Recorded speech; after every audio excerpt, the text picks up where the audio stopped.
Hello everyone, I'm Thomas, and I'm here to help you unwind and drift off tonight.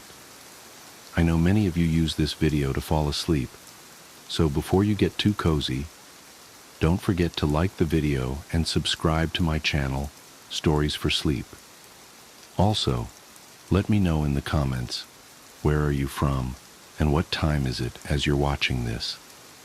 Now settle in, get comfortable, and let yourself relax. Something walks whistling past my house every night at 3:03. Every night, no matter the weather, something walks down our street whistling softly. You can only hear it if you're in the living room or the kitchen when they walk by, and it always starts at exactly 3:03. The sound starts faint, somewhere near the beginning of the lane near the Carson place. We're towards the middle of the street, so the whistling moves past us before fading away in the direction of the cul-de-sac. When I was younger, my sister and I would sneak into the kitchen some nights to listen. Mom and Dad didn't like that, and we'd catch hell if they found us out there, but they were never too hard on us since we always stuck to the one big rule. Don't try to look at whatever was whistling. My neighborhood is a funny place. I've lived here since I was 6 and I love it. The houses are small but well kept, good-sized yards, plenty of places to roam. There are a lot of other kids here my age. I turned 13 back in October. We grew up together and would always play foursquare in the cul-de-sac or roam around from back porch to back porch in the summer. This was a good place to grow up. I'm old enough to see it. And there's only the two strange things here, the night whistling and the good luck. The whistling never bothered me much. Like I said, I couldn't even hear it from my bedroom. But Mom and Dad don't like talking about it, so I've stopped asking questions. My dad is a strong guy, tall and calm. He has an accent since he moved to the U.S. as a kid.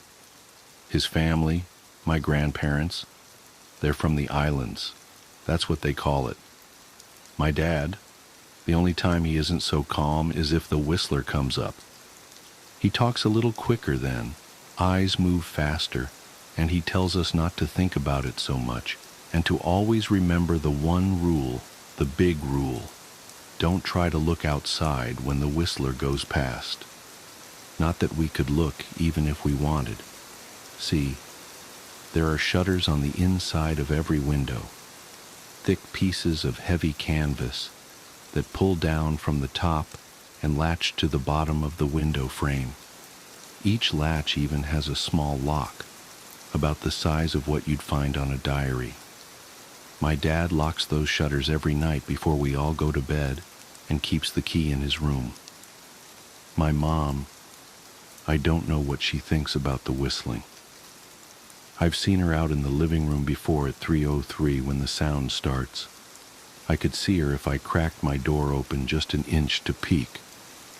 She's not out there often, at least I haven't caught her much, but once or twice a month I think she sits out there on our big red couch just listening. The whistler has the same tune every night. It's cheerful. Da-da-da-da-da-dum. Da-da-da-da-da-dum. Remember how I said there are two odd things about where I live? Well, besides our night whistler, everyone in my neighborhood is really lucky. It's hard to explain, and Dad doesn't like us talking about this part much either. But good things just seem to happen to people around here a lot. Usually, it's small things, winning a radio contest, or getting an unexpected promotion at work, or finding some arrowheads buried in the yard. You know, the authentic kind. The weather is pretty good, and there's no crime, and everybody's gardens bloom extra bright in the fall. A million little blessings, I've heard my mom say about living here, but the main reason we stay here, why we moved here in the first place, is my sister Nola. She was born very sick, something with her lungs. We couldn't even bring her home when she was born, only visit her in the hospital. She was so small, I remember. Small even compared to the other babies. A machine had to breathe for her. We moved into our house here to be closer to the hospital. As soon as we moved here, Nola started getting better. The doctors couldn't figure it out. They chalked it up to whatever they were doing, but we all could tell they were confused. But my parents knew, even I knew, Nola getting better was just another of the million little blessings we got for living in our neighborhood. So that's why we stayed even after we found out that for every small miracle that happens here every day now and then, some bad things happen. But they only happen if you look for the whistler. See, our neighborhood has a welcoming committee. They show up with macaroni casserole and a gift basket and a manila folder whenever someone new moves in. They're very friendly. 4 people showed up when we moved in 7 years ago. The committee made small talk, gave me a Snickers bar, and took turns holding Nola. It was her first week out of the hospital, so they were extra careful. Then the committee asked to speak to my parents in private, so I was sent to my room where I still managed to hear nearly every word. The welcoming committee told my parents about how nice the neighborhood was, really exceptionally, hard to explain, kind of nice. And then they told my parents about the even harder to explain whistling that happened every morning at 3:03 and ended at the tick of 3:05. The group, our new neighbors, warned my parents that the whistling was quiet, would never harm or hurt us, as long as we didn't look for what was making the sound. This part they stressed, and I pushed my ear into the door, straining to hear them. People who went looking for the whistler had their luck change, sometimes tragically. A black cloud would hang over anyone that looked. Anything that could go wrong would. The manila envelope the committee brought over contained newspaper clippings, stories about car crashes and ruined lives, public deaths and freak accidents. Not everyone dies, I heard the head of the committee tell my dad, but the life goes out of them. Even if they live, there's no light in them ever again. No presence. My mom, I could tell she wasn't taking it seriously. She kept asking if this was some prank they play on new neighbors. At one point my mom got angry, accused the committee of trying to scare us out of our new home, asked them if they were racist on account of my dad being from the islands. My dad calmed her down, told her he could tell our new neighbors were sincere, and they were just trying to help us. He explained that he grew up hearing these kinds of stories from his mom, and that he knew there were strange things that walked among us. Some of those strange things were good, and some were bad, but most were just different. After the committee left, Dad went out to the hardware store, bought the canvas blinds, the latches and the locks, and installed them on every window in the house after dinner. That first night in our new house, I crept out of my room at 3 a.m., only to find my dad awake sitting on the living room couch, holding my baby sister. My dad held up his finger in a shh motion but patted the couch next to him. I sat, and we waited. At exactly 3:03 we heard the whistling. Da-da-da-da-da-dum, da-da-da-da-da-dum. It came and it went, just like our neighbors said. The whistling returns each night, and we never look, and we enjoy our million little blessings every day. Nola breathes on her own, and she's grown into a strong, clever girl. My dad even joined the welcoming committee. We don't get new neighbors often. Why would anyone want to leave? But when a new family moves in, my dad and the committee bring them macaroni casserole, a gift basket, and the manila folder. I can always tell by the look on my dad's face when he comes back if the family took the committee seriously or if we'd be getting new neighbors again very soon. Not long ago, a family moved in directly next to us. The previous owner, Ms. Maddie, passed away at age 105. She'd lived a good, long life. Our new neighbors seemed like they'd fit in just fine. They believed the welcoming committee, took my dad's advice about the locking shutters since they had a young child of their own. Whatever newspaper clippings were in that manila envelope, whatever evidence, my dad never let us see. But I imagine it must have been awfully convincing since our neighbors got along with no issues for the first month. One night, when our new neighbors had to leave town, they sent their son, Holden, to stay with us. He was 12, a year under me in school. I didn't know him well before that night, but as soon as his parents dropped him off after dinner, I could tell it was going to be a bad time. "Do you know who is always out there whistling every night?" Holden asked the moment the adults left the room. The three of us were sitting in the den, some Disney movie playing idly on the television. My sister and I exchanged a glance. "We don't talk about that," I said. "I think it's that weirdo that lives in the big yellow house on the corner," Holden said. "Mr. Tolles?" my sister asked. "No way, he's really nice." Holden shrugged. "Must be a psycho killer then." Nola tensed. "We don't talk about it," I repeated. "Let's go in my room and play Nintendo." We spent the next few hours playing games, eating popcorn and then watching movies.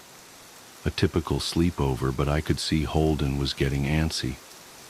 After my parents had wished us a good night, locked the blinds and gone to bed, Holden stood up from his beanbag and walked over to where Nola and I were sitting on my bed. "Have you ever even tried looking?" he asked. "It's nearly time." Like most sleepovers, we'd conveniently ignored any suggestion of a bedtime. I was shocked to see he was right. It was almost 3 a.m. I sighed. "We don't." "See, I can't. I can't even try to look because my dad locks the blinds every night and hides the key," he continued, ignoring me. "So does our dad," said Nola. "No," replied Holden. "No, he doesn't."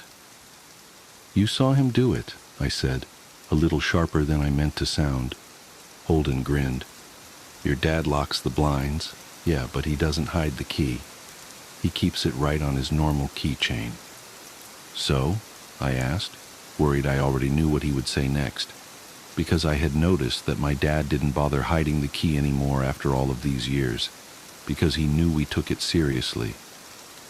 "So, after your dad locked up, but before your parents went to bed, I went to the bathroom, and on my way, I may have peeked into their room, and I may have seen your dad's keychain on his nightstand, and I maybe went and borrowed the key to blinds." Nola and I stared, and his grin only grew wider. "You're lying," I said. Holden shrugged. "You can check if you want. Just open your parents' door and look. You'll see his keychain right there on the nightstand." "Stay here," I told both of them. "Don't move a muscle." I hurried over to my parents' room but hesitated at the door. If Holden wasn't lying, my dad would be angry, beyond angry. I was scared thinking about it, but more scared of an open window with the whistler right outside. I opened the door, barely an inch, and looked in, but it was too dark to see. Taking a deep breath, I walked into the room. 2 steps into the dark, I froze. The whistling started, and I could hear it clearly from my parents' room. I never realized, but they must have heard the sound every night since we moved into the house. They never told us. I don't think I could have slept through it. I stood there, listening to the whistling come closer, unsure whether I should turn on a light or call out for my dad. Soft sounds from the living room brought me back to reality. "Nola!" I yelled, running out of my parents' room. Holden and Nola were standing near the front door next to a window. Holden wasn't lying. I could see him fumbling with the lock on one of the blinds.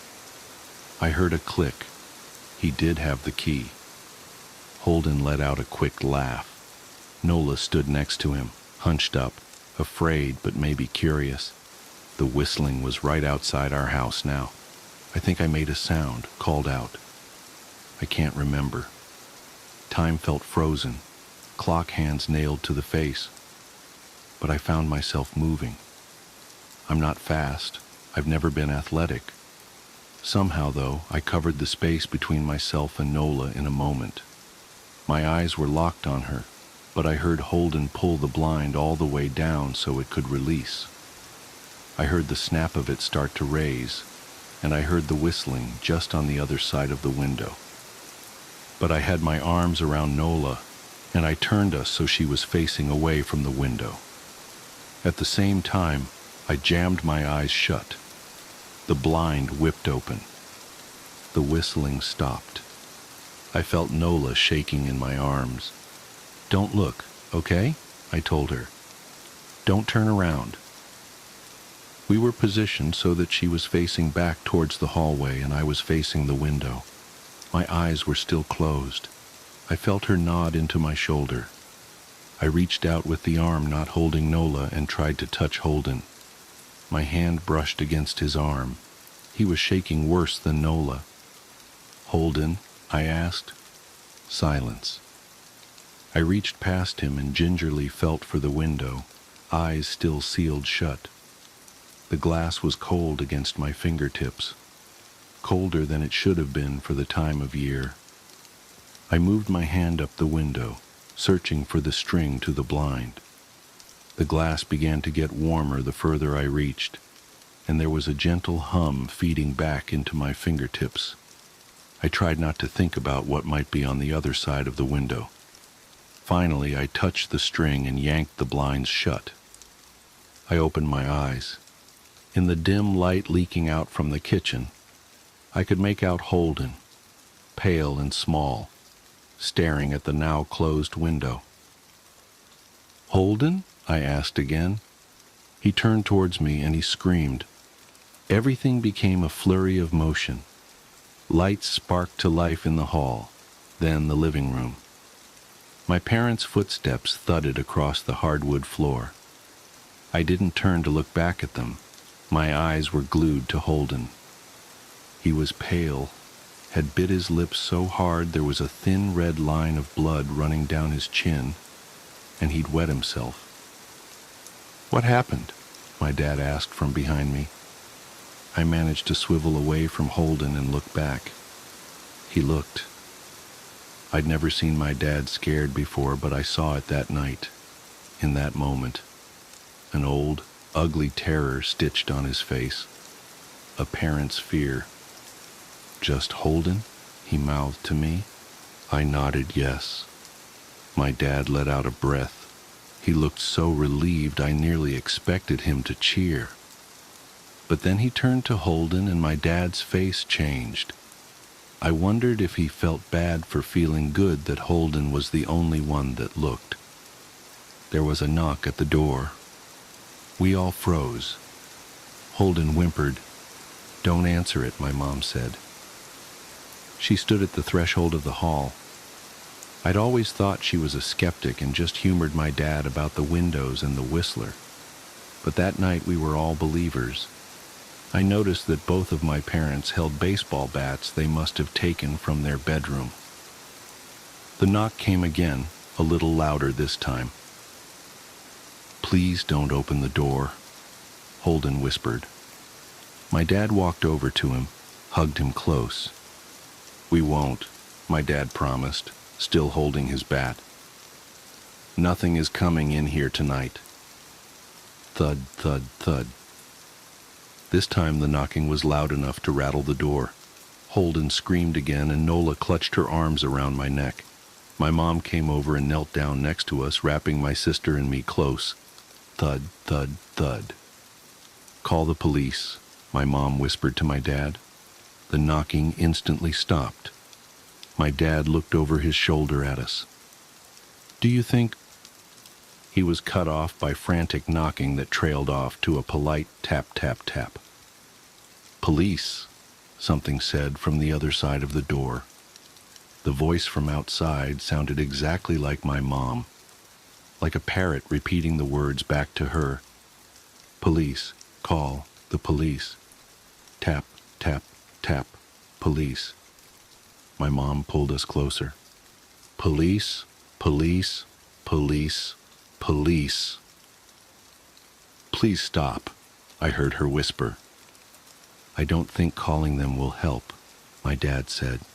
How will we know when they're the ones at the door? The knocking came back harder than before. The door shook. Then it stopped. After a long moment, I heard the knocking again, but it was coming from our back door. We all turned together towards the back door, but the knocking immediately returned to the front door. Front to back to front. Loud, then quiet, then loud again.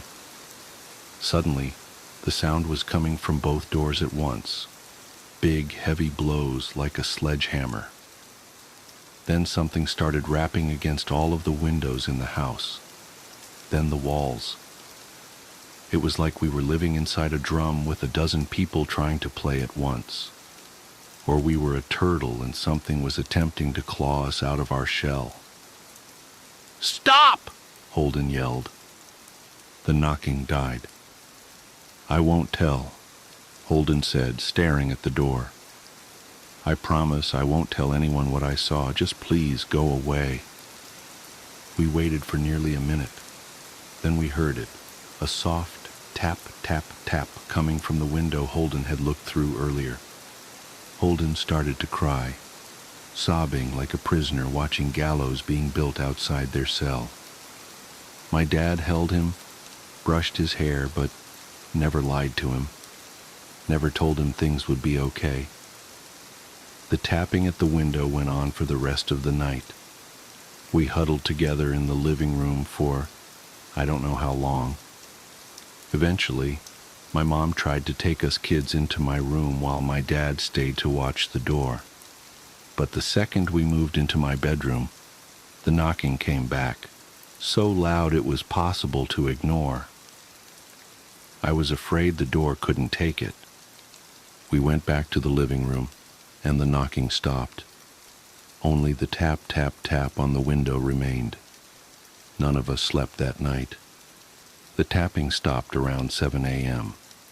That's about the time the sun comes up here. We waited another 2 hours before my dad opened the blinds from one window. He made us all go back to my parents' bedroom first. I heard him open the door, then come back in. Okay, he told us. It's done. Holden's parents came back around lunchtime. My mom and dad walked Holden over to his house, and they all went inside for quite a while. Nola and I watched from the window. She stuck to me the whole day, right at my side, sometimes holding my hand. When my parents came back, they looked grim, but wouldn't tell us what they said to Holden's family. It was a Sunday, so we all spent the day together, ordered pizza and watched movies. That night, everyone slept in my room, Nola and my mom in the bed with me, my dad in a chair he'd pulled over. There was no knocking that night or any night since. We didn't see much of Holden or his parents for the rest of that week, but by Thursday, there was a moving truck in their driveway. Nola and I watched them packing up the whole afternoon after school. What sticks with me most is how tired Holden and his parents looked. All three had the same pallor, grim mouths, and lightless eyes.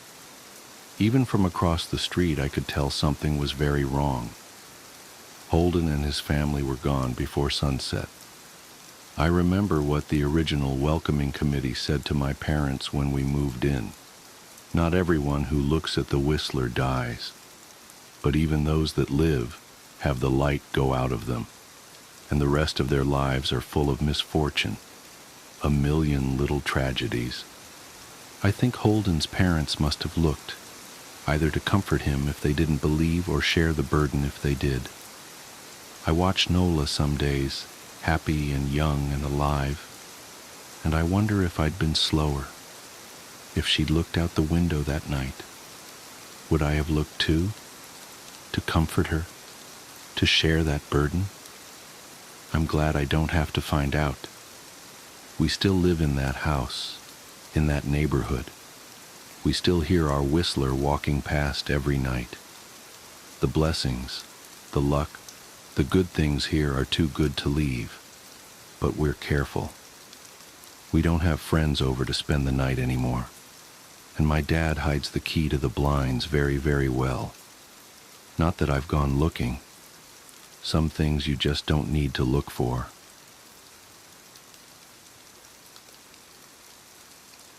Boxes. I spent the summer before my first year of elementary school learning how to climb trees. There was one particular pine tree right outside my house that seemed almost designed for me. It had branches that were so low I could easily grab them without a boost, and for the first couple days after I first learned how to pull myself up, I would just sit on the lowest branch, dangling my feet. The tree was outside our back fence and was easily visible from the kitchen window, which was just above the sink. Before too long, my mother and I developed a routine where I would go play on the tree when she washed the dishes because she could easily see me while she did other things. As the summer passed, my abilities grew, and before too long I was climbing fairly high. As the tree got taller, its branches not only got thinner, but more widely spaced, and so I eventually reached a point where I couldn't actually climb any higher, and so the game had to change. I began to concentrate on speed, and in the end I could reach my highest branch in 25 seconds. I got too confident, and one afternoon I tried to step from a branch before I had firmly grasped the next one. I fell about 20 feet and broke my arm really badly in 2 places. My mom was running toward me yelling, and I remember her sounding like she was underwater. I don't remember what she said, but I do remember being surprised by just how white my bone was. I was going to start kindergarten with a cast and wouldn't even have any friends to sign it. My mom must have felt terrible, because the day before I started school, she brought home a kitten. He was just a baby and was striped with tan and white. As soon as she put him down, he crawled into an empty case of soda that was sitting on the floor. I named him Boxes. Boxes was only an outside cat when he escaped. My mom had him declawed so he wouldn't destroy the furniture. So as a result, we did our best to keep him inside. He'd get out every now and then, and we'd find him somewhere in the backyard chasing some kind of bug or lizard, though he could hardly ever catch one because he had no front claws. He was pretty evasive, but we'd always catch him and carry him back inside. He'd scramble to look back over my shoulder. I told my mom that it was because he was planning his strategy for next time. Once inside, we'd give him some tuna fish, and he came to learn what the sound of the can opener might signal. He'd come running whenever he heard it. This conditioning came in handy later because toward the end of our time in that house, Boxes would get out much more often and would run under the house into the crawl space where neither of us wanted to follow because it was cramped and probably crawling with bugs and rodents. Ingeniously, my mom thought to hook the can opener to an extension cord out back and run it right outside the hole that Boxes had gone through. Eventually he would emerge with his loud meows, looking excited by the sound, and then horrified at how we could run such a cruel ruse on him. A can opener with no tuna made no sense to Boxes. The last time he escaped to under the house was actually our last day in it. My mom had put the house on the market and we had begun packing our things. We didn't have much, and we stretched the packing out a while, though I had already packed up all my clothes at my mom's request. My mom could tell I was really sad about moving and wanted the transition to be smooth for me, and I guess she thought that having my clothes in the box would reinforce the idea that we were moving, but things wouldn't change that much. When Boxes got out as we were loading some things into the moving van, my mom cursed because she had already packed the can opener and wasn't sure where it was. I pretended to go look for it so I wouldn't have to go under the house, and my mom, probably completely aware of my little scam, moved one of the panels and crawled in. She came out with boxes pretty quickly and seemed pretty unnerved, which made me feel even better about getting out of it. My mom made some phone calls while I packed a little more, and then she came into my room and told me that she had spoken to the realtor and we were going to start moving into the other house that day. She said it like it was excellent news, but I had thought we had more time in the house. She originally said that we weren't moving until the end of the next week, and it was only Tuesday. What's more, we weren't completely finished packing. But my mom said sometimes it was just easier to replace things than pack them and haul them all over the city. I didn't even get to grab the rest of my boxed clothes. I asked if I could call Josh to say bye, but she said that we could just call him from our new house. We left in the moving van. I managed to stay in touch with Josh for years, which is surprising since we no longer went to the same school. Our parents weren't close friends, but they knew that we were, and so they would accommodate our desire to see one another by driving us back and forth for sleepovers, sometimes every weekend. For Christmas one year, our parents even pooled their money and got us some really nice walkie-talkies that were advertised to work across a range that extended past the distance between our houses.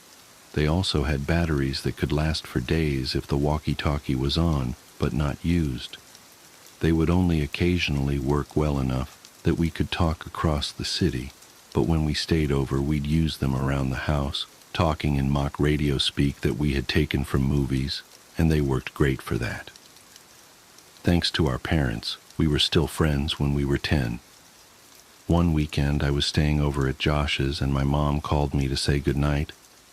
She was still pretty watchful even when she couldn't actually watch me, but I had gotten so used to it that I didn't even notice it, even if Josh did.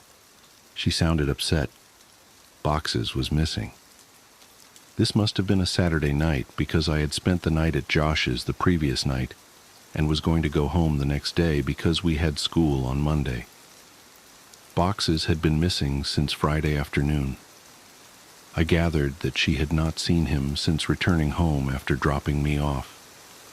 She must have decided to tell me he was missing, because if he didn't come home before I did, then I would be devastated at not only his absence, but how she could have kept it from me. She told me not to worry. He'll come back. He always does. But Boxes didn't come back. 3 weekends later, I stayed at Josh's again. I was still upset about Boxes, but my mom told me that there had been many times when pets had disappeared from home for weeks or even months, only to return on their own. She said they always knew where home was and would always try to get back.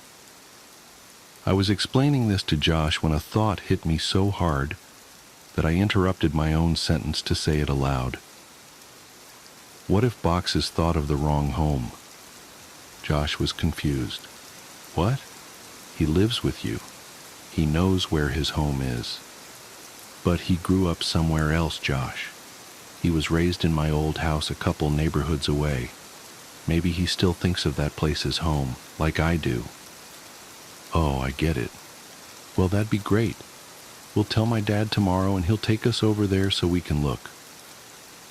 No, he won't, man. My mom said that we could never go back to that place because the new owners wouldn't want to be bothered. She said that she told your mom and dad the same thing. Josh persisted. Okay, then we'll just go out exploring tomorrow and make our way to your old house. No.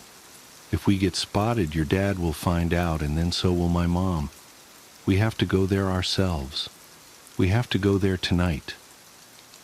It didn't take that much convincing to get Josh on board, since he was usually the one to come up with ideas like this. But we had never snuck out of his house before. It actually turned out to be incredibly easy. The window in his room opened to the backyard, and he had a latched wooden fence that wasn't locked. After those 2 minor hurdles, we slipped off into the night, flashlight and walkie-talkies in hand. There were two ways to get from Josh's house to my old house. We could walk on the street and make all the turns or go through the woods, which would take about half the time. It would have taken about 2 hours to walk there, taking the street, but I suggested that we go that way anyway. I told him it was because I didn't want to get lost. Josh refused and said that if we were seen, they might recognize him and tell his dad. He threatened to go home if we didn't just take the shortcut, and I accepted it because I didn't want to go by myself. Josh didn't know about the last time I walked through these woods at night. The woods were much less creepy with a friend and a flashlight, and we were making pretty good time. I wasn't entirely sure where we were, but Josh seemed confident enough, and that bolstered my morale. We passed through a particularly thick patch of tangled trees when the strap on my walkie-talkie got caught on a branch. Josh had the flashlight, and so I was struggling to get the walkie free when I heard Josh say, "Hey man, want to go for a swim?" I looked over to where he was shining the flashlight, though I closed my eyes as I did, because I now knew where we were. He was pointing at the pool float. This was where I had woken up in these woods all those years ago. I felt a lump in my throat and the sting of fresh tears in my eyes as I continued to struggle with the walkie. Frustrated, I yanked on it hard enough to break it free, and I turned and walked to Josh, who had partially laid down on the pool float in a mock sunbathing pose. As I walked toward him, I stumbled and nearly fell into a fairly large hole that was sitting in the middle of this small clearing, but I regained my balance and stopped right at its edge. It was deep. I was surprised by the size of the hole, but more surprised by the fact that I didn't remember it. I realized it must not have been there that night, because it was in the same spot where I had awoken. I put it out of my mind and turned to Josh. "Quit messing around, man. You saw I was stuck over there, and you were just laying here joking around on this float." I punctuated the sentence with a kick to an exposed part of the float. A screeching rose from it. Josh's smile inverted. He suddenly looked terrified and was struggling to get off the float, but he couldn't in a quick manner due to the awkward way he had been laying on it. Each time he would fall back on the float, the screeching would intensify. I wanted to help Josh, but I couldn't move myself any closer. My legs wouldn't cooperate. I hated these woods. I picked up the flashlight that he had thrown in his thrashing and shined in on the float, not knowing what to expect. Finally, Josh got off the float and rushed next to me, looking at where I was shining the light. Suddenly, there it was. It was a rat. I started laughing nervously, and we both watched the rat run into the woods, taking the screeches with it. Josh lightly punched me in the arm, the smile slowly returning to his face, and we continued walking. We quickened our pace and made it out of the woods faster than we thought we would, and we found ourselves back in my old neighborhood. The last time I had rounded the bend ahead, I had seen my house fully illuminated, and all the memories of what transpired came flooding back.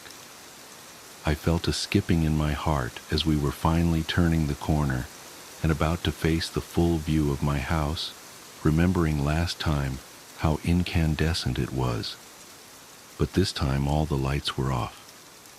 From a distance I could see my old climbing tree, and as my mind traced the steps of causality backward, I realized that I wouldn't back here this night if that tree hadn't grown, and I was briefly in awe of how all events were like that. As we got closer, I could see that the lawn looked terrible. I couldn't even guess when it had last been mowed. One of the shutters had partially broken loose and was rocking back and forth in the breeze, and overall the house just looked dirty. I was sad to see my old home in such a state of disrepair. Why would my mom care if we bothered the new owners if they cared so little about where they lived? And then I realized there were no new owners. The house was abandoned, though it looked simply forsaken. Why would my mom lie to me about our house having new people in it? But I thought that this was actually a good thing. It would be easier to look around for boxes if we didn't have to worry about being spotted by the new family. This would make it much quicker. Josh interrupted my thoughts as we walked through the gate and up to the house itself. "Your old house sucks, dude," Josh yelled as quietly as he could. "Shut up, Josh. Even like this, it's still nicer than your house." "Hey, man. Okay. I think boxes is probably under the house. One of us has to go under and look, but the other should stay next to the opening in case he comes running out." "Are you serious? There's no way I'm going under there. It's your cat, man. You do it." "Look, I'll game you for it, unless you're too scared," I said, holding my fist over my upturned palm. "Fine, but we go on shoot, not on 3. It's rock, paper, scissors, shoot, not 1, 2, 3. I know how to play the game, Josh. You're the one who always messes up. And it's 2 out of 3. I lost. I wiggled loose the panel that my mom would always move when she had to crawl under here for boxes. She only had to do it a couple of times since the can opener trick usually worked, but when she had to do it, she hated it, especially that last time. And as I looked into the darkness of the crawl space, I had a greater appreciation for why. Before we moved, she said that it was actually better that boxes ran under here, despite how hard it could be to get him out. It was less dangerous than him jumping over the fence and running around the neighborhood. All that was true, but I was still dreading doing this. I grabbed the flashlight and the walkie and began to crawl in. A powerful smell overtook me. It smelled like death. I turned on my walkie. "Josh, are you there? This is Macho Man, come back." "Josh, cut it out. There's something wrong down here." "What do you mean?" "It stinks. It smells like something died." "Is it boxes?" "I really hope not." I set down the walkie and moved the flashlight around as I crawled forward. Looking through the hole from the outside, you could see all the way back with the right lighting, but you had to be inside to see around the support blocks that held the house up. I'd say that there was about 40% of the area that you couldn't see unless you were actually in the crawl space. But even inside, I discovered that I could only see directly where the flashlight was pointing. I realized that this would make scouting around the place much more difficult. As I moved forward, the smell intensified. The fear was growing in me that boxes had come here and something had happened to him. I shined the flashlight around but couldn't see much of anything. I wrapped my fingers around a support block to pull myself forward, and as I did that, I felt something that made my hand recoil. Fur. My heart sank, and I prepared myself emotionally for what I was about to see. I crawled slowly so I could prolong what I knew was coming, and I inched my eyes and the flashlight past the block to see what was on the other side. I staggered back in horror. "Jesus Christ!" escaped my trembling mouth. It was a hideous and twisted creature, badly decomposed. Its skin had rotted away on its face, so the teeth appeared to be enormous, and the smell was unbearable. "What is it? Are you okay? Is it boxes?" I reached for the walkie. No, it's not boxes." "Well, what the hell is it then?" "I don't know." I shined the light on it again and looked at it with less fear in my vision. I chuckled. "It's a raccoon." "Well, keep looking. I'm going to go into the house to see if he might have made it in there somehow." "What?"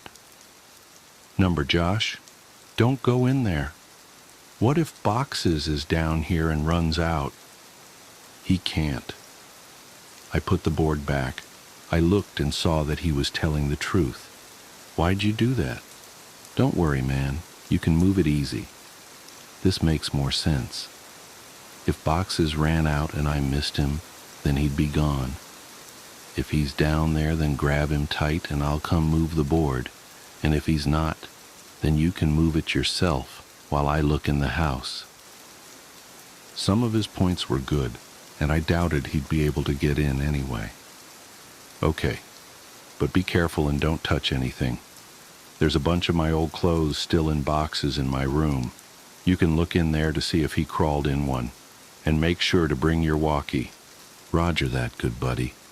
I realized that it would be pitch black in there. The power would have been turned off since no one was paying the bill.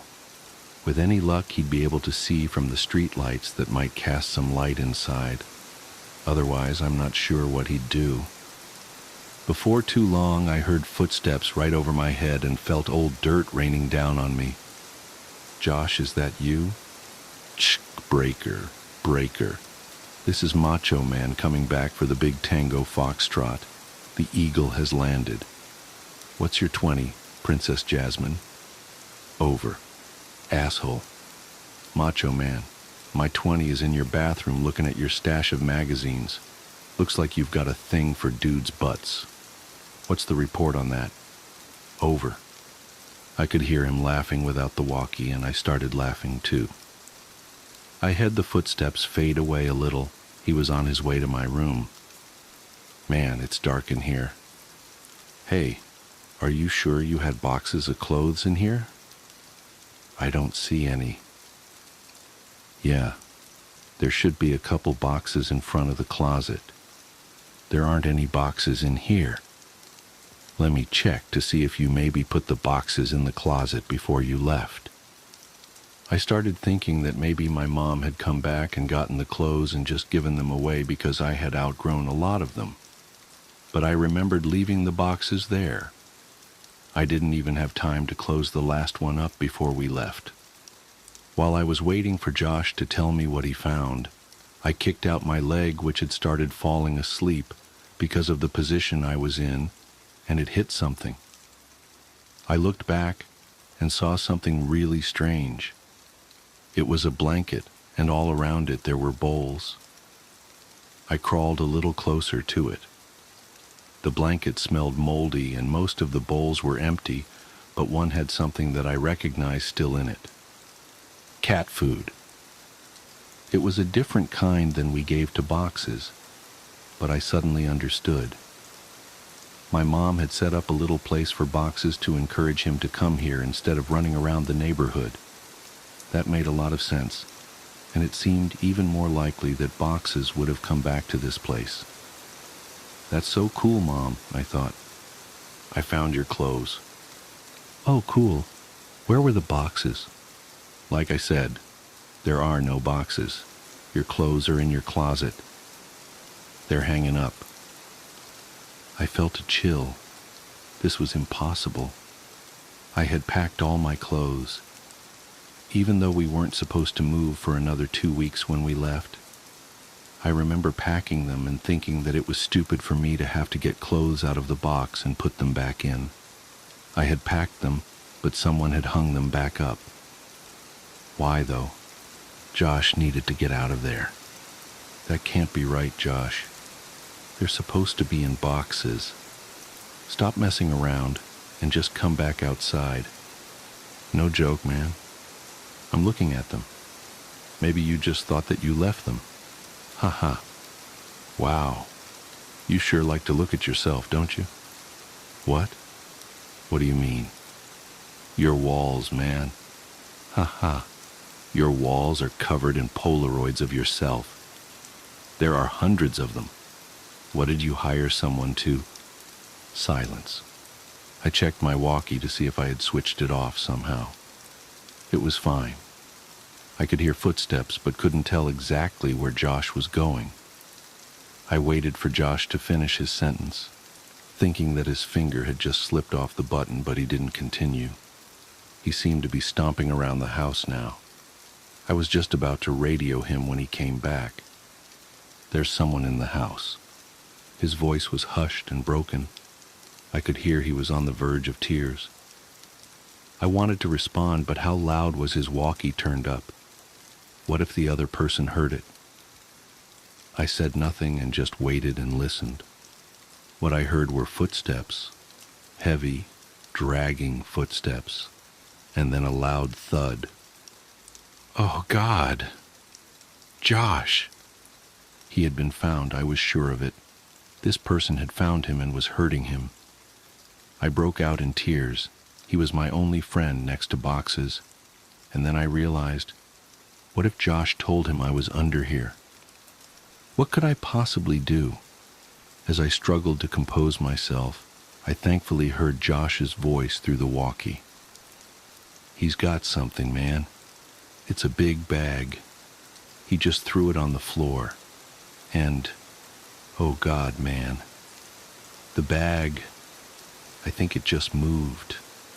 I was paralyzed. I wanted to run home. I wanted to save Josh. I wanted to go for help. I wanted so many things, but I just lay there, frozen. As I lay unable to move, my eyes focused on the corner of the house that was right under my room. I moved my flashlight.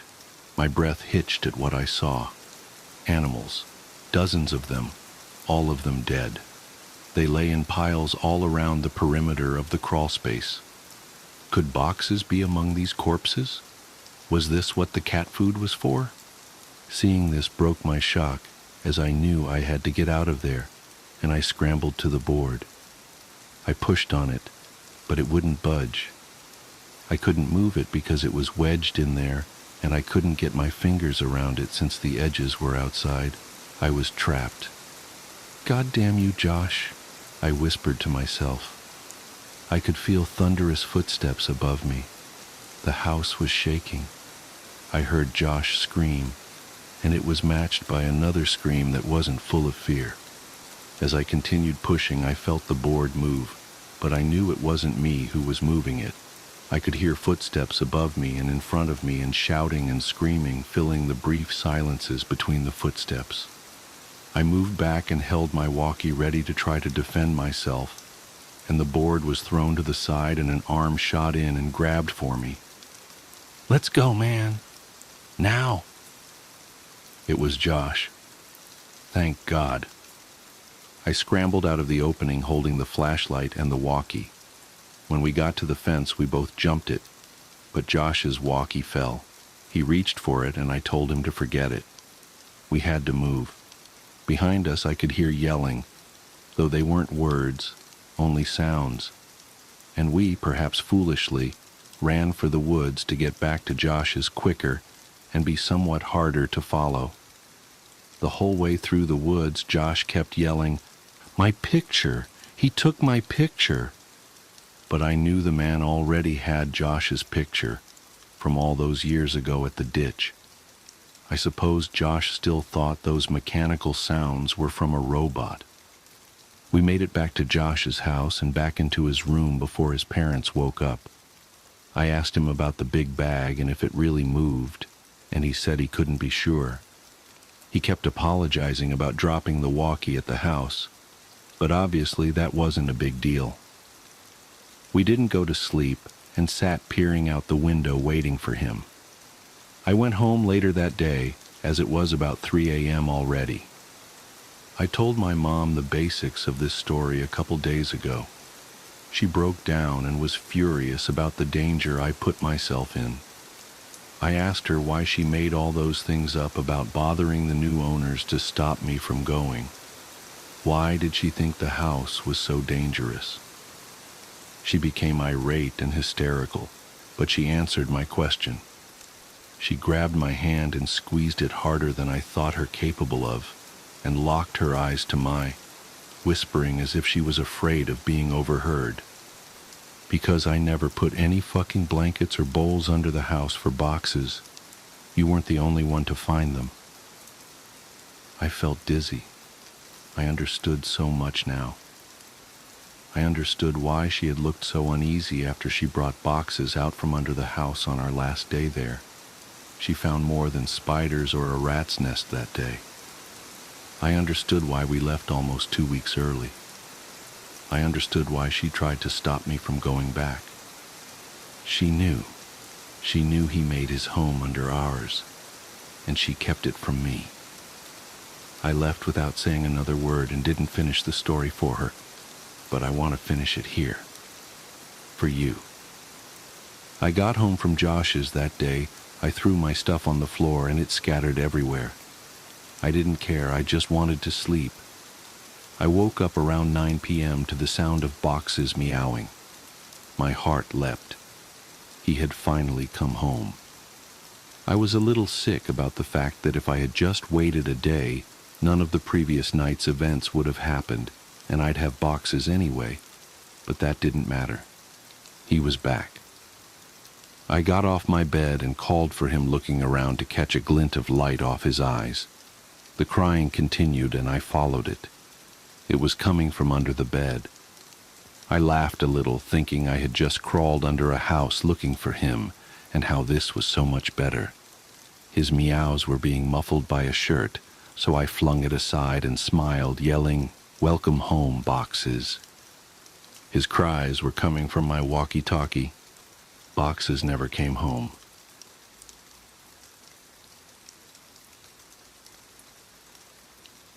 The Dollhouse Tapes. It started last October when Jenny, my oldest friend from college, called me out of the blue. We hadn't spoken in months. Life, jobs, the usual drift. But her voice on the phone made my stomach drop. She sounded hollow, distant, like she was speaking from underwater. "Sarah, I need..." She trailed off, and I heard what might have been a shaky breath. "I need you to come look at something. Please, I can't tell if I'm losing it." "Jenny, what's wrong?" The autumn wind rattled my apartment windows and I pulled my cardigan tighter. "Are you okay?" Can you come over? Tonight? Please?" There was something raw in her voice that scared me. Jenny was always the collected one, the one who kept me grounded during finals week panic attacks and bad breakups. Hearing her like this felt wrong, like watching a parent cry. "Of course," I said, already reaching for my keys. "Text me your new address. I'll be there in an hour." The drive to Jenny's place took me through unfamiliar suburbs, rows of identical houses with manicured lawns fading to brown in the October chill. Her neighborhood was older, full of Victorian-style homes with wraparound porches and elaborate trim work. The kind of houses that looked charming in daylight but menacing after dark. All sharp angles and deep shadows. Jenny's house sat at the end of a dead-end street, partially hidden behind overgrown hedges. The porch light was out, and I had to use my phone's flashlight to find the front steps. The wood creaked under my feet, that distinct elderly house sound that always makes you wonder about structural integrity. She opened the door before I could knock. Jenny looked wrong. Her normally sleek, dark hair was unwashed and tangled, her eyes ringed with shadows that spoke of sleepless nights. She wore what looked like the same Northwestern sweatshirt from our college days, now threadbare and stained. "Thank God you're here," she whispered, pulling me inside. The house was freezing, and I could see her breath in the dim entryway. "I need you to tell me I'm not crazy. I need someone else to see it." "See what?" I asked, following her up a narrow staircase. Family photos lined the walls. Jenny and her husband Mark's wedding, vacation snapshots, her parents. Normal things that somehow felt off, like props arranged to create the illusion of a happy home. "Jenny, you're scaring me. Where's Mark?" "Conference in Seattle. He's been gone 2 weeks. She laughed, a sharp sound with no humor in it. "He thinks I'm having some kind of breakdown. Keeps talking about postpartum depression, about seeing someone. But this isn't. This is real. You'll see." The mention of postpartum made my chest tight. Jenny had lost the baby 6 months ago, late in the second trimester. I should have been there more, should have called more often. Some friend I was. We reached the second floor, and Jenny led me to what must have been meant as a nursery. The walls were a soft yellow, but the room was empty except for a large dollhouse in the center of the floor. It was beautiful in an antique way, Victorian style, matching Jenny's actual house, with intricate gingerbread trim and tiny, perfect shutters. Mark's mother gave it to us when we told her I was pregnant, Jenny said, kneeling beside it. Family heirloom, supposedly, been passed down for generations. She reached out with trembling fingers but stopped just short of touching it. Watch. I knelt beside her, knees cracking against the hardwood floor. Up close, the dollhouse was even more impressive. Every detail was perfect, from the miniature door knocker to the tiny books visible through the windows. But something felt off. The proportions were slightly wrong, the windows a bit too tall, the doors at slightly odd angles. Looking at it too long made my eyes hurt. Jenny, what a... Shh, she hissed, eyes fixed on the dollhouse. Listen. At first I heard nothing but the usual old house sounds, settling foundations, creaking wood, the whisper of wind through old windows. Then, something else. A soft scratching, like mice in the walls, but rhythmic, deliberate. It seemed to be coming from inside the dollhouse, but that was impossible, wasn't it? There's more, Jenny whispered. Her hand found mine in the dark, ice cold and shaking. Watch the nursery window. Top floor. I leaned closer, squinting at the tiny window she indicated. The room beyond was dark, but as my eyes adjusted, I could make out what looked like a miniature nursery. A crib, a rocking chair, tiny stuffed animals arranged with obsessive care. The scratching got louder. Then I saw it. Movement. Just a flicker, but unmistakable. Something inside that tiny room was moving. Jesus! I jerked back, heart pounding. There must be a mechanism or something, like those animated Christmas displays? Jenny shook her head slowly. I thought that too. I took it apart looking for motors, batteries, anything. There's nothing, just wood and paint and... She swallowed hard. And sometimes, late at night, I hear crying, baby crying. A chill ran down my spine that had nothing to do with the room's temperature. Jenny, maybe Mark is right about talking to someone. After everything you've been through, I knew you wouldn't believe me, she said flatly. Nobody does, but I can prove it. She stood suddenly, moving to a shelf I hadn't noticed before. Look at this. She handed me what looked like an old VHS tape, the label worn away with age. I set up a camera last week, one of those old camcorders Mark's dad gave us. Digital ones won't work. They just show static. But this? She grabbed my arm, fingers digging in painfully. You have to watch it with me. Please. I wanted to say no. Everything in me was screaming to get out of that house, to get Jenny help, to call Mark or her parents or anyone. But the desperation in her voice stopped me. Okay, I said. Okay, do you have a VCR? She led me back downstairs to what must have been meant as a living room, though it held only a TV on a stand and a single rocking chair. The chair was moving slightly, though there was no breeze. Must be the uneven floorboards, I told myself firmly. Jenny hooked up an ancient VCR with shaking hands and inserted the tape. Static filled the screen, then resolved into a grainy image of the dollhouse at night, lit only by moonlight through the nursery windows. For several minutes, nothing happened. Then, there, Jenny pointed. On screen, a shadow moved past the tiny windows. Too large to be a doll, too small to be human. The image distorted, tracking lines rolling across the screen, but I could make out something rocking in that miniature chair, back and forth, back and forth. The static grew louder, took on an almost rhythmic quality, like breathing or crying. The tape jumped, skipped. When the image stabilized, the camera was closer to the dollhouse, close enough to see inside that tiny room, close enough to see. I'm not going to describe what I saw in that window. I can't. My mind shies away from it like a hand from a hot stove.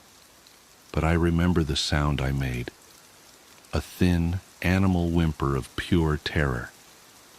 Jenny just nodded. You see? You see it too? Her voice was eager, almost triumphant. I'm not crazy. It's real. The tape continued, but I couldn't watch anymore. I stumbled to the bathroom and threw up, my whole body shaking. When I came back, Jenny was rewinding the tape with methodical care. Jenny, I said carefully, we need to get rid of that dollhouse. Burn it, break it up, whatever. This isn't right. Don't you think I've tried? She laughed that horrible laugh again. Nothing works. Fire won't catch, tools break. And when I tried to throw it out, she pulled up her sleeve, revealing angry red scratches down her arm. It came back. It always comes back. Then we'll try harder. We'll figure something out. I pulled out my phone. I'm calling Mark. He needs to come home. No, Jenny knocked the phone from my hand with surprising strength. He'll just try to have me committed again, like after the baby. She wrapped her arms around herself, rocking slightly. I have to figure this out. There has to be a reason. A connection. What do you mean, a connection? She took a deep breath. I found something. In Mark's mother's attic when we were cleaning out her house last month. Look. She retrieved a manila envelope from a drawer and spread its contents on the floor.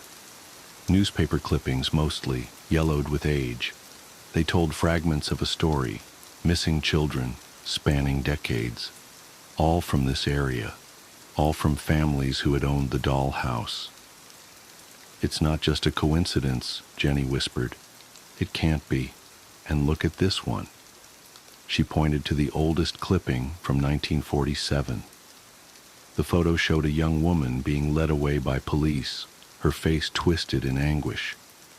Behind her, barely visible, was the dollhouse. The woman could have been Jenny's twin. I dream about her sometimes, Jenny said softly. She lost a baby too. Late term. But she found a way to get it back. Through the dollhouse somehow. Only it wasn't really her baby that came back. Jenny, stop! My voice was shaking. We need to get you help. Real help. She wasn't listening. I hear it at night. Crying. Coming from the nursery. The real nursery. But when I go look, there's nothing there. Just the empty room and that damn rocking chair moving by itself. Her voice dropped to a whisper. Sometimes I think if I just went in the dollhouse, if I could make myself small enough. Stop it! I grabbed her shoulders. Listen to yourself. This isn't the answer. Whatever this thing is, it's feeding on your grief. You can't let it. For a moment, I thought I'd gotten through. Then her face hardened. You don't understand. You can't. Just go. I shouldn't have called you. I'm not leaving you alone with that thing. Get out! She screamed, shoving me toward the door. Get out! Get out! Get out! I stumbled backward, caught off guard by her strength. As I fell, my elbow knocked against something, the VCR. The tape ejected with a mechanical shriek, and I grabbed it without thinking. Jenny lunged for it, but I was faster. I ran, taking the porch steps 2 at a time, her screams following me into the night. I drove home in a daze, the tape burning a hole in my passenger seat. I tried calling Jenny the next morning, No answer. Same the next day, and the next. I called Mark, but it went straight to voicemail. Finally, I drove back to the house, heart pounding the whole way. The police were already there. They found Jenny in the nursery. The official report says she died of exposure, hypothermia, despite all the windows being closed and the heat being on. The temperature in that room was 30 degrees below the rest of the house, and they never figured out why. The dollhouse was gone, no sign of it anywhere. But they found something else, something that didn't make it into the official report. My friend on the force told me later, voice shaking. In the corner of the nursery, they found tiny footprints in the dust, baby-sized, leading to the wall, then stopping. Like something very small had been walking there. And on the rocking chair, the real one, life-sized, they found a single perfect scratch mark. Too big for a doll, too small for a human hand. I still have the tape. I know I should destroy it, but I can't bring myself to. Sometimes late at night, I swear I can hear it calling to me from the drawer where I keep it. A soft scratching sound, like tiny fingers on wood. And sometimes, in my dreams, I see Jenny. She's in a beautiful Victorian nursery, rocking a baby that isn't quite right. She looks up at me through the window and smiles, but her face isn't quite right either, like a doll's face, painted on. She's still rocking, always rocking. I guess I should mention I'm pregnant. Just found out last week. And yesterday I got a package, no return address. Inside was a beautiful antique dollhouse. I haven't opened it yet. But sometimes, late at night, I hear crying. The dashboard recording. The first thing you should know is that I don't believe in ghosts. Never have. 15 years working IT forensics for the Portland PD taught me that there's always a rational explanation. Always. Until the Martinez case. It started with a corrupted file from Officer James Martinez's dashboard camera. Just another night shift recording that needed cleaning up. Standard procedure. Martinez was a rookie, fresh out of the academy, working the graveyard patrol shift in the industrial district. The recording showed 3 hours of static, which wasn't unusual for the older equipment we were still using. What was unusual was Martinez himself. He came to my office on a Tuesday morning, hands trembling as he handed me the USB drive. "Something's wrong with the audio," he said.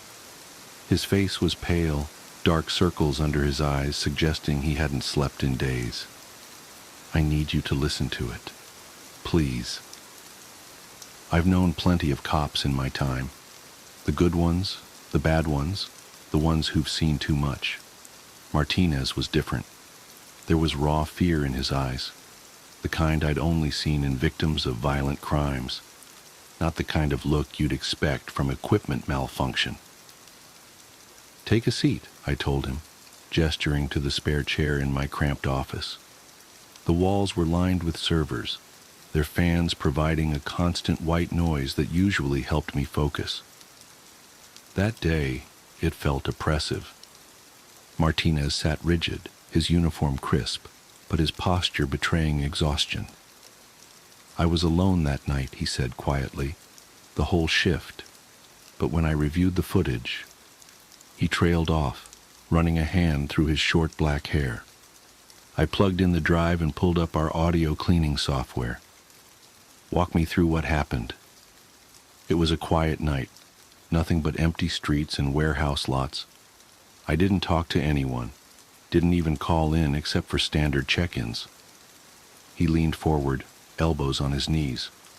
"But there's a conversation on that tape, a conversation that never happened." I started the initial scan, watching the waveforms dance across my screen. Could be radio interference. We get that sometimes with the older units. Martinez shook his head. "Just listen." The first pass through the noise reduction revealed nothing but static and the usual ambient sounds of a patrol car, engine hum, occasional turn signals, the soft squeak of the seat as Martinez shifted his weight. Standard stuff. But there was something else, buried deeper in the noise floor. A pattern that shouldn't have been there. I ran it through a second filter, then a third, isolating frequencies that might contain voice data. That's when I heard it. A conversation, clear as day, floating up through the static like a body rising from the depths. "Beautiful night," said a voice I didn't recognize. Female, middle-aged maybe, with an accent I couldn't quite place. "Jesus," Martinez's voice, startled. "Where did you come from?" "I've been here all along, Officer Martinez, just waiting for the right moment." The timestamp showed 2:47 a.m. The GPS log confirmed Martinez had been parked at the corner of Industrial Way and River Street, monitoring a warehouse lot known for drug activity. "Ma'am, I'm going to need you to identify yourself." Martinez's voice was professional but tense. "Names aren't important. What's important is what happens next. 3 months from now, to be precise." I glanced at Martinez. He was staring at the floor, hands clenched into fists. "I'm going to have to ask you to step out of the vehicle." "No need for that, James." "May I call you James? We have so much to discuss and so little time. Tell me, do you know the intersection of Palmer Road and 43rd? How do you know my name?" "I know many things. I know that 3 months from today at 9:17 p.m. you'll be responding to a domestic disturbance call. It will be raining, the first real storm of autumn. You'll be driving north on Palmer, lights and sirens. The family minivan will run the red light at 43rd. You'll swerve to avoid it." The recording continued, describing in precise detail how Martinez's patrol car would hydroplane, spin 1.5 times, and impact a concrete barrier at 47 miles per hour. The stranger's voice remained calm, almost gentle, as she explained how the impact would crush the driver's side door, how the airbag would deploy a fraction of a second too late, how Martinez would remain conscious for exactly 4 minutes and 12 seconds before bleeding out from internal injuries. "Stop," Martinez's recorded voice cracked. "Just stop. You'll think about your mother in those final moments, about the phone call she'll receive at 10:06 p.m., about how she'll collapse in her kitchen, dropping the glass of water she just poured. It will shatter on the tile floor she just installed last spring. One shard will leave a scratch that she'll notice every morning, a daily reminder of the moment she lost her only son. Get out of my car. Now." "That's not how this works, James. I'm not really here, you see. Not in any way you can touch or remove. I'm just a messenger, a courtesy call, you might say." The recording continued for another 23 minutes. The voice described the funeral arrangements, the weather that day, the exact number of people who would attend. She named cousins Martinez hadn't seen in years, detailed the color of his mother's dress, even quoted verbatim from the eulogy his captain would deliver. When the voice finally fell silent, the only sound was Martinez's ragged breathing and the soft patter of rain on the patrol car's roof. "Why?" he finally asked. "Why tell me this?" "Because knowledge is a gift, James. What you do with it, well, that's the interesting part." The recording ended there, dissolving back into static. I sat back in my chair, the implications hitting me like a physical weight. "When was this recorded?" 3 weeks ago, Martinez whispered. "I've requested transfer to desk duty. changed my shifts, even called in sick a few times. But I can't stop thinking about it. I ran every analysis I could think of: voice pattern recognition, frequency analysis, digital artifact detection. The recording was clean, no signs of tampering or manipulation. The conversation was as real as any I'd ever examined. "Have you told anyone else about this?" Martinez shook his head. "Who would believe me? A rookie cop having a conversation with a ghost about his own death? I'd be pulled off duty for psych evaluation." He had a point. I'd worked hundreds of cases, cleaned up thousands of hours of recordings. This was different. This was impossible. "Look," I said, choosing my words carefully, "maybe we should talk to someone. There are experts in unusual phenomena, people who study this kind of thing." "You mean paranormal researchers?" He laughed bitterly. "I didn't believe in any of that before this. Still don't want to. But what other explanation is there?" I didn't have an answer for him. Instead, I made him a copy of the cleaned-up audio and promised to keep digging. Maybe there was something we'd missed, some rational explanation that would make sense of it all. For the next 2 months, I became obsessed with the case. I researched similar incidents, consulted with audio experts, even reached out to a professor of parapsychology under the guise of a theoretical question. Nothing helped make sense of what we'd heard. Martinez stopped by my office regularly, looking more haggard each time. He'd moved in with his mother, changed his routine, done everything he could think of to avoid the fate described in the recording. But the weight of knowledge was crushing him. "I see that intersection every time I close my eyes," he told me during one visit. "I dream about the crash, about my mother finding that scratch on her floor. Sometimes I think I'm going crazy." "Maybe you should leave town," I suggested. "Take an extended vacation, get away from all this." He shook his head. "Running won't help. Whatever this is, it found me once. Who's to say it won't find me somewhere else?" The days crept by. I threw myself into work, taking on extra cases to distract from the growing sense of dread. Martinez's visits became less frequent as he withdrew into himself. The few times I saw him in the hallway, he looked like a man walking to his execution. Then came the storm. The first real autumn storm, just as the voice had predicted. I was working late, cleaning up audio from a robbery investigation, when the rain started, a heavy, persistent downpour that drummed against my office window.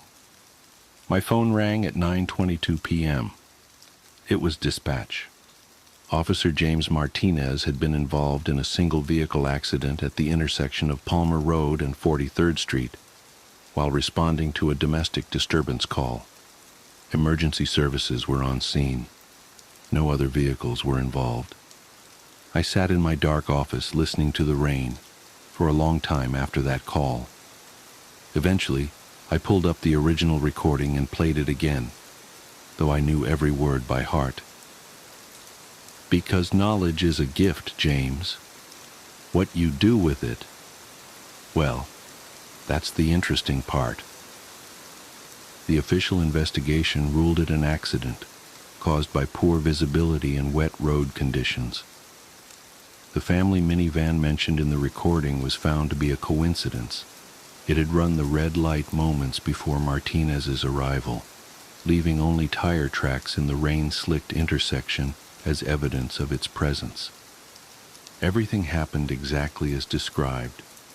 The time of death, the mother's dropped glass, the scratch on her kitchen floor. Even the funeral matched the recording detail for detail, down to the color of the flowers and the exact words of the captain's eulogy. I attended that funeral, standing at the back of the crowded church, watching Martinez's mother trace her fingers over the silver crucifix she wore. just as the voice had said she would. The rain fell softly outside, a gentle whisper against the stained glass windows, and I couldn't help but wonder about the nature of fate and free will. The USB drive with the original recording disappeared from evidence storage a week later. The backup copy I'd made became corrupted, filling my computer screen with static when I tried to play it. Soon, all that remained were my notes and the memory of that impossible conversation. I still work IT forensics for the department, still clean up dashboard camera recordings and security footage. But something changed after the Martinez case. Now, whenever I pull up a new file, I find myself listening not just for evidence of crimes, but for other voices hiding in the static.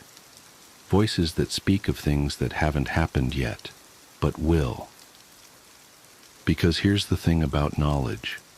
Once you have it, you can't unknow it. And sometimes, late at night when the rain is falling and the servers hum their endless white noise symphony, I swear I can hear a voice, gentle, feminine, with an accent I still can't quite place, waiting to tell me what happens next. But I never clean up those recordings. Some knowledge is better left buried in the static. On the Russian ice road, you always help your fellow travelers. When people hear my wife's Russian, they imagine a tall, blonde girl with a funny accent who wears heels for every grocery run. Reality couldn't be farther from the stereotype. Lana is dark-haired, speaks better English than I do, and is completely obsessed with sneakers. She does meet one stereotype, though. She never gets cold, seeing how she lived in Russia until she was 18. Not in Moscow, of course. Did you know that Moscow's actually pretty warm? There are entire states in America where winters are far colder than anything Muscovites ever have to deal with. No, my wife comes from a tiny town far up Russian north, on the tundra.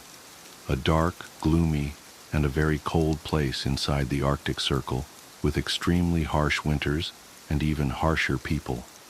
A place that meets the stereotypes. I've met my in-laws all of 2 times, including our wedding, both times as they traveled to the States. Frankly, I never had any intention of visiting my Lana's hometown until she got that fateful call 9 days ago. My mother-in-law had had a stroke. While her condition was stable for the time being, the local doctor expected the worst could happen at any minute.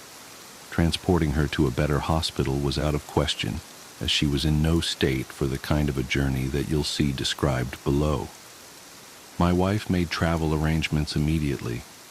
I had a valid Russian visa from a business trip to Moscow a few weeks prior, so I decided to go with her. Now, getting to my wife's hometown isn't easy. You're in for a flight to Moscow, then a connecting flight to Norilsk, one of the biggest cities in the Russian tundra. From there, it's an hour-long trip down the Yenisei River, by barge in summer and on cars over ice in the winter. Urgently getting to Moscow wasn't that hard. There, however, we faced additional difficulties. First of all, apparently I couldn't actually fly to Norilsk with Lana, as the city was closed to foreigners. Before we could even process that, we were told that Norilsk Airport was closed for all aircraft due to poor weather conditions, and the weather wasn't expected to improve that week. I tried to console Lana as best as I could, but news of her mom getting worse drove her crazy. Soon, Lana suggested an alternative. It was possible to fly to a city a fair bit south of Norilsk, which was safe from the storms. For a modest fee, a family friend living there was willing to take a day's journey up the ice road to Lana's hometown. Well, more like a night's journey, since according to him, it was better to travel at night by cars' lights than by what passed as daylight. I told my wife she was insane.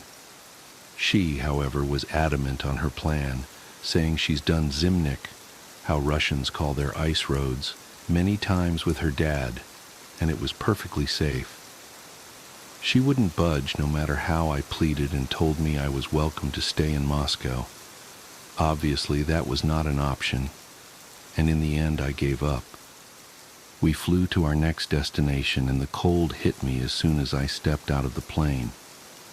It was a different kind of cold, invasive and ruthless, and it didn't care about layers of sweaters and socks I had on. I shivered imagining how much colder it was going to get. We met with the trucker who was to take us up north. He called himself Kolya, and my wife Sveta, the Russian version of her name. Me, he didn't call at all, instead referring to me derisively as Mr. Amerikashka whenever he spoke to my wife. Lana told me with a chuckle she didn't tell Kolya I could understand Russian, although I don't think he would have cared. Kolya was supposed to be a few years younger than my wife, but looked much older, his skin and posture worn down by the harsh conditions of his homeland. He laughed at our American shoes and coats and said he would pack extra jackets, woolen socks, and valenki for us, just in case. His brother helped load his truck, which looked like it had seen the fall of the Soviet Union, and then Kolya sat down to enjoy a shot of vodka, one for the road. My wife saw me blanch at that. "This isn't New York, or even Moscow," she said quietly. "People here are a bit behind in terms of DUI. Don't worry, he won't drink enough to get impaired. He's seen that kill people on the road." Well, indeed, the first shot was the last, and Kolya hopped into the truck. He offered my wife the shotgun seat, which, as far as I understood Russian macho culture, was basically equivalent of throwing a glove in my face. Whatever, as long as he got us there. The road was a dark stretch of ice and packed snow powdered by the fresh snow that had fallen that morning. Snowdrifts bordered both sides of the roads and leaked onto its surface a fair bit. Otherwise, it was the same barren, flat surface for miles. In the first couple of hours, we saw a few cars going the opposite way to us. Then a car going in the same direction as us overtook us and disappeared in the darkness ahead at surprising speeds. It was a freaking tiny, rusted-through Subaru. I gave up on understanding Russians then and there. Shortly after the Subaru guy, it started snowing. Just a bit at first, then more and more. Kolya didn't seem bothered, and I tried to stay calm as well, which I managed mostly successfully until the wind joined in. Unlike the snow, it started hard from the get-go. Have you ever heard wind howling and become unsettled by the sound? Now imagine the same, but in the depths of a black night lit only by your car's headlights. Except for your own vehicle, the world around is silent and devoid of life, frozen until the spring. Not that you can see much through the thick snow that is now the wind's plaything, flurrying around the car, blanketing the windows. Our pace slowed to a crawl as Kolya swore colorfully in Russian. "Maybe stop and wait it out," I suggested nervously. "We can't," Lana said without bothering to ask our driver. "If we stop, there's a good chance the car won't start up again, and we are stuck here waiting for someone to pick us up. And it's been empty today." The realization we were at a very real risk of freezing to death hit me like a ton of bricks. I leaned back into my seat and closed my eyes, wordlessly praying for the best. The only response was the wind howling, and it sounded so strange. It would start low and quiet, and then get louder and louder until a yowling crescendo, then cut off abruptly, then start again. And the sound came from different directions, each starting at a different time, like a pack of wolves howling. I opened my eyes to obvious tension in the car. Lana and Kolya were both hunched forward, peering intently through the glass for all the good it did them. Kolya glanced back at me. "Don't worry, be happy," Kolya proclaimed with a horrible Russian accent. "It is all okay. Don't worry, America." He was lying. I might have been useless on the ice road, but I was a criminal defense lawyer, and a good one at that. And Kolya was a bad liar. There was sweat beading on his face and neck, and his voice was forced. He was very much scared, and that made me scared too. Kolya murmured something to my wife, too quick and quiet for my distracted mind to decipher. She nodded. What was that? There's a village maybe half an hour up the road if we keep this pace. We get there and settle down until the morning. I see. Sorry about the delay. In reality, I was extremely happy to hear that. Bad wind, huh? Lana grabbed my hand, quick and sudden as a snake. Don't mention the wind. Another sound came through the storm, a long, tinny wail that sent shivers down my spine. It took me a few moments to recognize the familiar sound of the wind whistling through walls and chimney, and then another moment to realize there were no walls around for the wind to whistle. I opened my mouth to comment, and my wife's grip tightened on my arm. In that moment, I knew to keep it quiet. We drove in tension-filled silence as a cacophony of sounds erupted through the storm. Wails and shrieks, howls and cries. No way, no wind was producing all of that. The sounds grew closer, grew louder. I grabbed my wife's hands as we both stared desperately ahead. Through the flurry, we barely made out something, a large, dark shape reflecting our lights, or maybe piercing the darkness with lights of its own. Kolya swore and swerved to the side. We were passing another car stuck in the snow. Its blinkers flashed. "Stop," Lana said, sudden and harsh. "What?" Kolya asked in Russian. "You insane?" "Stop," my wife repeated. "On the ice road you help. That's the rule, remember?" Kolya gave her a long, hard look that I didn't like at all. "That's the rule on the road," he echoed, and hit the brakes, slowing the car without actually stopping. I opened the door and peered outside. The driver of the stuck vehicle was already running towards us. I recognized the car itself as the Subaru that passed us earlier. "Thank God you people were," the driver began. "Get in, idiot," Kolya shouted, and the guy shut up and jumped in. He was just a kid, no older than 20, with dark red hair and a patchy little beard. He looked cold and terrified. "Thank God," he repeated in a hushed whisper. "I was sure they'd get me." "They?" I asked, confused. Kolya and Lana turned to look at the kid in unison, and their looks could kill. I mean the wind and snow," the kid corrected quickly. I had a sudden abrupt feeling that it was too late for that, even as I still had no clue what was going on. We drove on, and the interplay of howls and shrieks outside the car became unbearable in the silence. "What's your name, dude?" I asked him in my best Russian. He blinked. Sergei Molchanov. My parents are... Anyway, it doesn't matter. I shouldn't have been driving, but I wanted to make it to my girlfriend's birthday, and... "Both of you shut up," my wife barked, and we did. Immediately I noticed the change in surrounding sounds. They were much louder now. The highest pitch shrieks rang in my ears. The low, insistent howling seemed to surround the car, and every now and then, something that sounded like an actual roar cut through the night. The car picked up the pace. I looked at Kolya and realized he was absolutely flooring the gas pedal. Poor visibility be damned. His truck was lurching along as fast as it could manage in the conditions, and yet the encroaching racket made it obvious we were nowhere near fast enough. Then the car hit something. We were all jerked forward as the truck came to a staggering halt. I hit my temple hard on the back of my wife's seat. "What was that?" I groaned. "Must have hit a chunk of ice or something." Lana's voice sounded strangely muffled. I remember focusing on her lips and how pale and thin they looked.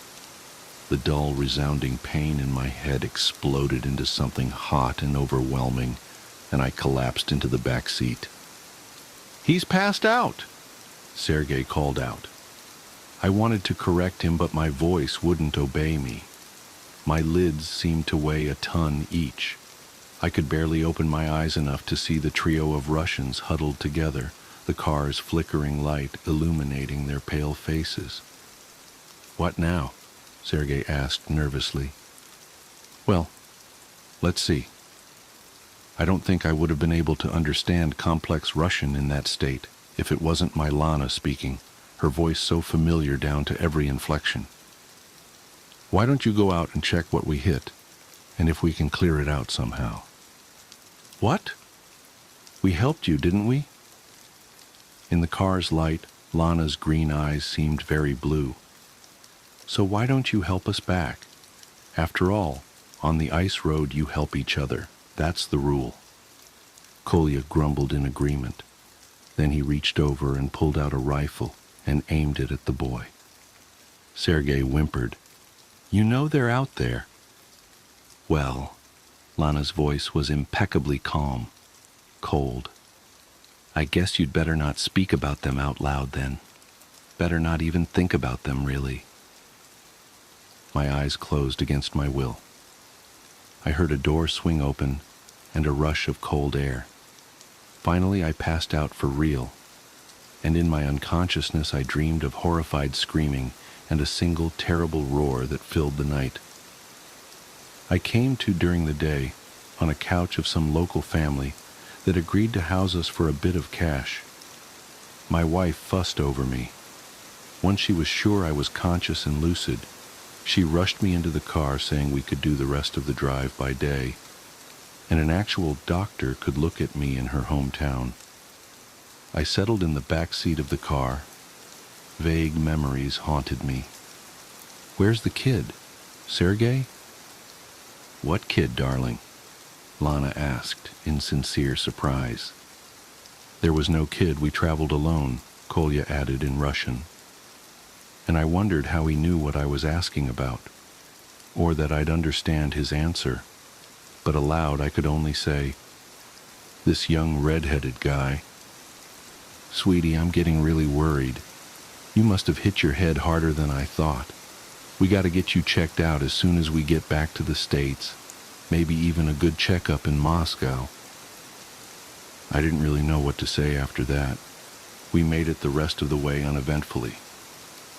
Unfortunately, my mother-in-law had slipped into unconsciousness before we even set out for our drive, and she passed away several hours after our arrival.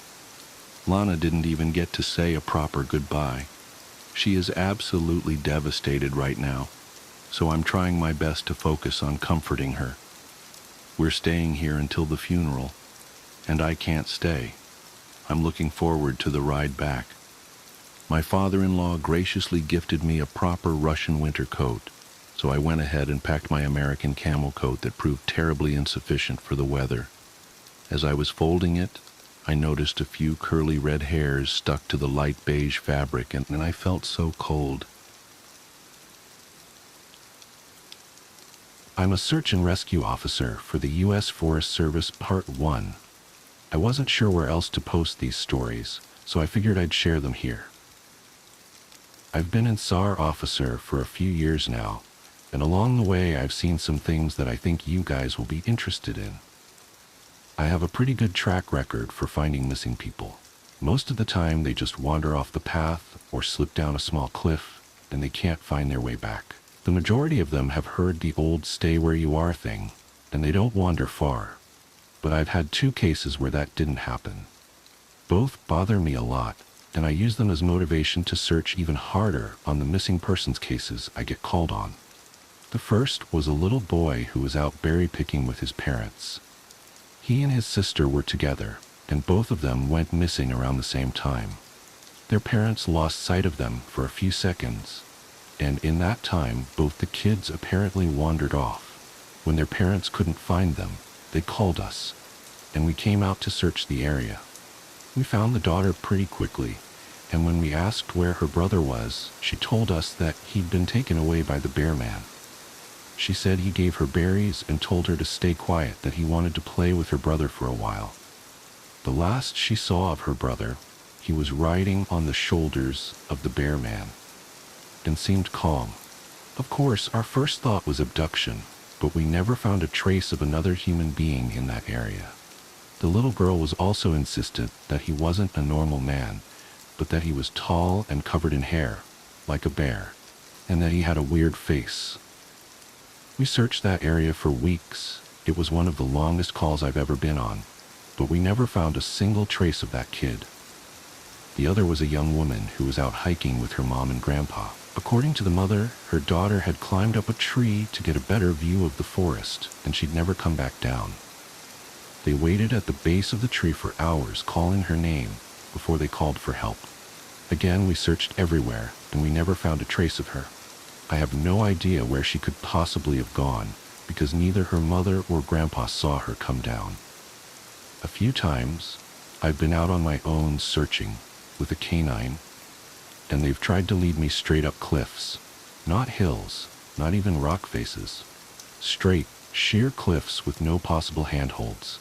It's always baffling, and in those cases we usually find the person on the other side of the cliff or miles away from where the canine has led us. I'm sure there's an explanation, but it's sort of strange. One particularly sad case involved the recovery of a body. A 9-year-old girl fell down an embankment and got impaled on a dead tree at the base. It was a complete freak accident, but I'll never forget the sound her mother made when we told her what had happened.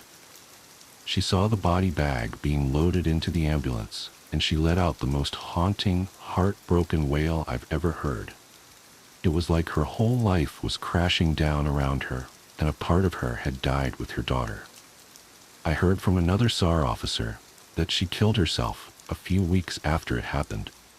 She couldn't live with the loss of her daughter. I was teamed up with another SAR officer because we'd received reports of bears in the area. We were looking for a guy who hadn't come home from a climbing trip when he was supposed to, and we ended up having to do some serious climbing to get to where we figured he'd be. We found him trapped in a small crevasse with a broken leg. It was not pleasant. He'd been there for almost 2 days, and his leg was very obviously infected. We were able to get him into a chopper, and I heard from one of the EMTs that the guy was absolutely inconsolable. He kept talking about how he'd been doing fine, and when he'd gotten to the top, a man had been there. He said the guy had no climbing equipment, and he was wearing a parka and ski pants. He walked up to the guy, and when the guy turned around, he said he had no face. It was just blank. He freaked out and ended up trying to get off the mountain too fast, which is why he'd fallen. He said he could hear the guy all night, climbing down the mountain and letting out these horrible muffled screams. That story bothered the hell out of me. I'm glad I wasn't there to hear it. One of the scariest things I've ever had happen to me involved the search for a young woman who'd gotten separated from her hiking group. We were out until late at night because the dogs had picked up her scent. When we found her, she was curled up under a large rotted log. She was missing her shoes and pack, and she was clearly in shock.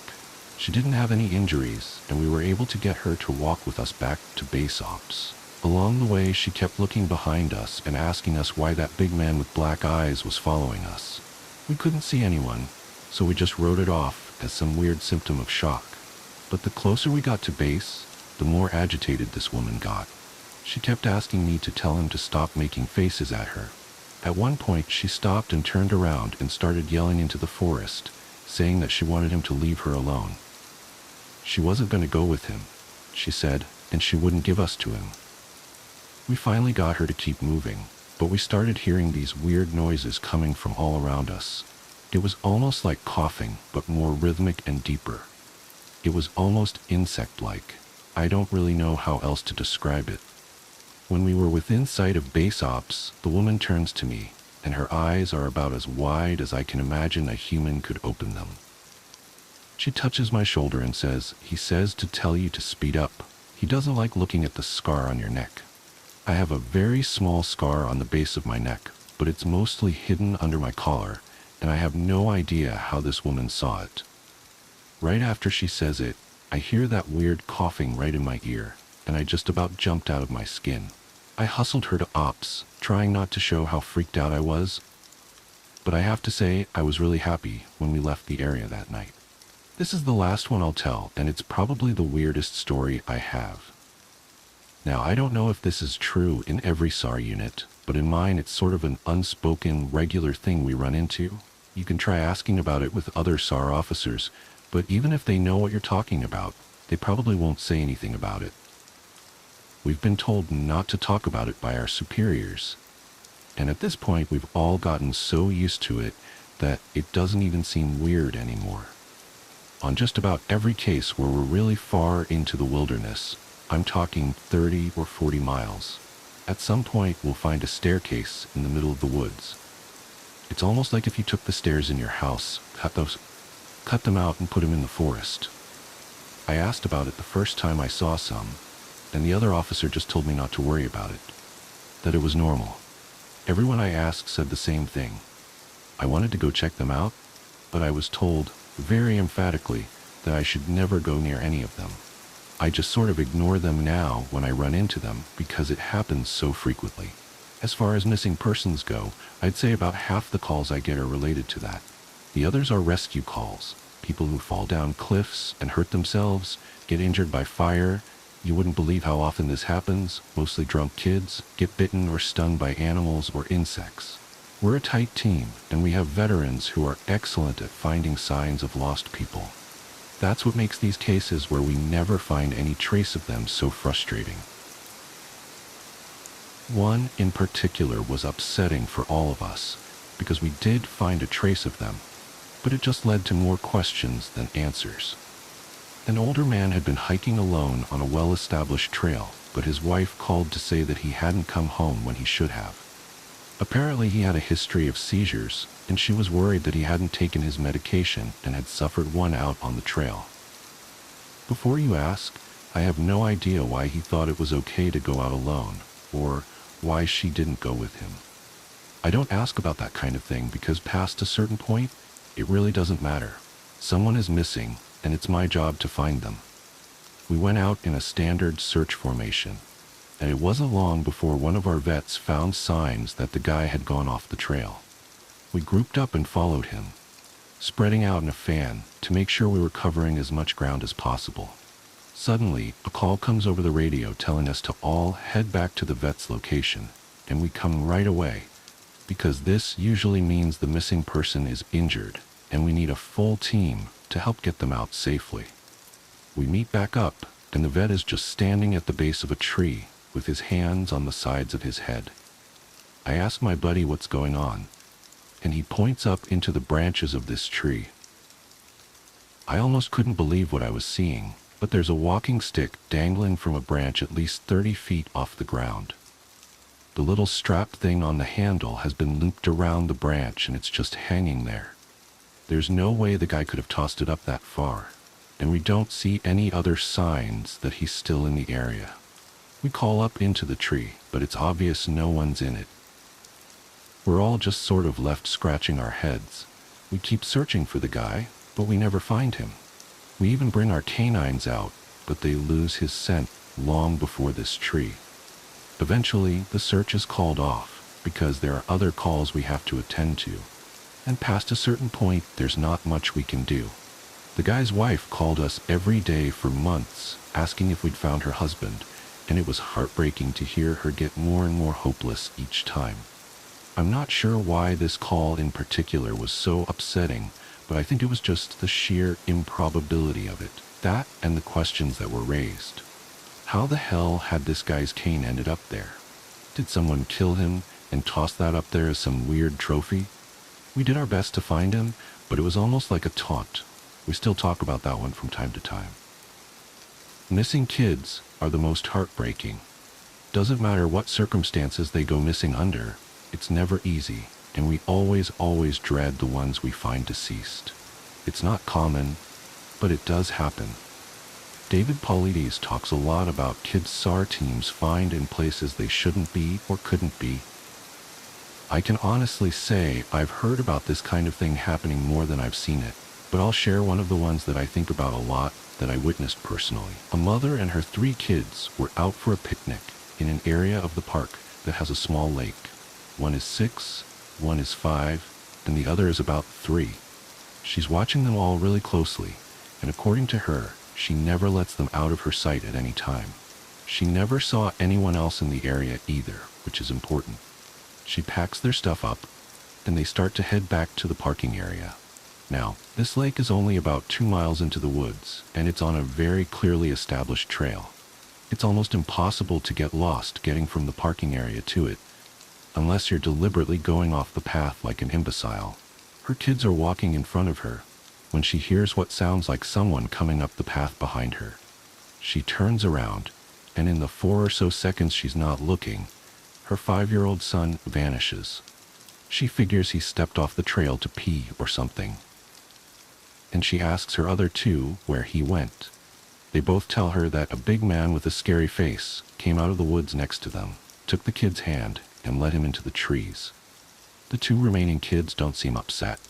In fact, she says later that it seems like they've been drugged. They're sort of spacey and fuzzy. So of course, she freaks out, starts looking frantically in the area for her kid. She's screaming his name, and she says at one point, she thinks she heard him answer her. Now, obviously she can't go blindly running into the woods. She's got the other 2 kids, so she calls the police, and they send us out immediately. We respond, and we start the search for him.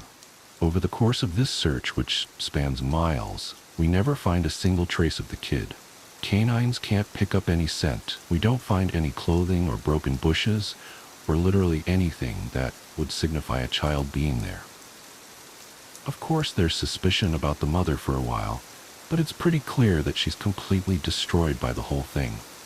We looked for this kid for weeks, with a lot of volunteer help, but eventually, the search peters out, and we have to move on. The volunteers keep searching, though, and one day we get a call on the radio letting us know that a body has been found and needs to be recovered. They tell us the location, and none of us can believe it. We figure it has to be at the different kid. But we go out there, about 15 miles from the site where he vanished, and sure enough, we find the body of the kid we've been looking for. I have been trying to figure out how this kid got where he did ever since we found him, and I've never come up with an answer. A volunteer just happened to be in the area because he figured he might as well look in places no one else would think to, on the off chance the body had been dumped. He comes to the base of a tall, rocky slope, and halfway up, he sees something. He looks through his binoculars, and sure enough, it's the body of a little boy, stuffed in a little opening in the rock. He recognizes the color of the kid's shirt, so he knows right away that it's the missing boy. That's when he calls it in, and we're dispatched.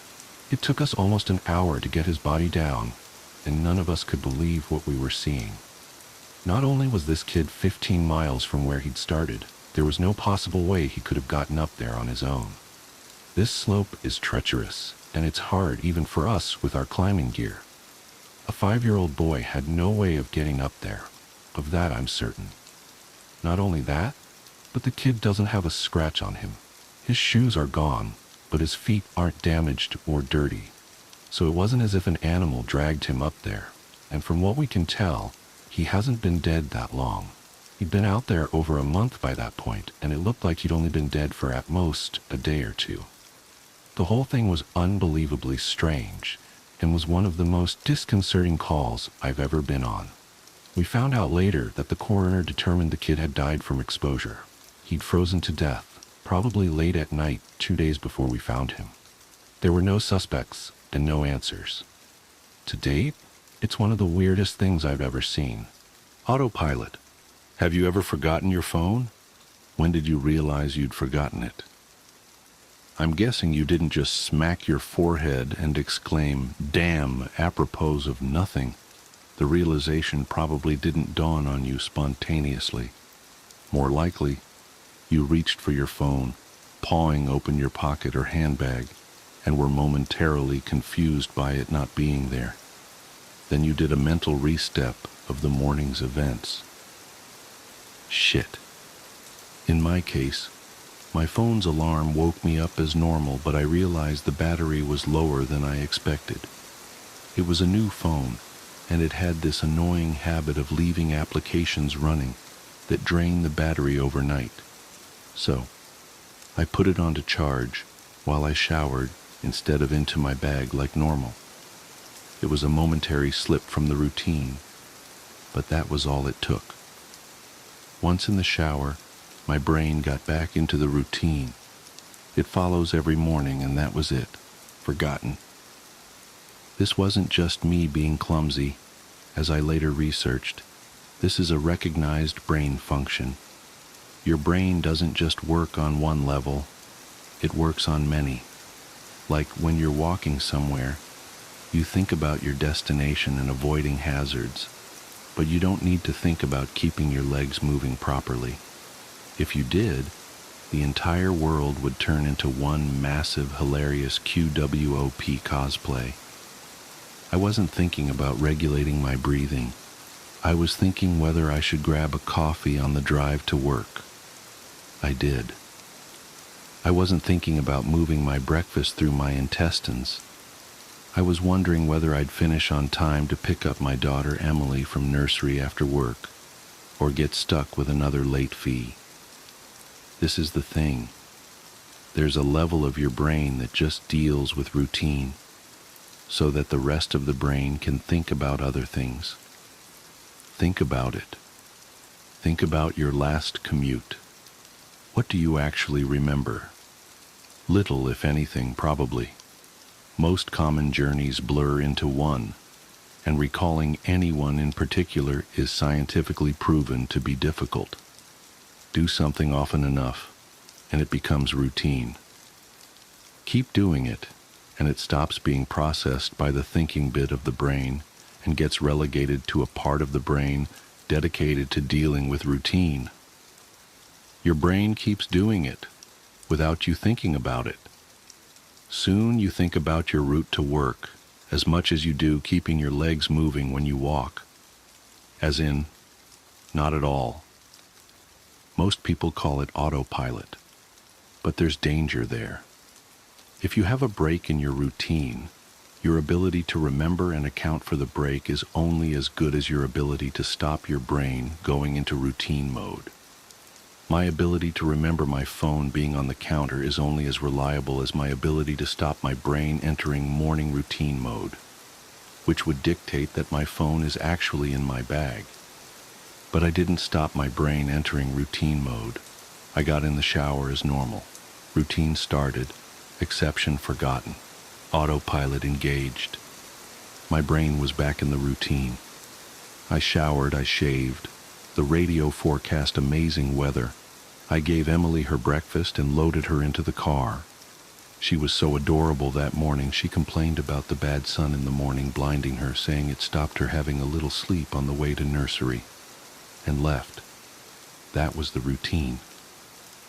It didn't matter that my phone was on the counter charging silently.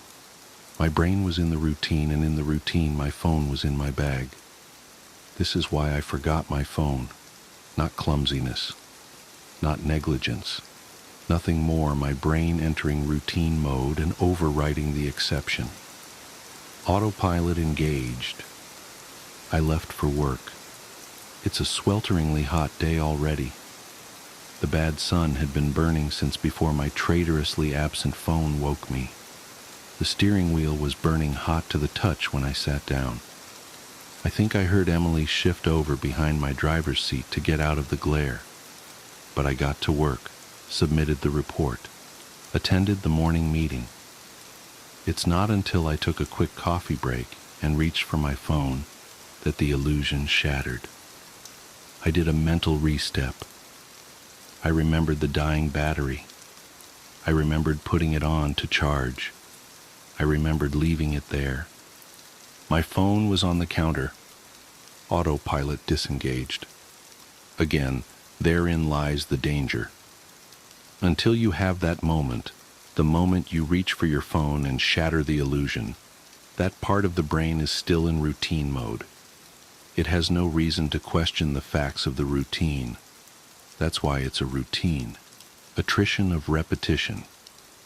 It's not as if anyone could say, "Why didn't you remember your phone? Didn't it occur to you? How could you forget?" You must be negligent. This is to miss the point. My brain was telling me the routine was completed as normal, despite the fact that it wasn't. It wasn't that I forgot my phone. According to my brain, according to the routine, my phone was in my bag. Why would I think to question it? Why would I check?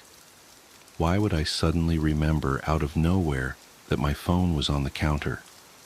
My brain was wired into the routine, and the routine was that my phone was in my bag. The day continued to bake. The morning haze gave way to the relentless fever heat of the afternoon. Tarmac bubbled. The direct beams of heat threatened to crack the pavement. People swapped coffees for iced smoothies, jackets discarded, sleeves rolled up, ties loosened, brows mopped. The park slowly filled with sunbathers and BBQs. Window frames threatened to warp. The thermometer continued to swell. Thank the offices were air-conditioned. But as ever, the furnace of the day gave way to a cooler evening. Another day, another dollar.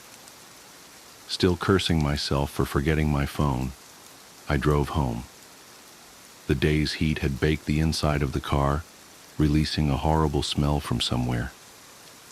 When I arrived on the driveway, the stones crunching comfortingly under my tires, my wife greeted me at the door. "Where's Emily?" As if the phone wasn't bad enough. After everything, I'd left Emily at the nursery after all. I immediately sped back to the nursery. I got to the door and started practicing my excuses, wondering vainly if I could charm my way out of a late fee. I saw a piece of paper stuck to the door. "Due to vandalism overnight, please use side door. Today only." Overnight? What? The door was fine this morning. I froze. My knees shook. Vandals. A change in the routine. My phone was on the counter. I hadn't been here this morning. My phone was on the counter.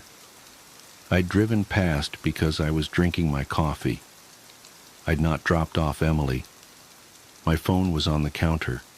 She'd moved her seat. I hadn't seen her in the mirror. My phone was on the counter. She'd fallen asleep out of the bad sun. She didn't speak when I drove past her nursery. My phone was on the counter.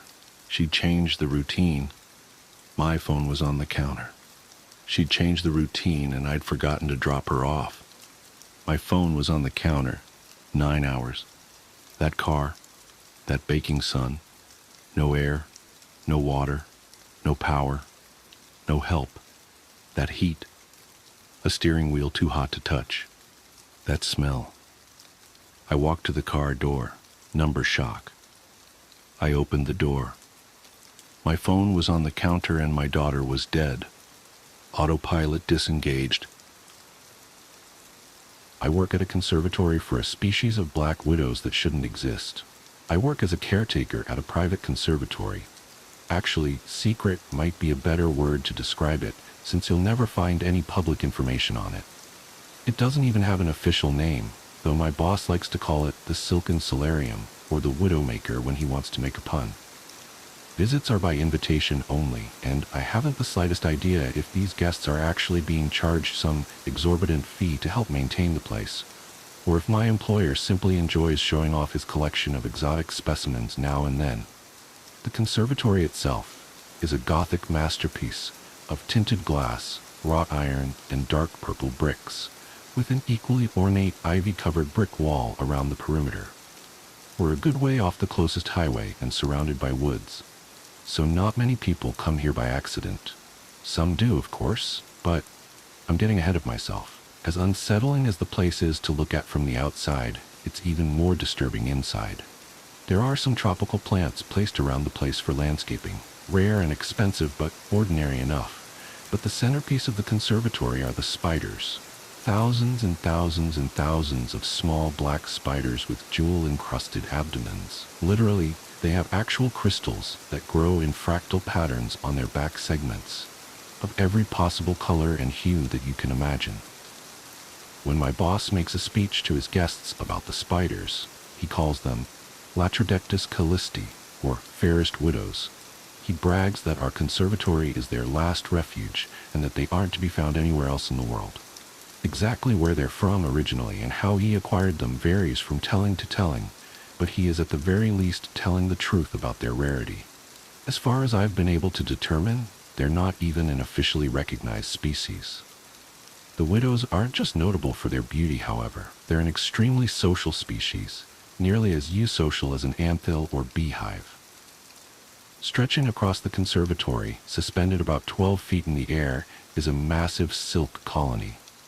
There's a large central nest dangling from the ceiling, about a dozen smaller nests scattered across the room, and an intricate network of masterfully spun spider webs linking them all together.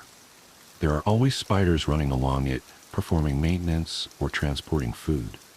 There are also guard spiders, who just hang down on a single silk thread to keep watch and send vibrations back along it to communicate to the rest of the colony.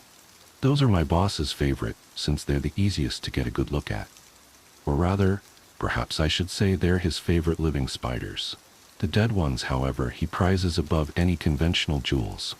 They're tens of thousands of times scarcer than diamonds, and he controls their only hatchery. The dead spiders always get thrown from the nest, which I used to find unusual since I had thought species of the black widow genus were cannibals.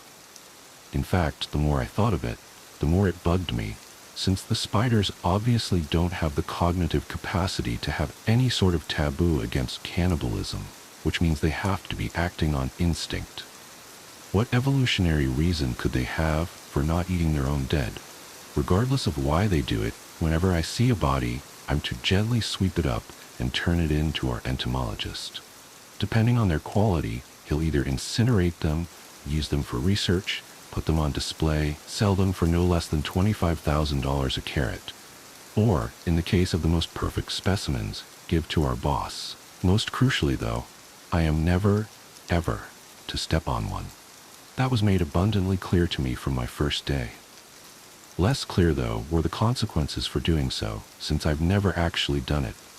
The spiders have a habit of tossing the dead where they're clearly visible, a visibility which is aided by their brightly colored, shiny rear ends. This made the whole not eating their dead thing even weirder to me, since it seems like they would attract predators. When I first asked my boss what would happen if I did step on a spider, my only answer was that I'd be finished. I used to think that meant I'd be fired. One of the more dangerous parts of my job is when I have to harvest their webs, since our conservatory also doubles as a silk farm. It's nowhere near as valuable as the spiders themselves. But my boss takes great pride in our facility being the only source of naturally farmed spider silk in the world.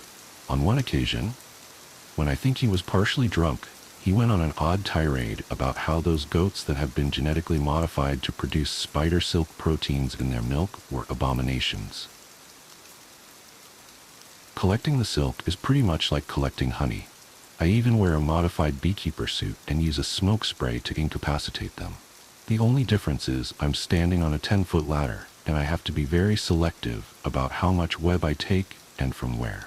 The spiders don't mind too much if I take a small amount from a non-crucial section of the colony, but if they decide I'm threatening the integrity of the colony itself, they'll swarm, and with enough bites, their venom will cause fatal paralysis. My suit offers a little protection, but it's not airtight. The only real way to keep myself safe is to be mindful of what I'm doing and how the spiders are reacting to it. That's why I usually like to feed them first, so that they're distracted.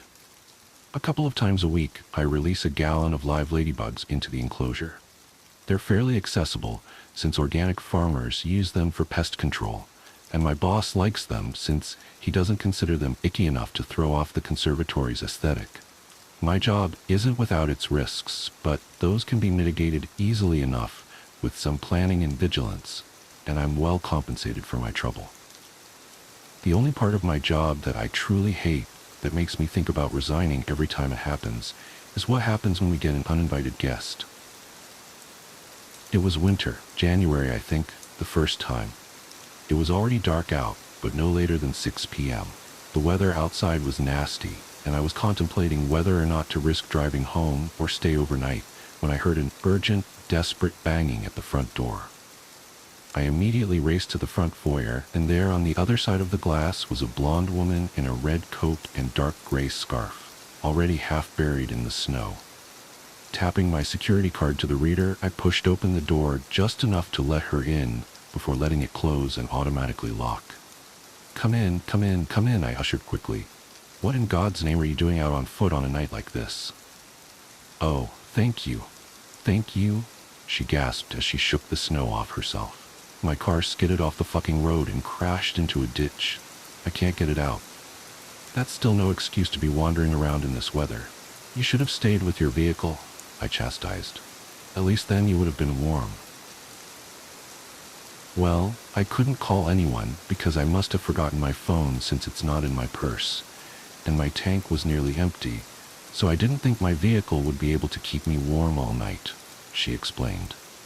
"That old road is deserted at the best of times, and I figured the odds of someone else coming along before I froze to death were worse than me reaching a farmhouse or something." She took off her gloves and began blowing air into her hands, then rapidly rubbing them together to warm them up. I diligently noted the wedding ring on her left hand, as I had been instructed to. "I'm terribly sorry to have intruded like this, but may I use your phone, please?" she asked me. "I can make a call for you, but I can't let you use our phones directly," I said apologetically. "Well," she asked, unable to contain the tinge of annoyance with me despite being at my mercy. "We're a conservatory for a critically endangered species of spider, so we have rather stringent security procedures," I explained. "Only staff are allowed to use the phone lines. I can call a tow truck and any friends or family if you have a number for me." The woman sighed in resignation and took out a pen and scrap of paper from her pocket and jotted down a number. "That's my husband's cell, Alex Gifford. Tell him my car's stuck somewhere on Mordred Drive, and I'm safe here for now," she said as she handed me the note. "I'm Carrie, by the way." "Halden?" I nodded. "You can hang your coat up and get yourself warm. I'll make the phone calls and get you some coffee. Cream and sugar, please." "Thank you." She smiled gratefully, which made my stomach roil, since I knew damn well I wasn't going to call her husband. I left her there and headed for the administrative office, making sure to leave the door to the main exhibit open for her. After a couple of calls, albeit different calls than the ones I said I was going to make, I did head to the break room to make coffee, and then went to rejoin Mrs. Gifford with a steaming cup in each hand. As expected, she had wandered into the exhibit hall. She was staring up in wonder at the intricate webwork, the delicate silken threads glistening like iridescent glass and gently swaying from the movement of its bedazzled architects, scurrying to and fro along its narrow filaments. "What are they?" she asked, bewildered, keeping her head pointed up towards the colony as she walked along the cobblestone path, paying no attention to where her feet struck the ground. "They're a rare species of black widows," I said, my eyes fixated on her feet, waiting for the inevitable. She approached one of the guard spiders, dangling just above her like a Christmas tree ornament, slowing spinning around to give her a complete view of itself. "And these crystals, they're a part of their bodies?" she asked, studying it intently, likely unaware that it was studying her as well. "They are. They make them with the minerals from their diet, sort of like how oysters make pearls," I humored her. "Spider-born organic gemstones are highly sought after, as you can imagine, which is why they're endangered. As far as I know, they're actually extinct in the wild." "I've never even heard of such a thing," Carrie remarked, "and I never thought that spiders could be beautiful." The spider let out some more thread to get a little closer to her, and she began reaching out her hand to touch it. "I wouldn't do that, ma'am," I advised, despite knowing it wouldn't ultimately make a difference. "These are still widows, and they are venomous. Come join me over here, and we can admire them from a safe distance while we wait for your husband." "He's coming to get me? In this storm?" she asked, her incredulity distracting her from the novelty of the fairest widows. She turned around and began marching towards me. You have to let me use the phone. I can't. Crunch. Let him risk his life when I'm perfectly safe now. She didn't even hear it. That horrid, sickening, crunching noise when she stepped on the dead spider. I immediately glanced back at the guard spider that had been watching her, and saw it thrumming its thread with its rear legs, the vibrations traveling all the way up it and throughout the colony. What's with the face? Surely you won't get in that much trouble just for letting me use the phone? She argued, oblivious to the danger we were both in now. I'm so sorry, I said softly, feeling a lump in my throat and tears in my eyes. I dropped the coffees and ran back to the exit, slamming it shut and sealing her in the exhibit hall. Within seconds she had caught up and was banging on the glass doors. What the hell are you doing? She demanded. I just pointed behind her, shaking my head helplessly. She turned around and saw that the thousands of spiders were now emerging from their nests en masse and converging in on her location. I presume you've seen a ball of spider babies at some point. Picture that, only the size of a basketball court. Oh my God, let me in, let me in, let me in. I wish I could have, I really do, but they had seen her trample a dead widow, and that is a crime which they cannot forgive. I heard her muffled screams through the glass doors as dozens, then hundreds of the spiders dropped down upon her. She swatted desperately as they buried themselves into her hair and beneath her clothes, covering every possible segment of her body. Her screams of terror were suddenly interjected with torturous cries of pain, as hundreds of pairs of venomous fangs dug into her flesh nearly simultaneously. Those sharp cries turned to anguish wails and convulsed grimaces as the venom coursed through her veins, destroying muscle tissue and burning her up from the inside. She tried to run, but the surprisingly devious spiders had already strung a trip line behind her, felling her to the ground. She tried to force herself back up, but her muscles were already too badly damaged for that. Instead, all she could manage was to turn her head towards me, letting me see her final expression of shocked horror and betrayal before the spiders completely swarmed over her limp body. I watched as the entire colony worked together to cocoon her in silk, and then with over 1,000 tiny drag lines, reeled her up into the main nest. I was too petrified to move for at least a solid minute, but when I was able to move again, the first thing I did was drop to my knees and vomit. Bloody hell. The little blighters didn't waste any time on this one, did they? My boss callously asked as he stood atop the ladder and examined the cocooned carcass that was now safely inside the central nest. So, my boss. I've mentioned him a few times, and by now you may be wondering what sort of man keeps a menagerie of man-eating arachnids as his personal terrarium. I don't have all the answers, but this is what I do know. First, his name's Seneca Chamberlain. He's earned a reputation as our local eccentric millionaire, but if you've never lived in Harrowett County, then you likely haven't heard of him. He's exceptionally, though indeterminately, wealthy, as you can imagine. He also has a very Victorian fashion sense. He likes to dress in frock coats and cravats and top hats, velvets and silks, and always in deep reds and golds. A plutocrat with a pretentious and fashionably old-fashioned taste in clothing wouldn't normally be anything to get too worked up about. Except for that, my boss looks far younger than I know him to be, than anyone knows him to be. That too isn't all that unusual. Plenty of rich people look good for their age.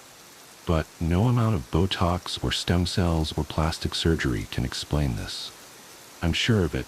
He looks no more than 40, and I know he's looked like that for decades at least. The most unsettling thing is that the name Seneca Chamberlain goes back to the earliest surviving county records from nearly 200 years ago. My boss, of course, claims he's merely a descendant of the original Chamberlain, and that it was only poor record-keeping that failed to make that clear. But there are photos and portraits of his father and grandfather, and, look, if it wasn't for the fact I've seen him walking around in broad daylight, I'd swear he was a vampire. No, they didn't, I answered him softly as I sat slumped up against an information placard, my head tilted back towards the ceiling as I tried to process everything that had happened. She stepped on a spider almost as soon as I called you. Well, that would do it all right, he smirked, his eyes darting back and forth as he followed the countless widows going about their business. "And you said she was married, correct?" "She was," I croaked, the stinging of tears starting to fill my eyes once again. "To a man?" he asked nonchalantly as he started climbing down the ladder. "Yes. What does that matter?" I asked irritably. "It's just that it really tickles my fancy when this place becomes an actual widow-maker," he answered blithely, hopping to the ground. "Still, widowers are a subtype of widow, now aren't they?" "Small victories then, Halden." "Small victories. Come on now, stop moping. You did beautifully. And don't worry about any future problems with the law. That's all been taken care of." I turned my head to him then, wearing a poorly restrained glower of disgust and loathing. "Sir, with all due respect, is this just a game to you? We leave the front gates open, let curious or desperate passers-by wander on in, and then just let them do as they please until the widows snatch them up, just so that you can get your kicks and make a stupid pun?" I demanded. Chamberlain just tossed his head back and chuckled dryly. No. Heavens, no. I have far too much invested in this enterprise to risk bringing it to the authorities' attention over mere frivolities, he assured me. "No, Halden. I'm afraid that the occasional incident is quite essential to our operations. Why don't you climb up yourself and take a better look? That should make things a bit clearer." My stomach churned at the prospects at looking at Carrie's silk-encrusted, spider-covered corpse, but I had let her die. If there was actually a good reason for that, I wanted to know. I forced myself to my feet and trudged up the ladder to see what Chamberlain was going on about. I peered down into the nest and saw exactly what I had expected to see, a silk-encrusted, spider-covered corpse. But then, I noticed that the spiders were behaving somewhat unusually. Instead of their usual meticulous, coordinated activity, they were climbing all over each other seemingly at random, their limbs intertwined, unfamiliar globules of material being ejected from their abdomens in a mass orgy of fuck. It is an orgy, they're breeding, I realized. That's right, they only breed when they come across a windfall of food, such as this. Very responsible of them, Chamberlain commended.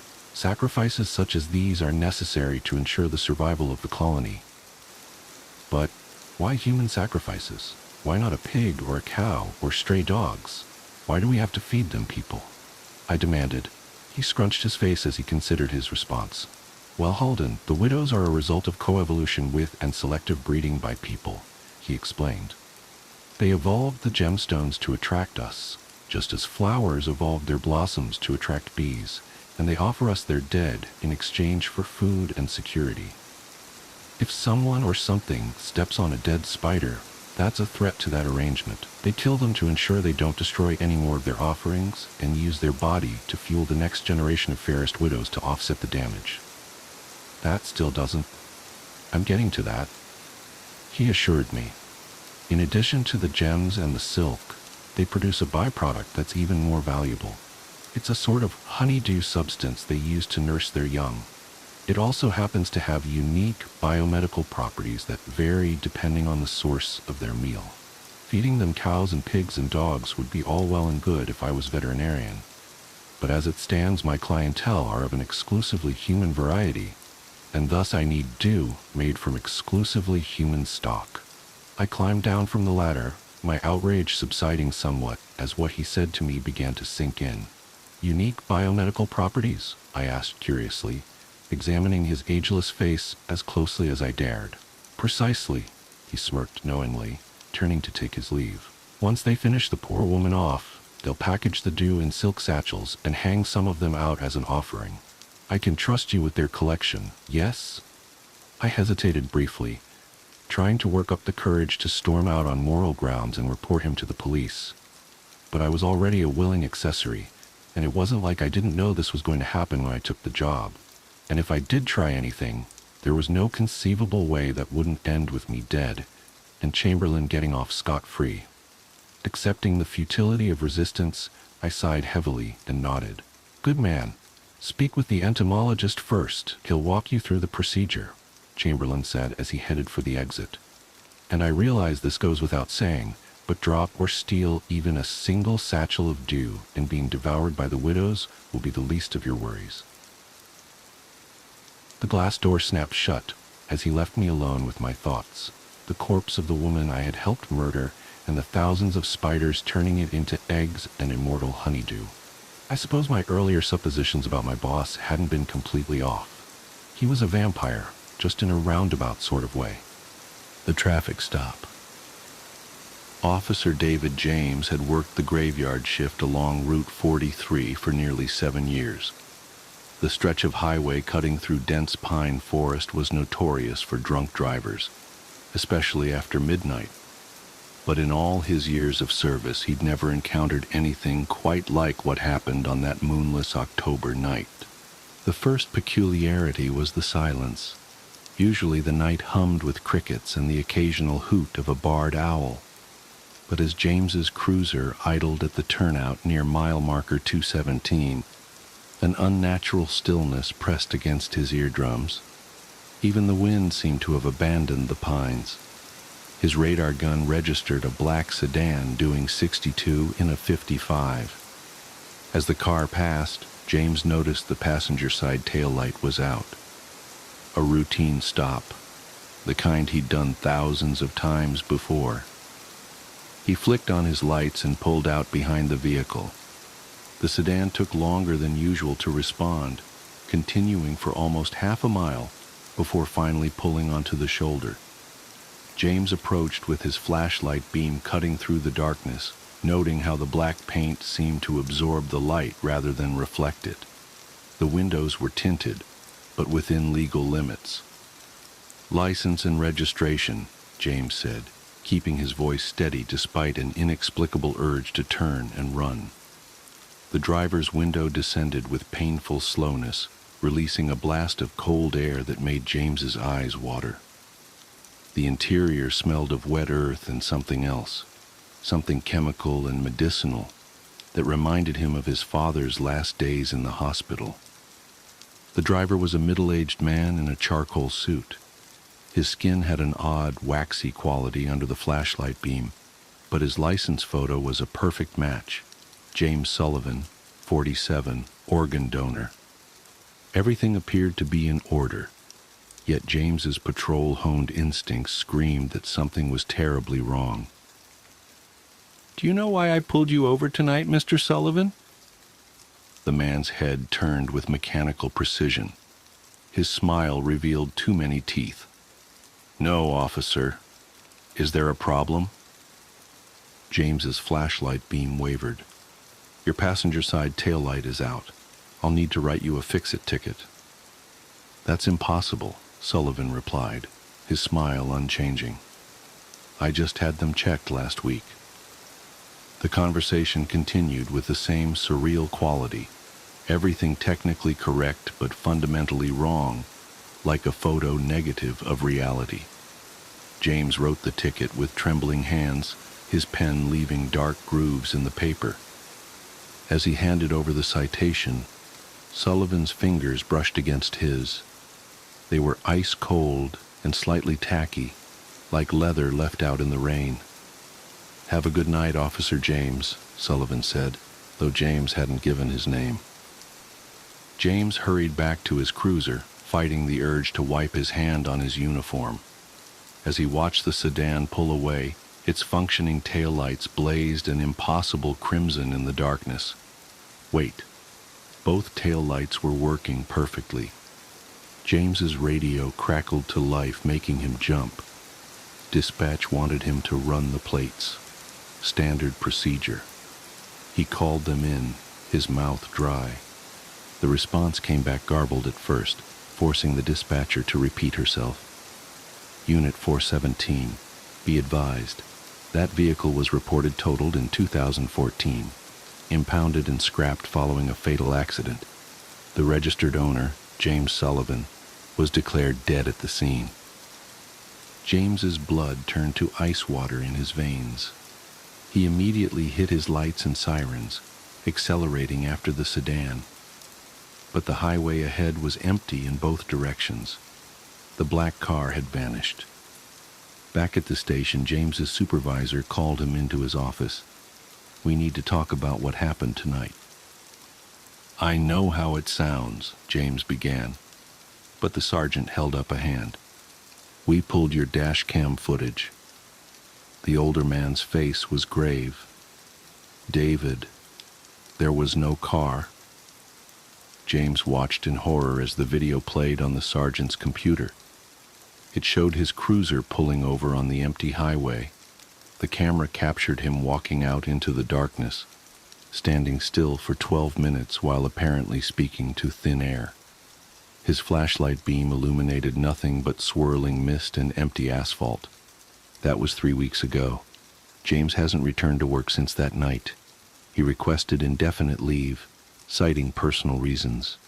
But the truth is, he can't bring himself to drive that stretch of Route 43 again.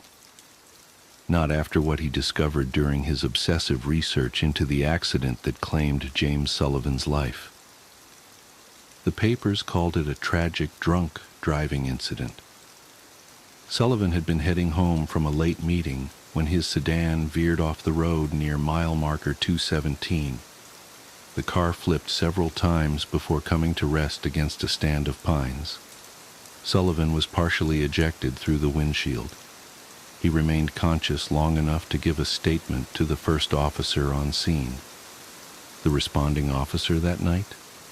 A rookie named David James, working his very first graveyard shift. In his incident report, James wrote that Sullivan kept apologizing, saying he should have noticed his taillight was out. The report also noted that James had tried to comfort the dying man, promising to stay with him until the ambulance arrived. But James has no memory of that night. None at all. The first year of his service is a complete blank in his mind, as if something reached in and carefully excised those memories, leaving behind nothing but shadows and the lingering scent of wet earth. Last week, James finally worked up the courage to visit the accident site. The old skid marks have long since faded, and new saplings have begun to reclaim the small clearing where Sullivan's car came to rest. But as James stood there in the weak autumn sunlight, something caught his eye, a glint of metal half buried in the soil. He dug it up with trembling hands, a police badge, caked with dried mud and what might have been blood. The number was still legible despite years of exposure to the elements. It was his badge, the one he'd lost during his first year on the force, the one he'd had to replace, but could never remember losing. James sits in his dark apartment now, staring at the badge and trying to piece together the truth. Every night, he dreams of standing on that empty highway, watching headlights approach through the mist. In the dreams, he's the one behind the wheel of a black sedan, and a young officer named David James is walking toward his window with a flashlight beam that illuminates nothing at all. He knows he should tell someone what he's discovered, should warn them about what happens on that stretch of Route 43 when the night grows too quiet and the darkness seems to pulse with its own heartbeat. But who would believe him? Besides, he's beginning to understand now, beginning to remember fragments of that lost year, like shards of a broken mirror slowly being pieced back together. He remembers the sound of tearing metal and breaking glass, remembers the taste of copper in his mouth and the feeling of cold asphalt against his cheek, remembers a kind young officer who held his hand and promised to stay, even as the ambulance sirens wailed in the distance and the world grew dim around the edges. Most of all, he remembers the guilt, the soul-crushing weight of it, because there was something else in his original incident report, something that's been eating away at his subconscious for 10 years, like a cancer. When Sullivan apologized for his tail light, James had assured him it was working fine, had even walked around to check, just to give the dying man some peace of mind. Both tail lights were functioning perfectly that night, just like they were 3 weeks ago, when James pulled over a black sedan driven by a man with too many teeth and cold, tacky hands. James's phone buzzes, making him flinch. It's a text from an unknown number. Time to collect, rookie. The message is time-stamped 10:17 p.m. Exactly when he'd first spotted the black sedan 3 weeks ago. Exactly when Sullivan's accident occurred 10 years ago. As he stares at his phone's screen, another text appears. Your tail light's out. James's hands shake as he dials dispatch. The phone only emits a low, wet, gurgling sound, like someone drowning in mud. The smell of wet earth and antiseptic suddenly fills his apartment, and the temperature plummets. No, James whispers, backing away from the window. Through the gap in his curtains, he can see the street below. A black sedan idles there, both taillights blazing an impossible crimson in the darkness. Its engine growls like something from the depths of hell. James runs for his bedroom, but his legs won't work right. Each step feels like moving through tar. He reaches for his service weapon, but his fingers pass right through it as if it's made of smoke. You promised? Sullivan's voice whispers from every corner of the room. You promised you wouldn't let me drive alone. I was trying to comfort a dying man, James shouts into the darkness. I didn't mean... But you promised, the voice interrupts, closer now. The smell of rot in hospital corridors grows overwhelming, and now it's time to pay. James tries to scream as invisible hands grasp his shoulders, their touch cold and tacky like old leather left in the rain. But no sound comes out. His body moves against his will, walking puppet-like toward the door. His old badge, still caked with mud from that fatal night, slides across the coffee table on its own and into his pocket. It feels impossibly heavy, like it's made of black holes and broken promises. Please, James begs as his feet carry him down the stairs. I have a family, a life. You can't... I had those too, Sullivan's voice hisses in his ear. Before the crash, before you made your promise. The black sedan's passenger door swings open by itself. The interior smells of grave dirt and formaldehyde, and the man behind the wheel smiles with too many teeth, far too many, row upon rotting row disappearing down his throat like a shark's maw. No, please, James struggles, but his body moves inexorably forward. His muscles respond only to Sullivan's will now. Someone help me. Nobody can hear you, Sullivan says, his leather-textured fingers drumming on the steering wheel. Nobody could hear me that night either. Just you. Just the rookie who promised to stay. James's body slides into the passenger seat against his will, his old mud-stained badge burning cold in his pocket like a chunk of ice. How long? He manages to whisper. Sullivan's impossible smile widens. Forever, partner. We have so many more traffic stops to make. The sedan pulls away from the curb, its taillights cutting bloody swaths through the darkness. Tomorrow, someone will find James's apartment empty, his service weapon and current badge still on the coffee table next to his phone. The screen will show a final, unsent text. Help me. But tonight belongs to Route 43. Tonight belongs to the endless dark and the promises we make without understanding their cost, to the debts that come due when the crickets fall silent and the shadows grow teeth. Somewhere ahead, another young officer is starting their first graveyard shift. They're parked at mile marker 217, watching the empty highway and wondering why the night feels so strange, so hungry.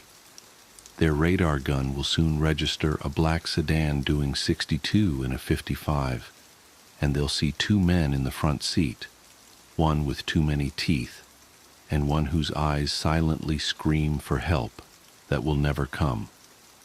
Because some promises bind us whether we want them to or not. Some nights never really end. They just keep repeating, like an endless loop of dash cam footage showing nothing but mist and darkness and the price we pay for the words we can never take back. Have a good night, officer. And remember, never make promises to the dying. They have nothing left to lose and eternity to collect. The Archivist's Burden. The first photograph appeared on my desk on a Tuesday morning in October. I remember the exact moment because I had just finished cataloging a collection of Civil War letters, my specialty as head archivist at the Whitmore Historical Society. The photograph shouldn't have been remarkable. A black and white portrait of a young woman circa 1940s, her eyes downcast and hands folded primly in her lap. But something about it made my skin crawl. I've spent 20 years handling historical artifacts, learning to read the stories they tell beyond their physical presence. This photograph felt wrong. Not damaged or fraudulent. I've encountered plenty of those. But wrong in a way that defied professional explanation. The woman's pose was too still, her shadow too dark against the backdrop, and her hands. I could have sworn they were in a slightly different position each time I looked away and back. "Margaret?" I called out to my assistant but received no response. Right. She had taken a personal day. I was alone in the archive's basement office, surrounded by climate-controlled storage rooms and the gentle hum of dehumidifiers. I checked our acquisition records but found no entry for the photograph. This wasn't entirely unusual. We sometimes received anonymous donations through our mail slot. I created a new entry following standard cataloging procedure. My hands trembled slightly as I measured the photograph's dimensions. 8x10 inches, standard size. The paper was period appropriate, showing expected signs of age. When I looked up from my notes, there was a second photograph on my desk. I froze, pen hovering above paper. This one showed the same woman, but from a different angle. Her head was turned slightly to the right, and though her eyes were still downcast, a faint smile played at the corners of her mouth. The shadow behind her had grown larger, spreading across the backdrop like an ink stain. I am not a fanciful person. My profession demands rigorous attention to detail and skepticism toward unprovable claims. I've debunked countless stories of haunted artifacts and cursed heirlooms. But in that moment, I felt something I hadn't experienced since childhood, pure, irrational terror. I forced myself to remain calm and logical. Someone must have placed the second photograph there while I was distracted with cataloging. But I hadn't heard footsteps on the creaking floorboards, hadn't felt the characteristic draft when the basement door opened. The phone on my desk rang, making me jump. I answered with hands that were definitely shaking now. Whitmore Historical Society. This is Daniel speaking. Static crackled on the line. Through it I heard what sounded like an old recording of orchestral music, the kind played on a phonograph. A woman's voice, distant and distorted. "Have you seen them yet?" "I'm sorry. Who is this?" "The collection needs to be complete." The music grew louder, brass instruments distorting into something that sounded like screaming. "She's been waiting so long." The line went dead. When I looked back at my desk, there were 4 photographs. In the third, the woman's head was raised, but her face was obscured by shadow. The fourth showed her standing, her dress rippling as if caught in a breeze, though the backdrop remained perfectly still. The shadow behind her had taken on a vaguely human shape, reaching toward her with elongated fingers. I should have left, should have walked out of that basement and never returned. But archivists have a duty to preserve history, to maintain order in the face of chaos. And beneath my fear was a familiar, scholarly curiosity. Who was this woman? What was the significance of these photographs? How were they appearing on my desk? I began to research. The woman's clothing and hairstyle suggested the photographs were taken between 1943 and 1945. The backdrop and lighting setup matched the style of Marcus Sullivan, a photographer who operated a studio in downtown Whitmore during that period. Sullivan was known for his innovative techniques and had a particular interest in capturing movement in still photographs.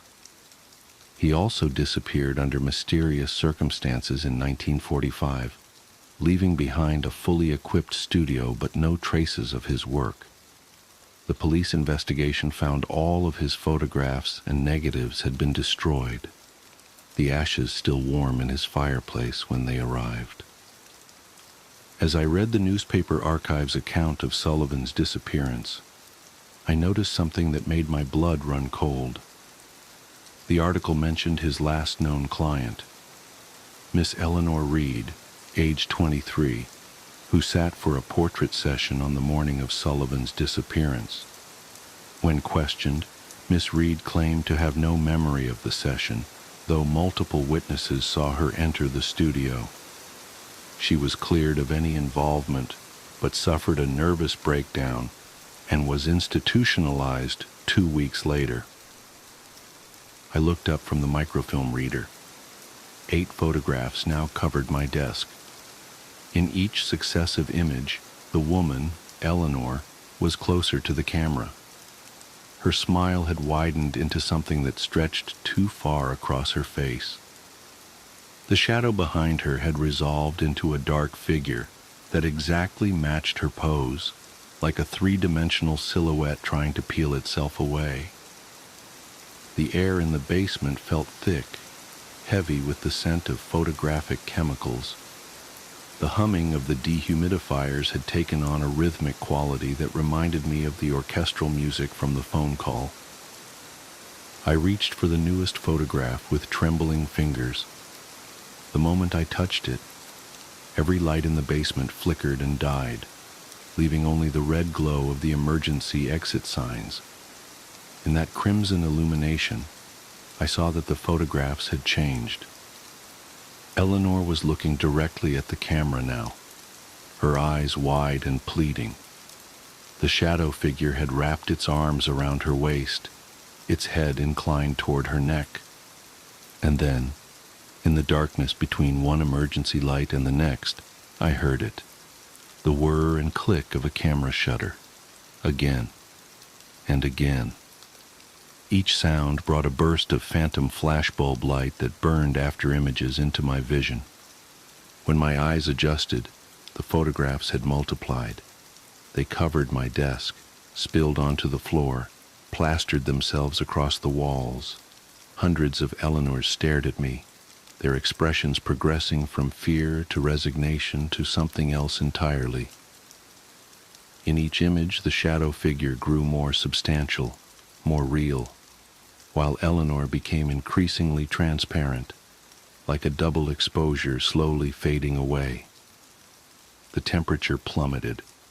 My breath fogged in the air as I stumbled backward, knocking over a stack of archival boxes. The crash echoed through the basement, but beneath it, I heard something else. The scratch of a phonograph needle, followed by that distant orchestral music. The collection must be complete. The voice came from everywhere and nowhere, Eleanor's and not Eleanor's, a chorus of whispers that made my teeth ache. The emergency lights flickered faster now, strobe-like bursts that transformed the basement into a makeshift darkroom. In those fractional seconds of illumination, I saw them. Figures stepping out of the photographs, Eleanor and her shadow multiplied into a crowd of identical pairs. They moved with jerky, stop-motion precision, like subjects in an early motion study. With each step, the shadow figures grew more solid while the Eleanors became increasingly ghost-like. I ran for the stairs, but they were blocked by a wall of photographs that hadn't been there moments before. Each one showed the same scene, the basement from every conceivable angle, with me at the center. And in every image, standing just behind me, was a shadow that didn't match my pose. The whirring of camera shutters reached a deafening crescendo. The emergency lights exploded in a shower of sparks and glass. In the total darkness that followed, I felt something cold brush against the back of my neck, like fingers made a photographic negative. "Your turn," Eleanor's voice whispered, her breath like chemical fixer against my ear. "The artist needs new subjects." The last thing I saw before the flashbulb went off was my own shadow, standing 3 feet away, smiling back at me. They found me the next morning when Margaret came in to work. I was sitting at my desk, apparently cataloging a collection of photographs that didn't exist. The doctors called it a psychotic break brought on by prolonged isolation and archival gases. They said I was lucky. Most of the other victims of the Whitmore photography incident didn't survive their encounters. I've been in this institution for 3 months now. The medication helps with the tremors, but nothing can erase what I saw, what I became. Sometimes, when I look in the mirror, my reflection moves a fraction of a second too late. My shadow falls in impossible directions, no matter where the light source is, and the photographs keep appearing. On my bedside table, under my pillow, tucked into my case file. Always the same progression, always ending with a new subject. The collection grows, one portrait at a time. I know how this story ends. I've seen it play out in silver halide and shadow, frozen in countless variations. The artist is patient. The camera is always watching. And somewhere in that basement archive, in a box that can't be found but can't be destroyed, the negatives are waiting to be developed. Here's the truth I've learned too late. Some histories shouldn't be preserved. Some stories are meant to fade away, like old photographs left in sunlight. But art is permanent, and shadows never truly disappear. They just find new subjects to cast them. I have to go now. The orderly is here with my medication, but his shadow is walking in the wrong direction. And I swear I can hear very faintly the sound of orchestral music playing on an antique phonograph. Click. The children's footprints. I never wanted to be the night security guard at Oak Brook Elementary. The pay was decent enough, but something about schools after dark always unsettled me. Empty hallways that should be filled with children's laughter.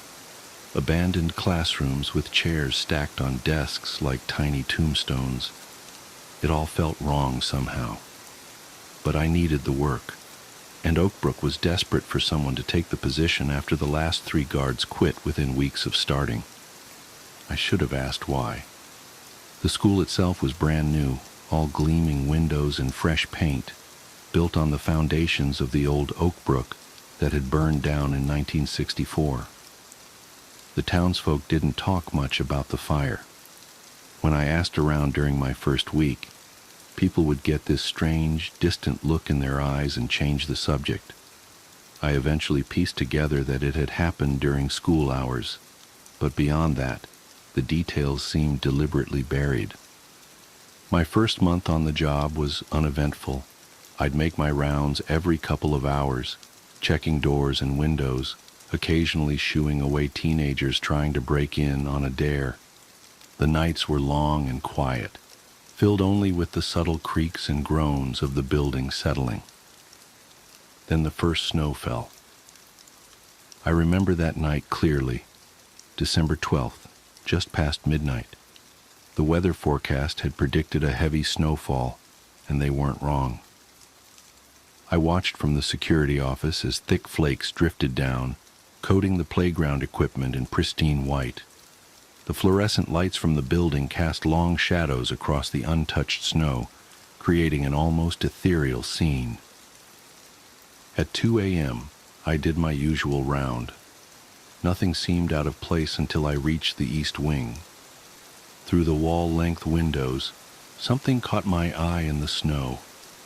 Footprints, small ones, like those of young children, leading away from the building's wall. My first thought was that some kids had snuck onto the property, but that made no sense. The snow had only started falling an hour ago, and I'd been watching the security cameras the whole time. No one had approached the building. I radioed it in and went outside to investigate. The temperature had dropped well below freezing, and my breath came out in thick clouds as I followed the tracks with my flashlight. They led from the wall, not from any door or window, but straight from the solid brick wall, out to the playground. Then they just stopped, mid-stride, as if whoever had made them had simply vanished into thin air. I checked the security footage later that night. Nothing. The cameras showed the snow falling undisturbed, then suddenly, between one frame and the next, the footprints appeared. I convinced myself it was some kind of trick of the light, or maybe wind patterns in the snow. But the next night, it happened again, and the next, always in different places, always leading from the building's walls, always vanishing without explanation. The maintenance staff started refusing to come in early to shovel the walks until after sunrise. They said they could hear things in the pre-dawn darkness, children laughing, the sound of running feet, sometimes crying. But when they'd look, there was never anyone there. I started doing research into the old school's history. The fire in '64 had made the national news, though most of the articles were frustratingly vague. It had started in the basement, they said, spreading so quickly that parts of the building collapsed before the fire department could respond. The death toll was never officially confirmed. That's when the dreams started. They always began the same way. I'd be doing my rounds, checking the halls like usual, when I'd hear singing. A children's song, something old and familiar that I could never quite place. I'd follow the sound down to the basement where the old foundation stones were still visible beneath the new construction. The singing would get louder, and I'd realize it was coming from behind one of the walls. Then the screaming would start. I'd wake up in a cold sweat, the phantom smell of smoke in my nostrils. The dreams felt so real that sometimes I'd have to check my uniform for scorch marks. Last week they started the final phase of construction on the new gymnasium. The excavators were digging out the last section of the old basement when they found it, a room that hadn't appeared on any of the original blueprints. It had been sealed off with concrete, hidden behind one of the foundation walls. Inside, they found small shoes, dozens of them, blackened with smoke but still recognizable, and scratches on the inside of the door, desperate, frantic scratches that spoke of unimaginable terror. The official story in 1964 had been that the fire started accidentally, but I've seen the police reports they dug up from the archived evidence. They found accelerant residue around the basement door. The lock had been engaged from the outside. Someone had trapped those children down there, leaving them to suffocate in the smoke while the building burned around them. That's when the footprints changed. They stopped leading out to the playground. Now they all lead to the construction site, to the exposed foundation where that hidden room was found. Every morning, there are more of them, dozens of tiny tracks in the snow, all converging on that one spot. Last night, I heard the singing again. Only this time, I wasn't dreaming. It was coming from the basement. I know I should quit. 3 other guards already have, and I understand why now. But I can't shake the feeling that I'm meant to be here, that there's something I need to understand. The construction crews found something else yesterday, buried deep in that hidden room. A metal box, its contents preserved despite the fire. Inside were papers, class photos, attendance records, and a letter, its pages yellow with age. I shouldn't have read it, but I did. It was written by a teacher, dated the day before the fire. She wrote about her concerns, about the sounds she'd been hearing from the basement during school hours. Children crying, she said, when all her students were accounted for in class. She'd reported it to the principal, but he'd dismissed her fears, said she was imagining things. The principal's name was familiar. I'd seen it before, in my research about the town's history. He'd died just last year, in fact, a respected member of the community right up until the end. But here's the thing that keeps me up at night. They found something else in that metal box, a ring of keys, heavy and old-fashioned. One of them fits the ancient lock they discovered on that basement room's door. The principal had lived in town all his life. He'd never left, never moved away, even after the fire. For 60 years, he'd walked these streets, attended church, served on the town council, all while carrying the weight of what he'd done. Why did he do it? That's the question that haunts me. What could drive a man to lock children in a basement and set the building ablaze? The answer has to be in the record somewhere, hidden in the town's history like those small, scorched shoes behind the foundation wall. I've started bringing a recorder to work. Sometimes in the quietest hours of the night I can hear voices in the static, children's voices whispering names. Their names, I think. The ones that were never included in the official death toll. The footprints appeared again last night, but they were different. Larger this time, adult-sized, leading from the parking lot to the basement entrance. They looked fresh, but when I checked the cameras, there was nothing there, just empty frames of falling snow. I followed them to the door, and that's when I noticed something that made my blood run cold. Mixed in with the snow around the footprints were dark spots, like water droplets. But when I knelt down to look closer, I realized they weren't water. They were ash. The principal was buried last year in Oak Hill Cemetery, just across the street from where the school stands now.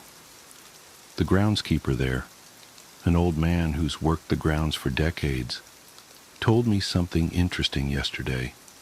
He said that every morning for the past 60 years, he'd find footprints in the snow around the principal's house, small footprints, like those of children, leading up to his windows, circling his doors, watching, waiting. The old man said that in all those years, the principal never once left his house when it snowed. He'd have his groceries delivered, cancel appointments, anything to avoid stepping out into the white expanse, as if he was afraid of leaving tracks of his own. But now he's dead, and the footprints have returned to the school, to the basement, to that room. I think I understand now why I was drawn to this job, why I couldn't leave, even when the dreams started. Someone needs to tell their story. Someone needs to make sure they're not forgotten again. The construction company wants to seal up that room, pour new concrete over the old foundation, and bury the past for good. But I don't think that's what the children want. I think they've been trying to tell us something all these years, leaving their marks in the snow, singing their songs in the dark. They want to be found. They want to be remembered. Last night, I heard the singing again. It was clearer this time. A nursery rhyme about a ring of roses, about ashes and falling down. It seemed to be coming from everywhere and nowhere at once, echoing through the empty halls. I followed it down to the basement, to that room behind the foundation wall. The door was open, though I know it had been locked. Inside, the air was thick with the smell of old smoke, and the temperature had dropped so low I could see my breath. On the floor, perfectly preserved in a patch of dust, was a small handprint. As I watched, another appeared beside it, then another, as if invisible children were playing in the dirt.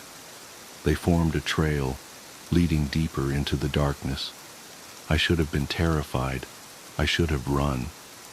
But something in that moment felt right, as if I'd finally arrived at the place I was meant to be. The singing grew louder, and I recognized more voices joining in, dozens of them, young and sweet and terribly sad. They seemed to be calling to me, inviting me to follow their trail of handprints into the shadows. I took out my flashlight, but it wouldn't turn on. The beam sputtered and died, leaving me in complete darkness. And that's when I felt it, a small, cold hand slipping into mine. I'm writing this now from my car, parked across the street from the school. The sun will rise soon, and with it, the construction crews will return. They'll pour their concrete, lay their foundations, and try to bury the past once again. But I won't let them. Not this time. The children have shown me things in the darkness, memories preserved like insects in amber, moments frozen in time. I've seen what really happened that day in 1964. I've seen why the principal did what he did, what he was trying to hide. It's worse than anyone imagined. The footprints are appearing more frequently now, not just in snow but in mud, in dust, even in the fresh concrete the workers pour. They're getting stronger, more numerous, as if the children know their time is running out. But they're not just victims anymore. I've seen their power growing, felt their anger building like a storm. The principal might have escaped their justice in life, but in death, well, that's why I'm watching his grave tonight. The snow is falling again, thick and silent. Through my windshield, I can see fresh footprints appearing in the cemetery, small tracks in the untouched white. They're heading toward his headstone, dozens of them, converging like streams flowing to the sea. And now, God help me, I can see larger footprints too, adult-sized ones, staggering, stumbling, trying to run. But you can't run from the past forever. You can't hide from what you've done. The children are singing again, that same nursery rhyme, echoing through the night. But there's another sound mixed in now, screaming, adult screaming, full of terror and recognition. The principal may have died last year, but I don't think he's going to rest in peace. Not anymore, not after what he did. The footprints tell the truth, you see. They always have. We just weren't looking closely enough. I know what I have to do now. The children have shown me. There are others who knew, others who helped hide the truth. Their names are written in ash and shadow, preserved in the memories of those who cannot rest. Tomorrow I'll start visiting them. I'll knock on their doors and look into their eyes, and I'll know. The children will show me. They're so good at spotting guilt, at sensing the weight of secrets. But tonight, I watch. Tonight, I bear witness as justice arrives on small, silent feet, carrying 60 years of patience and pain. Listen. Can you hear it? The singing is growing louder. The footprints are appearing faster now, like raindrops hitting water. And there, in the darkness between the graves, I can almost see them. Small shapes moving through the snow, circling, closing in. Ring around the rosy, pockets full of posies. Ashes, ashes. We all fall down. The screaming has stopped now. The snow falls silently on fresh tracks that lead nowhere. on a disturbed grave that holds more secrets than answers. And tomorrow, when they find what's left, they'll finally have to face the truth. But for now, I sit in my car and watch the footprints appear in the virgin snow, leading away from the cemetery, back toward the school, back to that room behind the wall where it all began. They've invited me to follow, and God help me, I think I will. Because sometimes the only way to right an old wrong is to let the victims guide you through the darkness. Sometimes justice wears small shoes and sings nursery rhymes in the night. And sometimes, just sometimes, the footprints in the snow lead exactly where they're supposed to.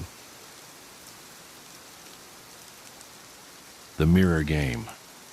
I keep telling myself that writing this down will help, that somehow putting the experience into words will make it feel more contained, more manageable.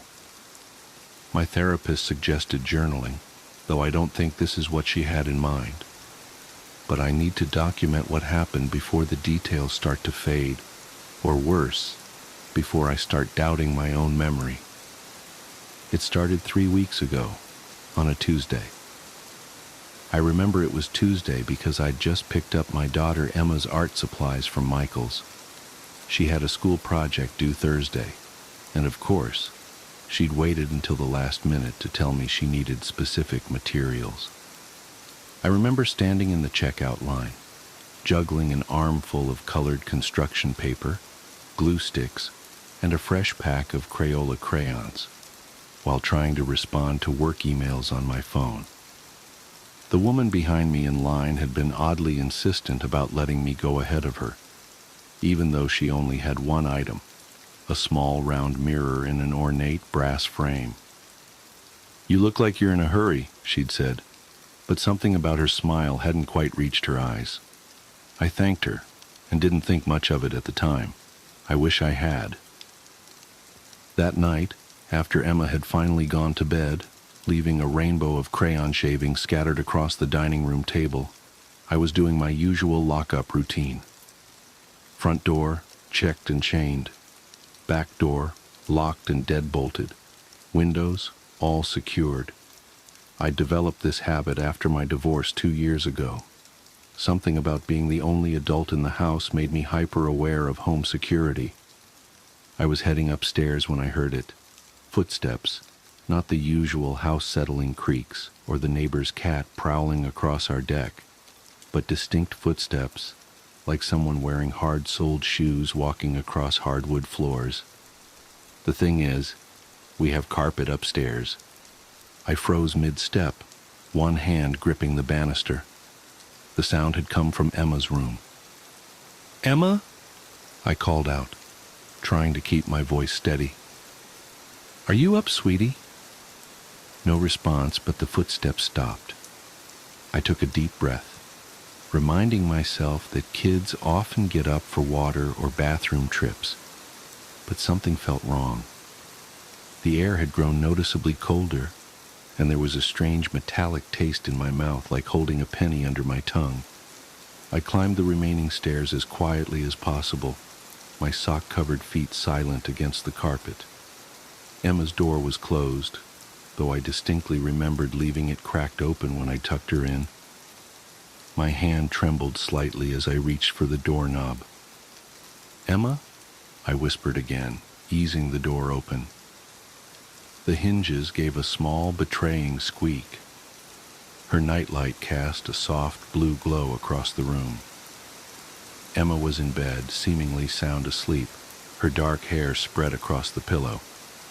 Everything looked normal, except the new pack of crayons I'd bought earlier was on her dresser, opened, with several crayons scattered across the surface. I distinctly remembered leaving them downstairs. More concerning was that they were arranged in a peculiar pattern, forming what looked like a crude circle with strange marks around it. My first thought was that Emma must have snuck up to continue working on her project, but as I moved closer to clean up the mess, I noticed something that made my blood run cold. The crayons were still perfectly sharp, unused. and in the center of their circle was a small mirror. Not Emma's pink plastic play mirror, but an antique-looking one with a brass frame. It was identical to the one the woman at Michael's had been holding. I must have made some sound because Emma stirred in her sleep. "Mommy," she mumbled, "why are you playing the mirror game?" "What mirror game, sweetie?"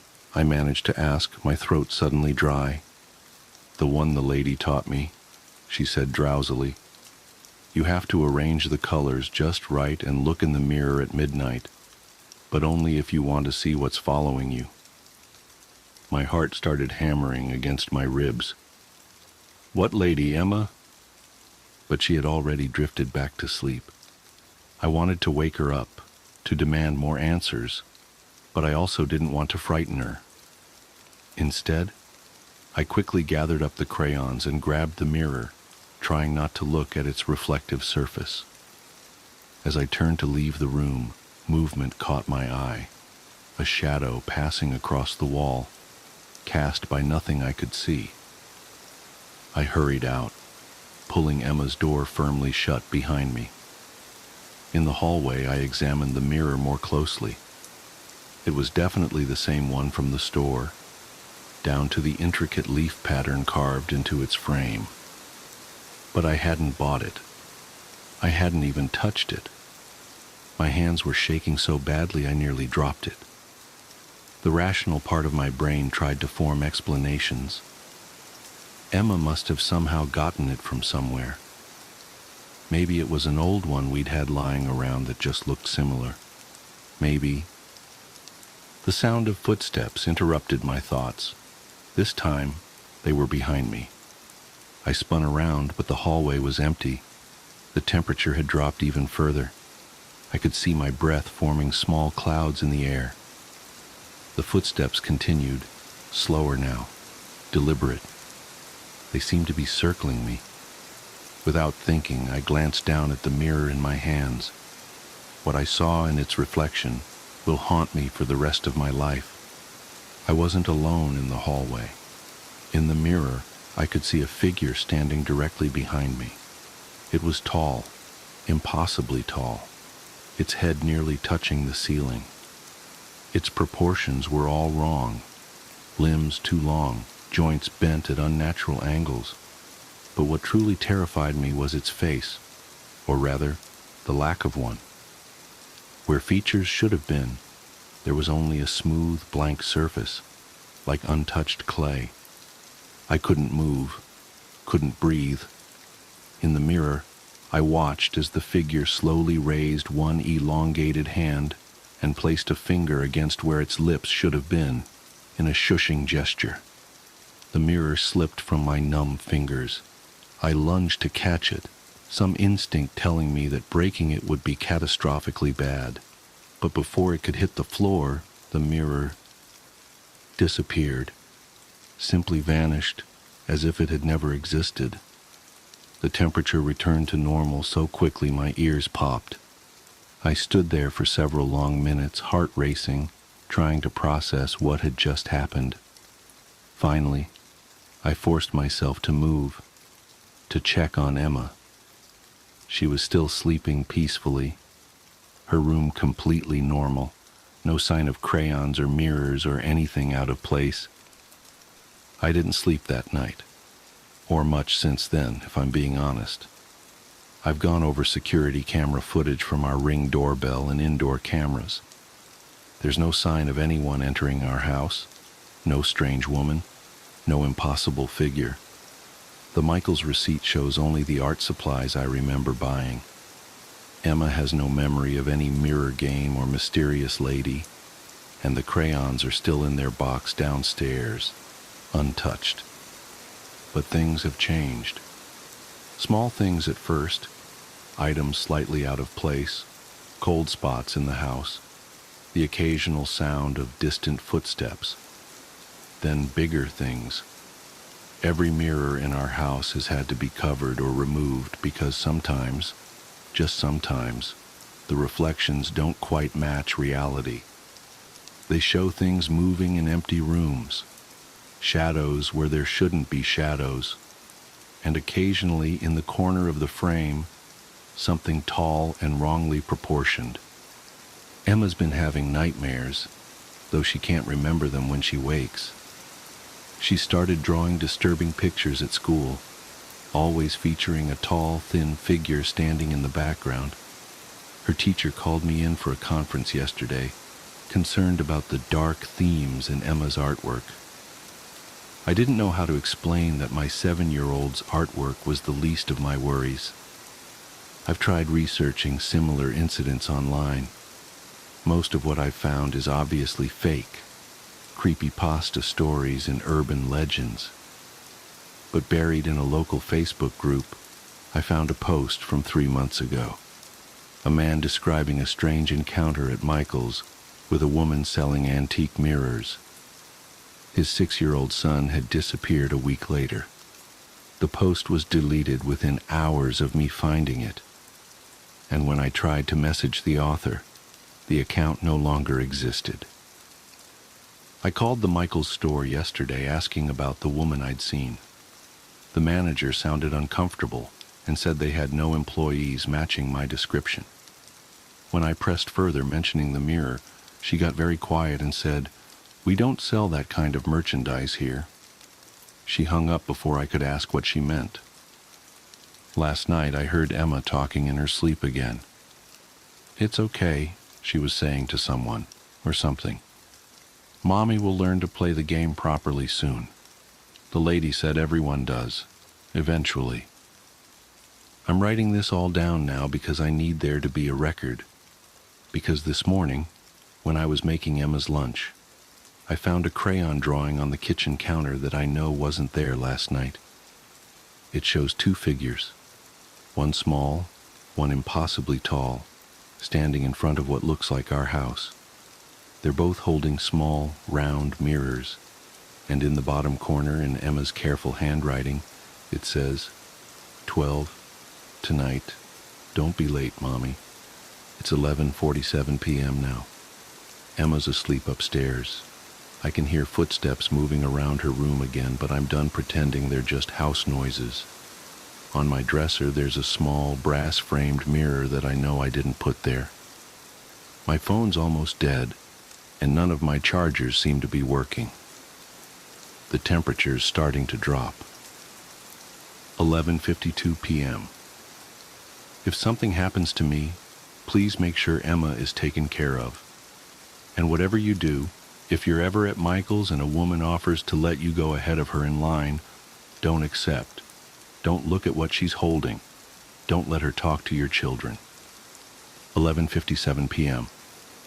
The footsteps are getting closer. The mirror is calling to me.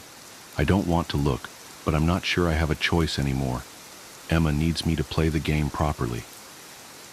12 a.m. It's time. If anyone finds this, I'm sore. The document ends here. A follow-up note has been added in different handwriting. The above account was found on a laptop in the home of Sarah and Emma Mitchell, who were reported missing on October 12, 2024. Despite extensive searches, no trace of either mother or daughter has been found. The only potential evidence was a collection of crayons arranged in a circle on Sarah's bedroom floor and a small antique mirror that investigating officers noted in their initial report, but which was not present when crime scene photographers arrived. The case remains open. If anyone has information about Sarah and Emma Mitchell's whereabouts, or about similar incidents involving mirrors and art supply stores, please contact the Springfield Police Department, reference case number SP 2024-10-12-7731. Do not attempt to investigate independently. Do not attempt to recreate the mirror game. Do not accept offers from strangers in checkout lines. And if you hear footsteps in your house tonight, don't look in any mirrors. Just don't. Ripter syndrome. Like all stories, I suppose I should start at the beginning, My name's Perry Kears. I'm 37 years old, work in education and usability, weird combo, I know, and I like hard rock and big band jazz. I enjoy playing darts, cooperative games, and playing rounders. Oh, and I'm married, though I suppose I might as well not be. Sorry, I suppose that's not really the beginning at all. Let me try again. My wife, Alice, and I had been married for 5 years when the troubles started. Now, I don't believe in the supernatural per se, at least not rationally. Having studied psychology as part of my educational program, I do, however, believe in the power of the psyche to create incredibly elaborate traps for itself to get lost in. I suppose the closest thing I can come to think of the paranormal is how an otherwise seemingly healthy brain starts to put itself through impossible puzzles and challenges without having any real motivation for doing so. I want to make it perfectly clear right now that my wife had no history of mental illness, no abuse, no need to hide or compensate for things in her life and her psyche. Hell, it took me almost a year before I ever even heard of Richter syndrome. Have you? I'm not surprised if you haven't. It seems it's incredibly rare and not considered an actual disease. The similarities between cases are too much like one another for it to be a coincidence, however. But once again, I suppose I'm not really starting from the beginning. Alice worked with children with learning disabilities aged 10 to 16.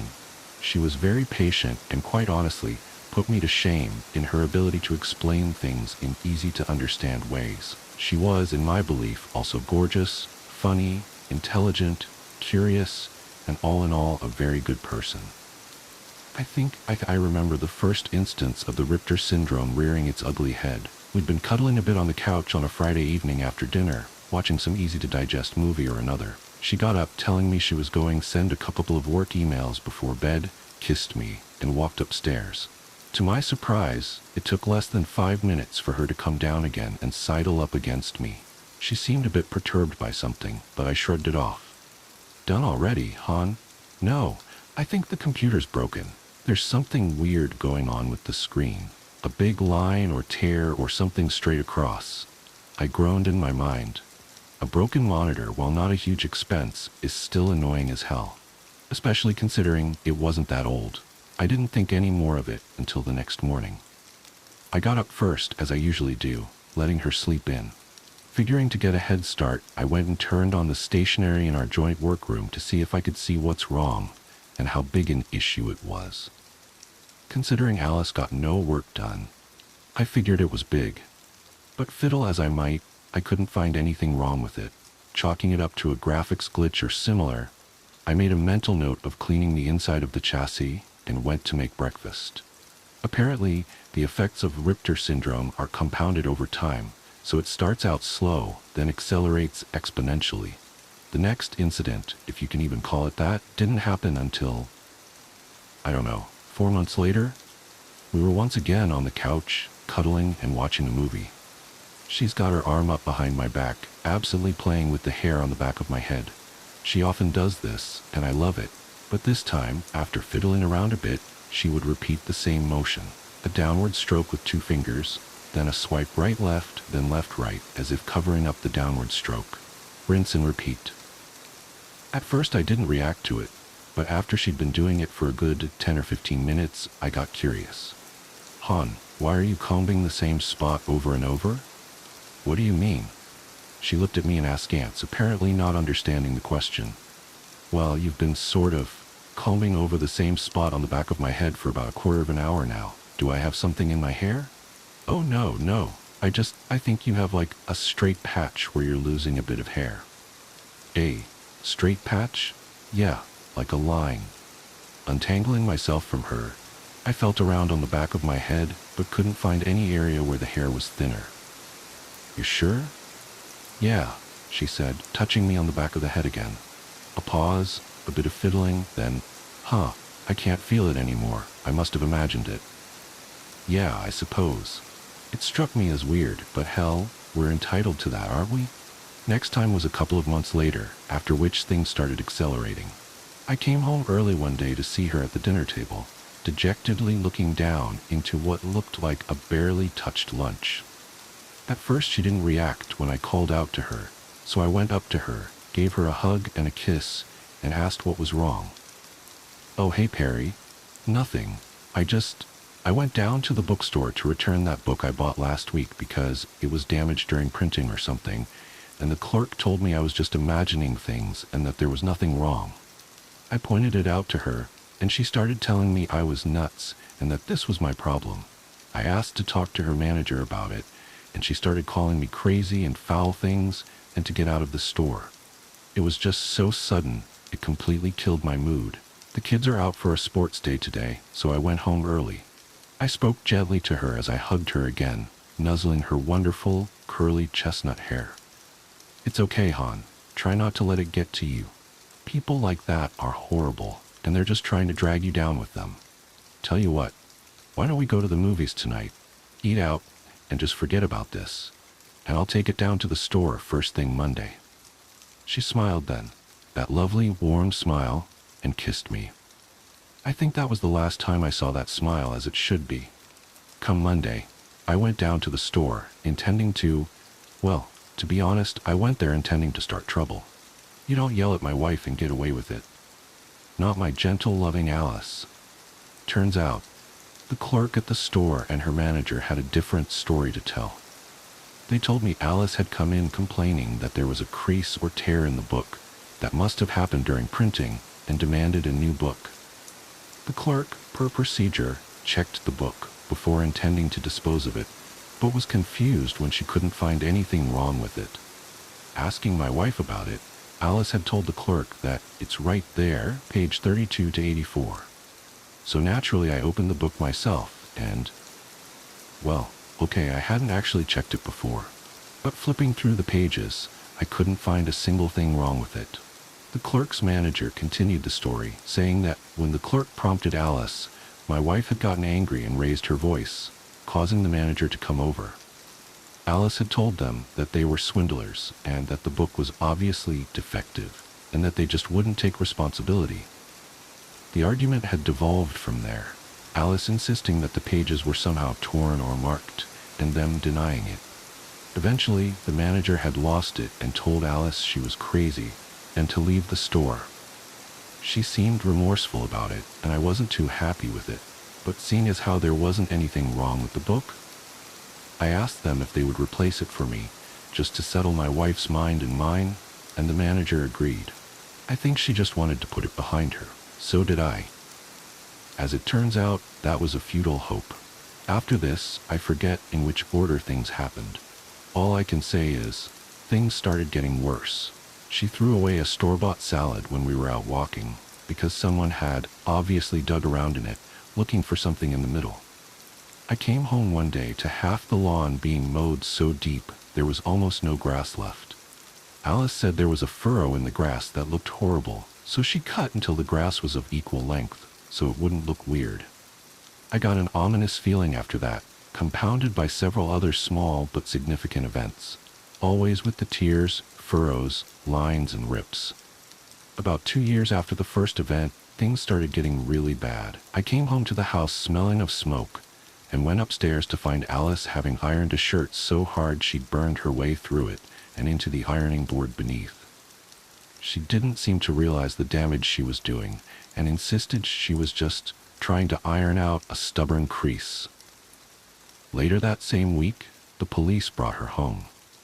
The story they told me was that she'd been chucking books at the manager down at the bookstore, claiming they were all faulty and torn. The manager, recognizing my wife, had told the police she wouldn't press charges if I agreed to get her some help. What else could I do? But she resisted efforts to get better, claiming she was fine, that it was somehow just a big conspiracy against her, trying to cover up the imperfections and mistakes all over the world, people ruining things, like our lawn, to try and get to her.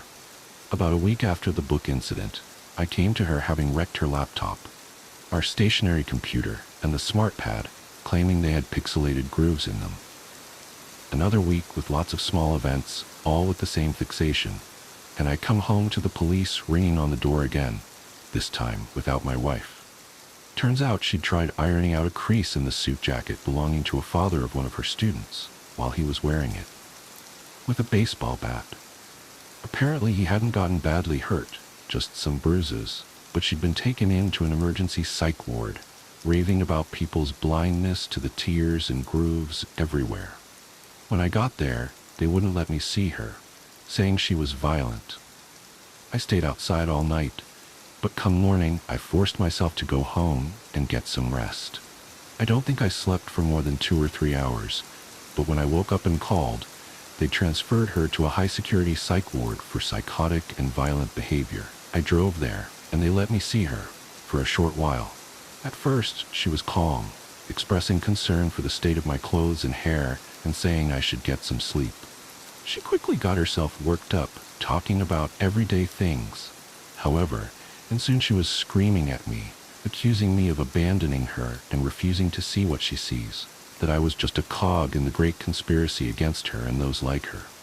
In the end, they had to sedate her and drag her away. That was the last time I saw her. She wouldn't let me see her anymore after that. But the last thing she said got me thinking, others like her. So I started doing research on the symptoms, and after about a week, I came across something called the Richter syndrome. Apparently, people suffering from Richter are somehow trapped in a mind maze wherein they start seeing flaws in things. It's not really flaws per se, as some people see everything as broken or imperfect. People suffering from the Richter syndrome keep seeing jagged or straight tears, often beginning in books, texts, or artwork with repeating patterns. As if, hidden in the information of letters, there's a rip in what should be and what is. I can't exactly explain it, since I've never suffered from it myself, but that's supposedly what it is. Richter gets progressively worse until the people suffering from it start seeing these things everywhere. Always in something, though. It's not just overlaid over their entire environment. They fixate on small things, a supposed crease, a tear, a furrow, a groove, a shallow indentation, always in the form of an uneven-edged tear or line. Supposedly, it often happens to people with no history or predilection for mental health issues, and as I said before, it apparently starts small, then gets progressively worse over time, until they become violent and paranoid. Apparently, from what little I've been able to gather, there's been no cases of people getting better. They've had to be hospitalized for the rest of their lives.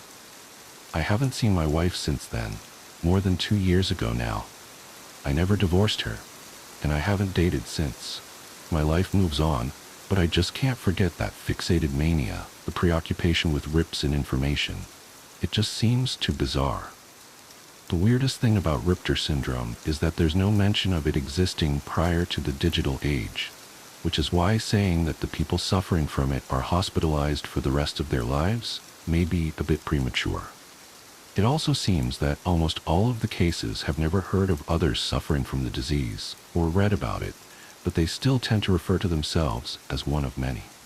That may just be the paranoid psychosis talking, but it just makes me wonder, what the hell causes a healthy mind to develop such a weird fixation? Could you really tell yourself if it happened to you? I guess this isn't really very paranormal or supernatural in any way. I just wanted to share my story about how a loving, caring woman turned into a paranoid psychotic for seemingly no reason. I mourn her, though she's still alive, and I wish I could help, both her and others like her. But the mind is a devious thing, inventing ideas and seeing patterns where there are none. I wonder what a rip-in text, not a page text, would even look like. Notes to the girl whose house I live in. It took me a week to find where you keep your Wi-Fi password. A whole week. I was really worried you'd thrown it away, but lo and behold, there it was in the cutlery drawer of all places. Everything about the way you organize things confuses me. I guess because you live on your own now, you just put things any old place. I know there was someone else before. I heard you talking about him on the phone. Johnny, I think? Jimmy? Anyway, I know because you said it was tough being alone. But you're not alone, of course. You have me. There's a crack in your roof where I can see down onto the street below. Don't worry about the roof, by the way. Yes, it's pretty cramped, but I like my spaces small. I've actually stuffed a few things up there to make it smaller. Just bits and bobs from the recycling. I don't think you'll miss them. I can sit with my face against the wall and see down onto the street. That's where I saw you meeting up with all those people wearing black. It would have been weird anyway, because you never meet anyone. but they were all rubbing your back and holding your hand and stuff. I was scared you were going to bring them in, but you just went off together, so that was okay. I don't know what I would have done if the house had filled up with people. You know, it really explains a lot that there was someone else before me. Like the fact you have 2 sets of drawers in your bedroom, or how you're living in such a big house all by yourself and do weird things like leave the Wi-Fi in the cutlery drawer or watch the same TV show all day on a weekend. I'm not one to talk, mind. I'm addicted to my toys, like the big lump of blue tack I found a while back, which is great fun to fiddle with but doesn't taste too good, or the cigarette lighter that's fun to flick on and off, or the tube that has all the patterns in you can change. I could look down that thing for hours. I often have. That's what I normally do when you're home. Or I just sit back and listen to you do the washing or run a shower or something like that. I crawl up the walls and hang there with my ear to the pipes and listen to the water rushing by. That kind of thing makes me happy. Plus, you never have anyone around, so once I got your schedule memorized, I could move around pretty free. I know what we have. It's a symbiotic relationship.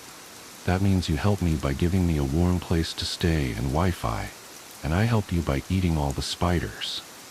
Of course, there's no need to thank me.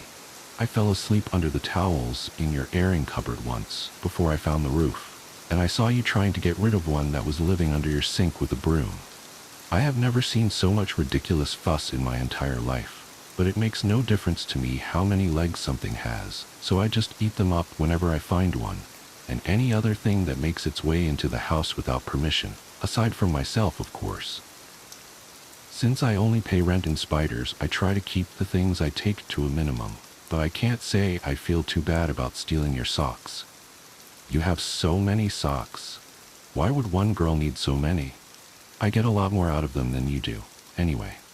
I like to take them apart by the threads and then wrap all the threads around my fingers and pull them tight till the tips go purple. I can nibble my own fingertips and not feel a thing. It's pretty great. I try not to take too much food either. I've found I can usually survive off the things you leave out or throw away. Why don't you eat banana skins? Another habit of yours that confuses me a lot. I like to open my mouth all the way and drop them in whole, no chewing. I've never needed too much food to get by. I really like butter though. Not to eat so much as just to play with. You once left a block out by the window in the sun, and it went all melty while you were at work, so I sort of started playing with it. Once I'd stuck my finger in, once it was kind hard to stop. I had it looking like a puddle by the end, but then I realized it was 5 and you'd be home soon, so I had to press it back into a rectangle as best I could. But then I heard you opening the door. Boy, I was so startled. I went into the cupboard under the stairs. You know, the one you never go in as it's full of men's shoes and coats and things, and I watched you come in through the doorway. But then came the weird part. You didn't even notice the butter. All you did was make a cup of tea and then give up halfway through and start crying. Then you ordered a Chinese and barely ate any before throwing it away. You see what I mean about your habits? I'm sorry, but it's just weird. Sometimes if I'm having a bad night, I like to get under your bed while you're asleep. It's nice because I can hear you breathing, and then I can match my breath up with that. I lie there for ages, gasping in and out, and if you get up for the bathroom or anything, I have to go completely still and hold my breath. I don't know why I do it. I guess it's fun. You're the first person whose company I've ever enjoyed. You cooked dinner the other evening? I noticed because you played music, which you never do, and you made something with. Took almost an hour and a half with about 1 million ingredients. I crept down to the top of the staircase and I could see you bouncing around doing moves with the spoon.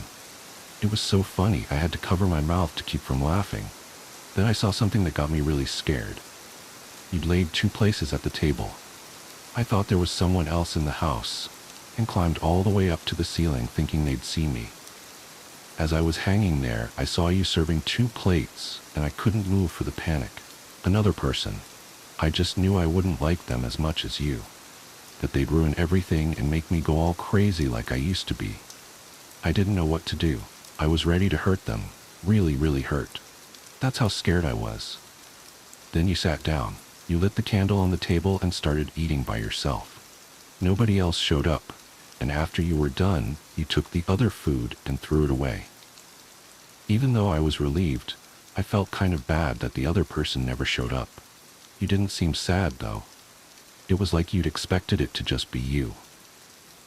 After you went to bed, I went through the bin and ate some of the food you threw away. It was delicious. I knew something was wrong the next day because you didn't leave for work, and then you ran a bath in the middle of the afternoon. After you'd been in there for ages and ages, I started to get this horrible bad feeling. I crawled down to the landing.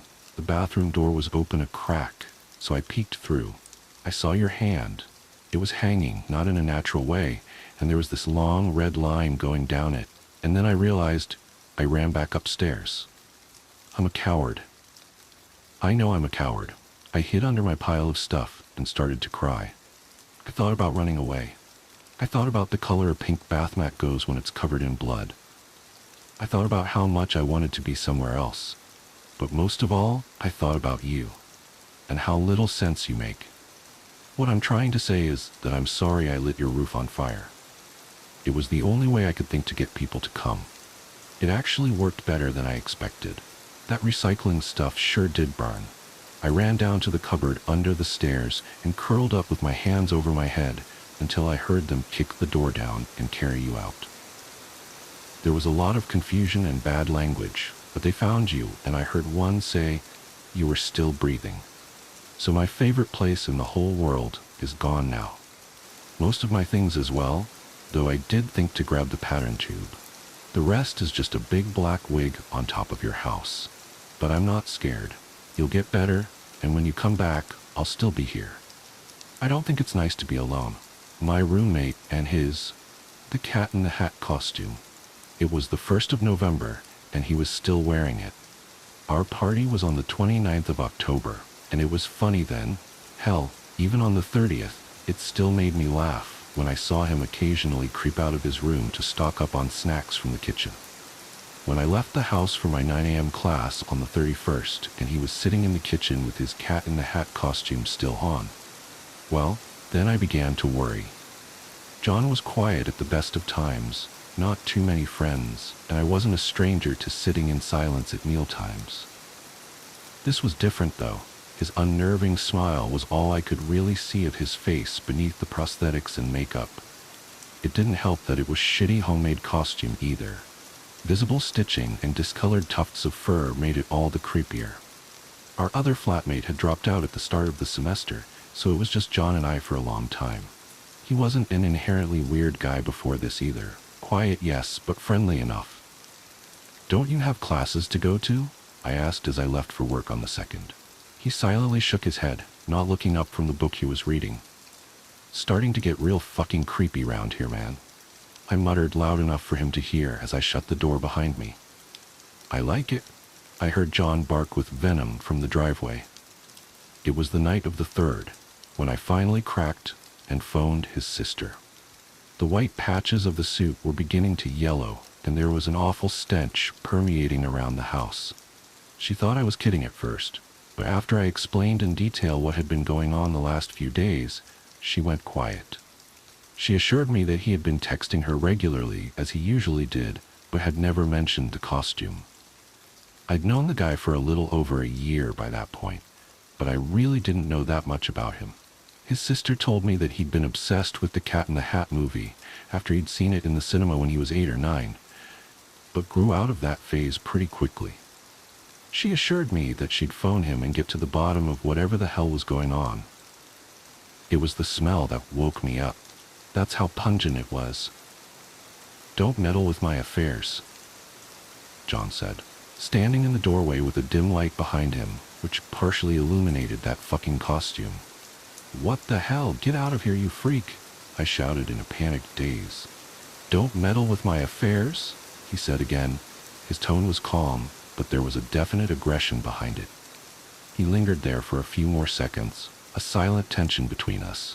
It was one of the few times in my life I'd ever felt genuine terror as I gazed at that horrendous cat costume and my roommate beneath it. The next day in class, I was going through my options in my head.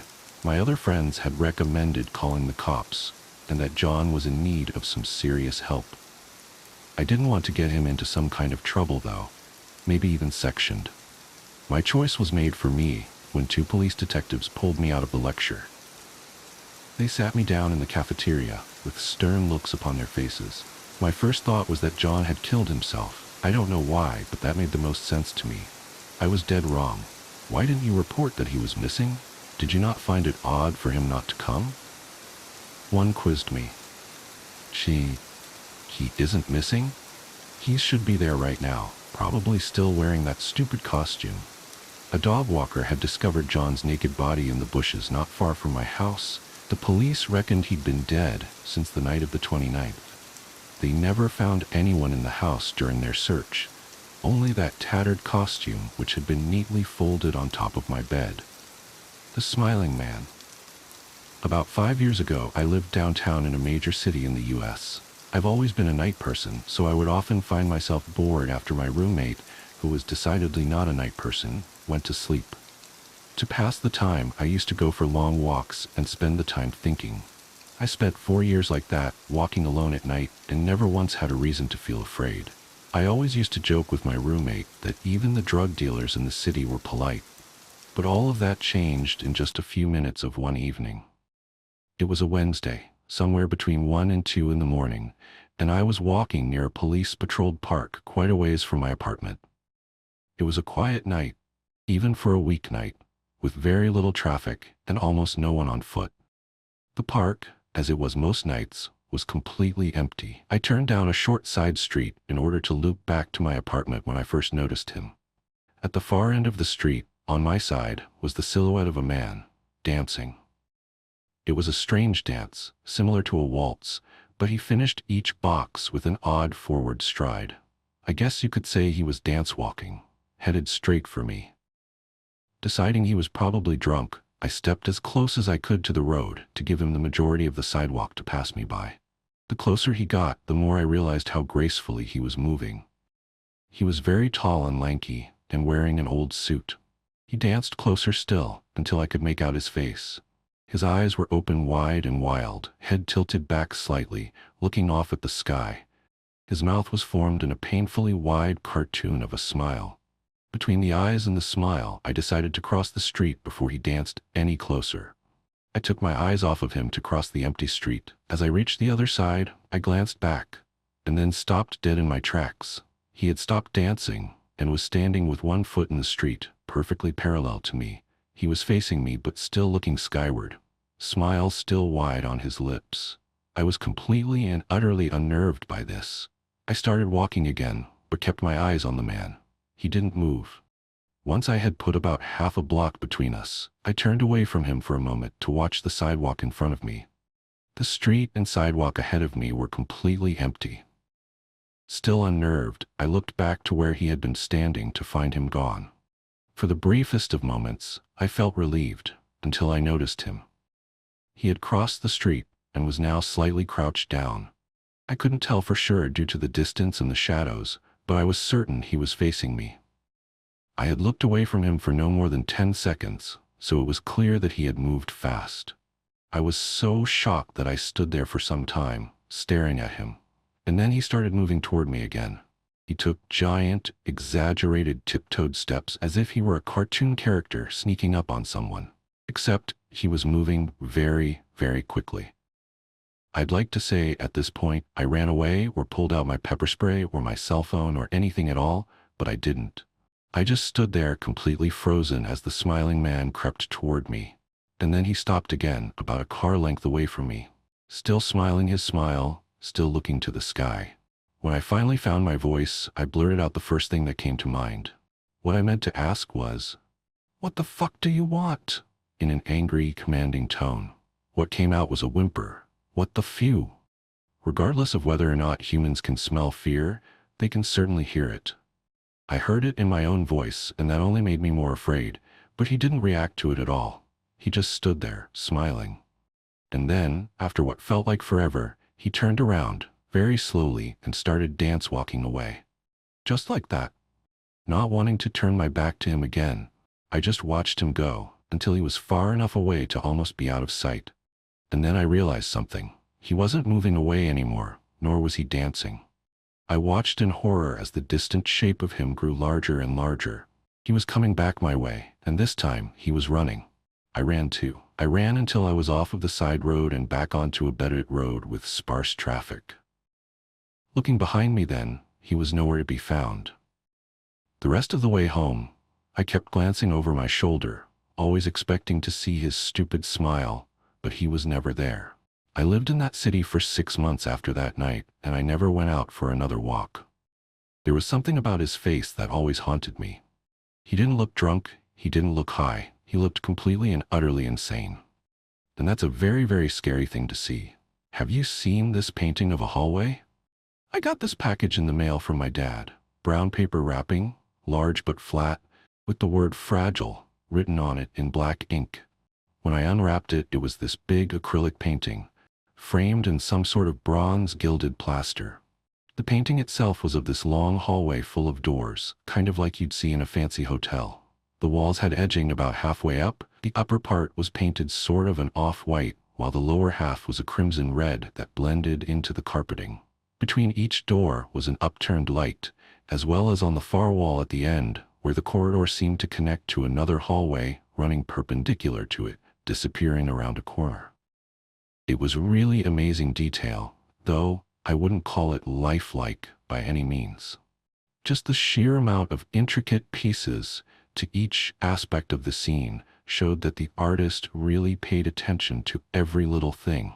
Like somewhere in the world was this hallway, and you could stand in it and hold the painting up in front of you, and if it weren't for the border and the clearly stylized art, you wouldn't be able to tell where the canvas ended and the real world began.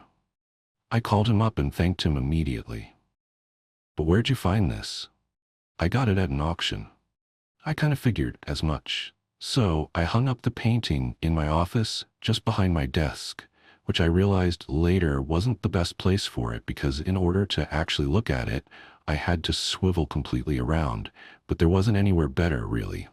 And once I'd gotten it hung up, I felt less willing to take it back down, so I just left it there. It kind of hung out over my shoulder and watched me work. And every now and then I'd turn around and stare at it and get entranced by it, feeling like I could get up and put my hands in the frame and climb into the painting as if the frame were a window. Of course, I wouldn't be writing this if something weird didn't happen as a result of the painting.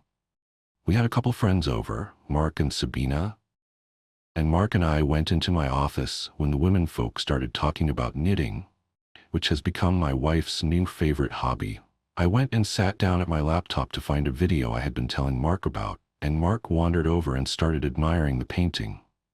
"Where'd you get that?" "My dad bought it at an auction and gave it to me." "It's creepy." "It's not that creepy. It's kind of, I don't know, hypnotic?" "Yeah." I turned around to look at it with him while the video loaded. He got up close and was running his finger over the canvas, feeling the raised acrylic, and I just let my gaze wander over all the details again. "Huh, I didn't notice that before." "What?" "At the end of the hall, there's some sort of light coming from around the corner, and it's casting a shadow on the floor." I got up and looked closer, because I really hadn't spent a lot of time studying the far end of the hallway.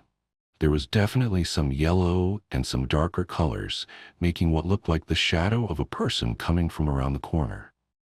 I even reached out and touched it to make sure it wasn't some trick of the light in the study, making it just look like there was this shadow in the painting. But I felt the paint, and sure enough, it was actually there in the painting. "See what I mean?" Mark said. "Creepy." I genuinely felt weirded out by it. It was one of those moments where you start thinking, why didn't I notice this earlier? Was it there to notice? A couple days later, I was working on a project in my study, and it was like 9:30 at night, and I just couldn't focus. So I spun around in my chair to look at the painting, and I felt this sudden vertigo effect, like the ground wasn't there and I had to grab my chair to keep from tumbling into emptiness. You wouldn't have noticed it if you hadn't looked at the painting 100 times like I had. The hallway was long, with exactly 6 doors. I remember, because I counted them the first day. 3 on the left, 3 on the right, each with a little shiny metal doorknob. Only now there were 7 doors. 3 on the left, 4 on the right. It didn't make sense. Everything looked proportionally exactly the same, and the far end of the corridor was just as far away. And yet there was a 4th door in the right side of the hallway, with its little metal doorknob. I don't even know which door was the 4th door. That's how well it blended in. I just know that there were 4 doors where once there were 3. What the hell is going on? I turned away in my chair and back to check several times and make sure my eyes weren't playing tricks on me, but the number of doors remained constant. I called my dad again, and I asked him, "Is this a trick painting you sent me?" "What do you mean?" "I mean it keeps changing. I can see it changing. Not as far I know. It was just one in a bunch I picked up all at the same auction." After I got off the phone, I took the painting down and checked the back for some of mechanical or digital hocus pocus, but it was all soft canvas, so I left it on the floor behind my office chair with the painting facing the wall because the thought of it was freaking me out. The next day I pulled my wife into my office and held the painting up so she could see it because she hadn't had a chance to before. "How many doors are there?" I asked. She looked it over for a moment. 7. When I first got this, there were 6. She just looked at me like I was being a goofball. "Okay, so which one wasn't there before?" "I have no idea." "You don't know which door magically appeared?" And she laughed and gave me a kiss and went back into the other room. It gets worse. The next time I chatted with Mark, I told him about the extra door in the painting. "Are you sure there weren't 7 doors to begin with?" "Well, I would swear I counted 6. "Well, if another one shows up, at least Melissa counted 7 and can confirm it then. You know what you should do? You should take a photo of the painting so you can prove it if anything else changes." What a great idea. So I got my phone and took a photo of the painting. 2 days went by. Nothing. On the 3rd day, I walked into my office and there was a man staring at me. Well, I mean, it wasn't. I can't say that it was a man or a woman. Hell, I can't say that it was human. There was a shape at the end of the hallway in my painting. It was oddly lacking in the detail that the rest of the painting had, like someone had hurriedly painted it on. I even ran my hand over it to make sure it wasn't fresh, that someone hadn't actually come in and painted over my painting to drive me crazy. It was really there, and the look of it scared me more than anything else, changing painting included. I wish I could do it justice with words, but the best I can describe it is that it was humanish, with legs and arms, but it seemed squat, or hunched, and lopsided, like someone had slapped a blurry Quasimodo onto an otherwise beautiful painting. You couldn't see the details of its face, but you could see shading on it, defining really warped features. I was almost glad that there wasn't more detail to it, except that it left just enough to the imagination to give one nightmares. But I had proof. Here was proof that the painting was changing. So I brought up the file on my laptop to show my wife for comparison. Only when I did, the figure was in the photo I took too. At no point did I start questioning my sanity about all this. Something unnatural and terrifying was going on, so I took the painting out of the house and set it on the curb where we put our trash for pickup. I was so done with that painting. Or so I thought. The next evening when I got home from work, it was gone from the curb. I figured someone had seen it and taken it home, and I waved my hands and said, "Good, now it's someone else's problem."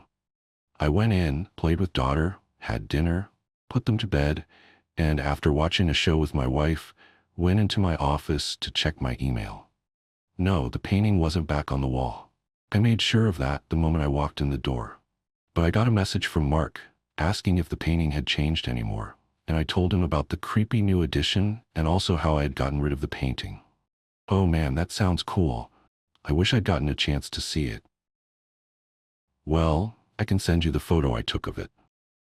Cool. So I opened the image file. The thing in the painting had raised its arms. Before, you could only barely make out the arms hanging at its sides, but now both arms were raised up over its head, and its fingers were spread apart, like it was waving hello at me. I think it was waving hello at me. I zoomed in, as best as I could without pixelating the image, and the shaded contours of the face seemed stretched into a grin. "Oh Jesus, Mary and Joseph." I said mark the file, but the connection kept fucking up, so I put it in a folder on my Dropbox account and gave him access to it.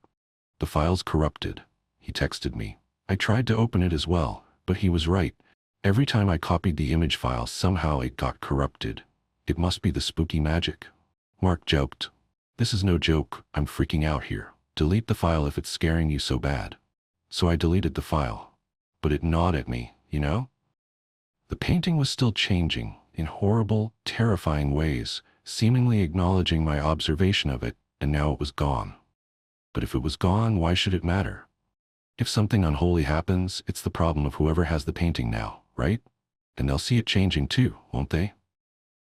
Oh shit. It was 2 days later, and I was organizing a folder of documents and had accidentally deleted a couple I hadn't meant to. I went into the Windows recycling bin and, you guessed it, there was the image file along with the documents. I had to look. I was trembling with dread at the thought of it, but when something so surreal happens to you, you have to witness it and see it through to the end. I recovered the file and opened it. The walls of the hallway seemed to be melting. The partition separating the red from the off-white was lower than it had been before, and drooped in places. The ridge on the lights looked like they were peeling off. The carpet seemed less crimson and more reddish-brown, and the figure had taken several steps down the corridor toward the viewer's perspective. More details had become defined. Hair hanging off its head, long and black like it had been painted with a fine-tipped brush. The eyes were little more than dull black points under the shading of the brow. The grin came with teeth, uneven and fat, like those of a child more than an adult. Its arms were extended out on either side of it, touching both walls. One foot was ahead of the other, as if I had caught it mid-step in a game of red light, green light. I realized I was panting and shaking as I looked at it. It was really hard to breathe, an anxiety attack. The painting was going to make me pass out just from looking at a digital photo of it. Quickly, I closed the image to calm myself down, but that suddenly brought forth the thought, what if it progresses every time I look away? The only way to stop it is to keep looking, and I opened the file again. No change. Oh, no, wait, that wasn't a new change. I had noticed it before, but it hadn't dawned on me. One of the doors was open. There was a dim blue light coming from the room inside. Moonlight, I thought. And just outside the threshold of the door, there was an object lying on the floor. I zoomed in for better detail. It was a little, yellow, stuffed lion with a scraggly orange mane. A child's toy. Of all the details, the melting hallway, the grinning fiend with arms wide open, the blue light from the open doorway, it was the innocent nature of that little toy lion that filled me with the most dread. My wife came into the office. "Come kiss Gabby goodnight." I went into her darkened room, where she was wrapped up in blankets in her bed, hugging a half-dozen stuffed animals and looking cute as could be. My little darling. I love her so much. I kissed my daughter goodnight. She kissed me back and hugged her little pillow pet with the built-in nightlight. It glowed through a variety of colors. "I love you, baby," I told her. "Can you get my Simba?" I looked around. "Where'd you leave it?" "Over there." She pointed to the closet. The door was open, and her toy lay on the floor just inside. Simba, her little yellow stuffed lion with the scraggly orange mane. Seeing it lying there just past the threshold of the closet door, while the dim glow of my daughter's nightlight faded from red to purple to blue, I felt my heart rise up in my chest. The closet was just a closet. I could see it was just a closet. There were clothes on hangers and bags with toys and blocks in them. They were right there. And yet, as I looked at the stuffed lion lying on the floor, waiting for me, I felt as if I could see carpeting on the floor inside the closet, even though there was none. Carpeting. Not in my vision, but in my imagination. And maybe if I went in and shut the door, I'd find that the walls beyond those clothes had a wooden partition, red below, off-white above. And maybe there was something hunched and terrible shambling its way toward us even as I stood there staring at that toy. I walked, briskly, trying not to look half as frightened as I was, snatched up Simba and shut the closet door. My breathing was heavy, like I'd just run a mile, and I struggled to avoid gasping for breath as I tried to calm myself down. "Hey, did that poster fall down?" I asked nobody in particular, then pretended I was trying to adjust a cat poster that had been on the floor by her dresser for months, and shoved the heavy dresser over so that it partially blocked the closet door. "Here's Simba, sweetie." I handed the lion to Gabby, gave her a quick hug and kiss, and wished her good night before rushing back to my office. The painting had changed, as I knew it would. The open door was closed, the toy gone from the floor. The hallway was dimly lit with yellow light from the melting lights again. But the thing, that not quite human fiend, was standing right outside the now shut door. Its body turned to face it with both hands pressed up against the door itself, like it was running its hands down it, caressing it, and its head turned toward me, still grinning that awful, frightening grin full of gnashed, crooked teeth. Oh God, how close had it been? No, it's just a closet. The hallway is not there. It's not real. None of this is real. I've put up signs around the neighborhood, knocked on doors, asked everyone I know, and many I don't, if they know who took the painting. I need to find it and get it back. I want to tear it, shred it in my hands, throw it in a fire, and watch it burn to ashes. Jesus, God in heaven, I hope it didn't end up in some landfill. I've learned the awful truth. All doors lead to the hallway. The price of memory. The first time I noticed something was wrong with my daughter. Emma was on a Tuesday morning in October. She was sitting at the kitchen table, methodically arranging her Cheerios into perfect concentric circles, when she looked up at me with those big brown eyes and asked, "Daddy, why do you keep calling me Emma?" I laughed, thinking it was some kind of game. "Because that's your name, silly." She shook her head slowly, her expression unnervingly serious for a 7-year-old. "No, it's not. My name is Sarah." That was the beginning. I dismissed it as a phase. Kids play pretend all the time, right? But over the next few weeks, Emma, or Sarah, or whoever she was becoming, started changing in ways that made my skin crawl. It started small. She refused to wear any of her clothes, claiming they weren't hers. She'd stare at her reflection in mirrors for hours, touching her face like she was trying to recognize herself. She stopped responding to Emma entirely. The worst part? She knew things she couldn't possibly know. One night I found her in the attic, sitting cross-legged in front of an old trunk I'd never seen before. She was holding a yellowed photograph from 1957. "That's me," she said, pointing to a little girl in a white dress standing next to a swing set. "And that's my house on Maple Street before the fire." My blood ran cold. We lived on Oak Drive, and our house had never had a swing set. But when I researched it later that night, my hands shaking as I typed, I discovered that in 1957, a house on Maple Street, just 3 blocks from ours, had burned down. A family of 4 had died in the fire. Their youngest daughter was named Sarah. The changes accelerated after that. Emma's handwriting transformed overnight into an elegant cursive that no second grader should know. She hummed songs from the 1950s that I'd never taught her. She spoke about things that happened decades before she was born with the vivid detail of personal memory. I took her to doctors, therapists, specialists. They ran tests, prescribed medications, suggested psychological evaluations. Nothing helped. With each passing day, my daughter seemed to fade away, replaced by something else. Then came the night that changed everything. I woke up at 3:17 a.m. to the sound of piano music drifting up from our living room. We didn't own a piano. Heart pounding, I crept downstairs, following the haunting melody of a song I didn't recognize. Emma sat at an ancient upright piano that definitely hadn't been there when I went to bed. Her small fingers danced across the yellowed keys with the skill of a seasoned musician. She wore a white nightgown I'd never seen before, her long dark hair falling in waves down her back. "Sarah?" I whispered, the name feeling foreign on my tongue. She stopped playing but didn't turn around. "You finally understand, don't you, Mr. Collins?" "My name isn't Collins. It's Martinez." "Where's Emma?" I asked, my voice breaking. "Emma's gone," she said simply. "She let me in and now she's gone. Children are so much more accepting of us than adults. They don't fight the transition like grown-ups do." "Us?"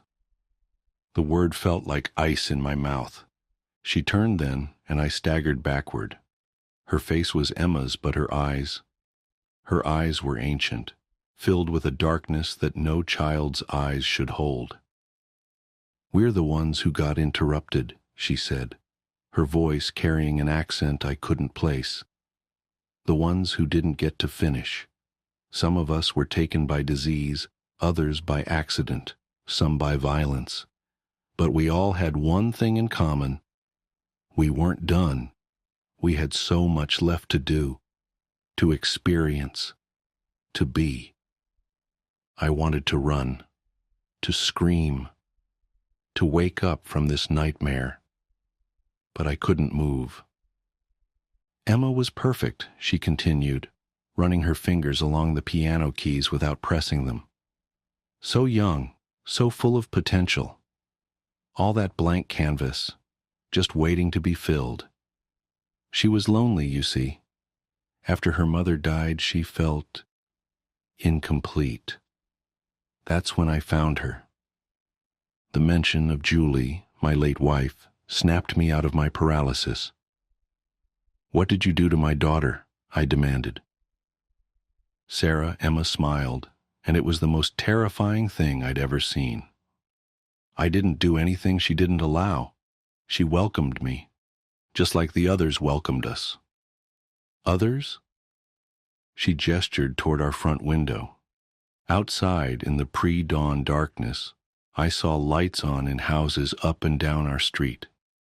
And in every window there were children, dozens of them, all standing perfectly still, all staring toward our house, all wearing white. "You see, Mr. Collins," she said, turning back to the piano, "there are so many of us waiting, and so many lonely children willing to share their space. It's happening everywhere. A great restoration.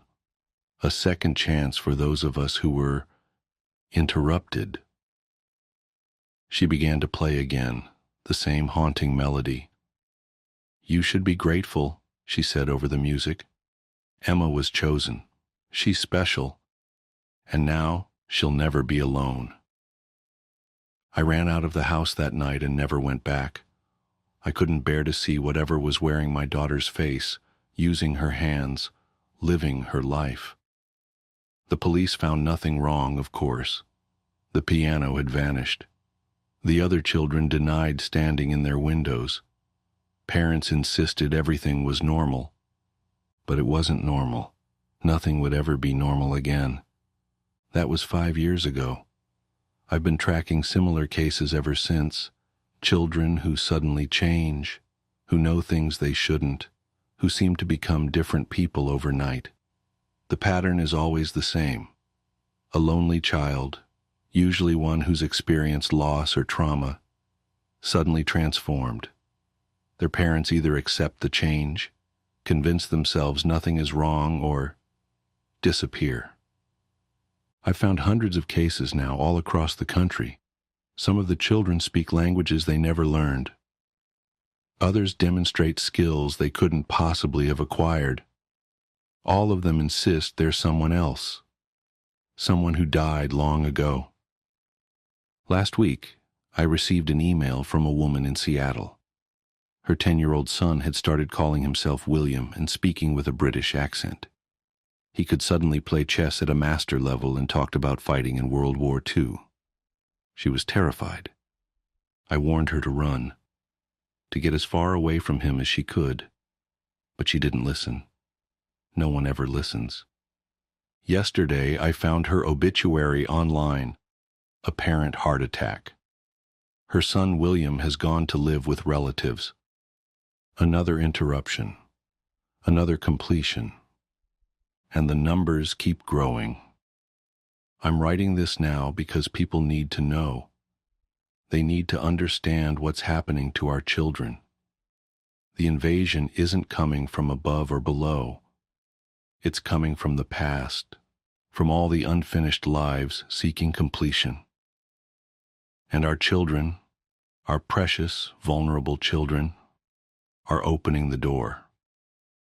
Watch your children closely. Notice how they change. Listen to what they say. And if they start talking about who they used to be, run. Run as fast and as far as you can. Because by the time they start calling themselves by a different name, it's already too late. I know this because last night I saw Emma again. She was on the national news, a piano prodigy giving her first concert at Carnegie Hall. She still looks exactly like my daughter, but her eyes, those ancient, knowing eyes, they stared right through the camera, right at me. And she smiled. The reporter mentioned that she lives with her father, Michael Collins, a proud single dad who supported her remarkable talent from the beginning. He looks exactly like me, stands like me, even has my laugh. But his eyes are wrong too. They found me, you see.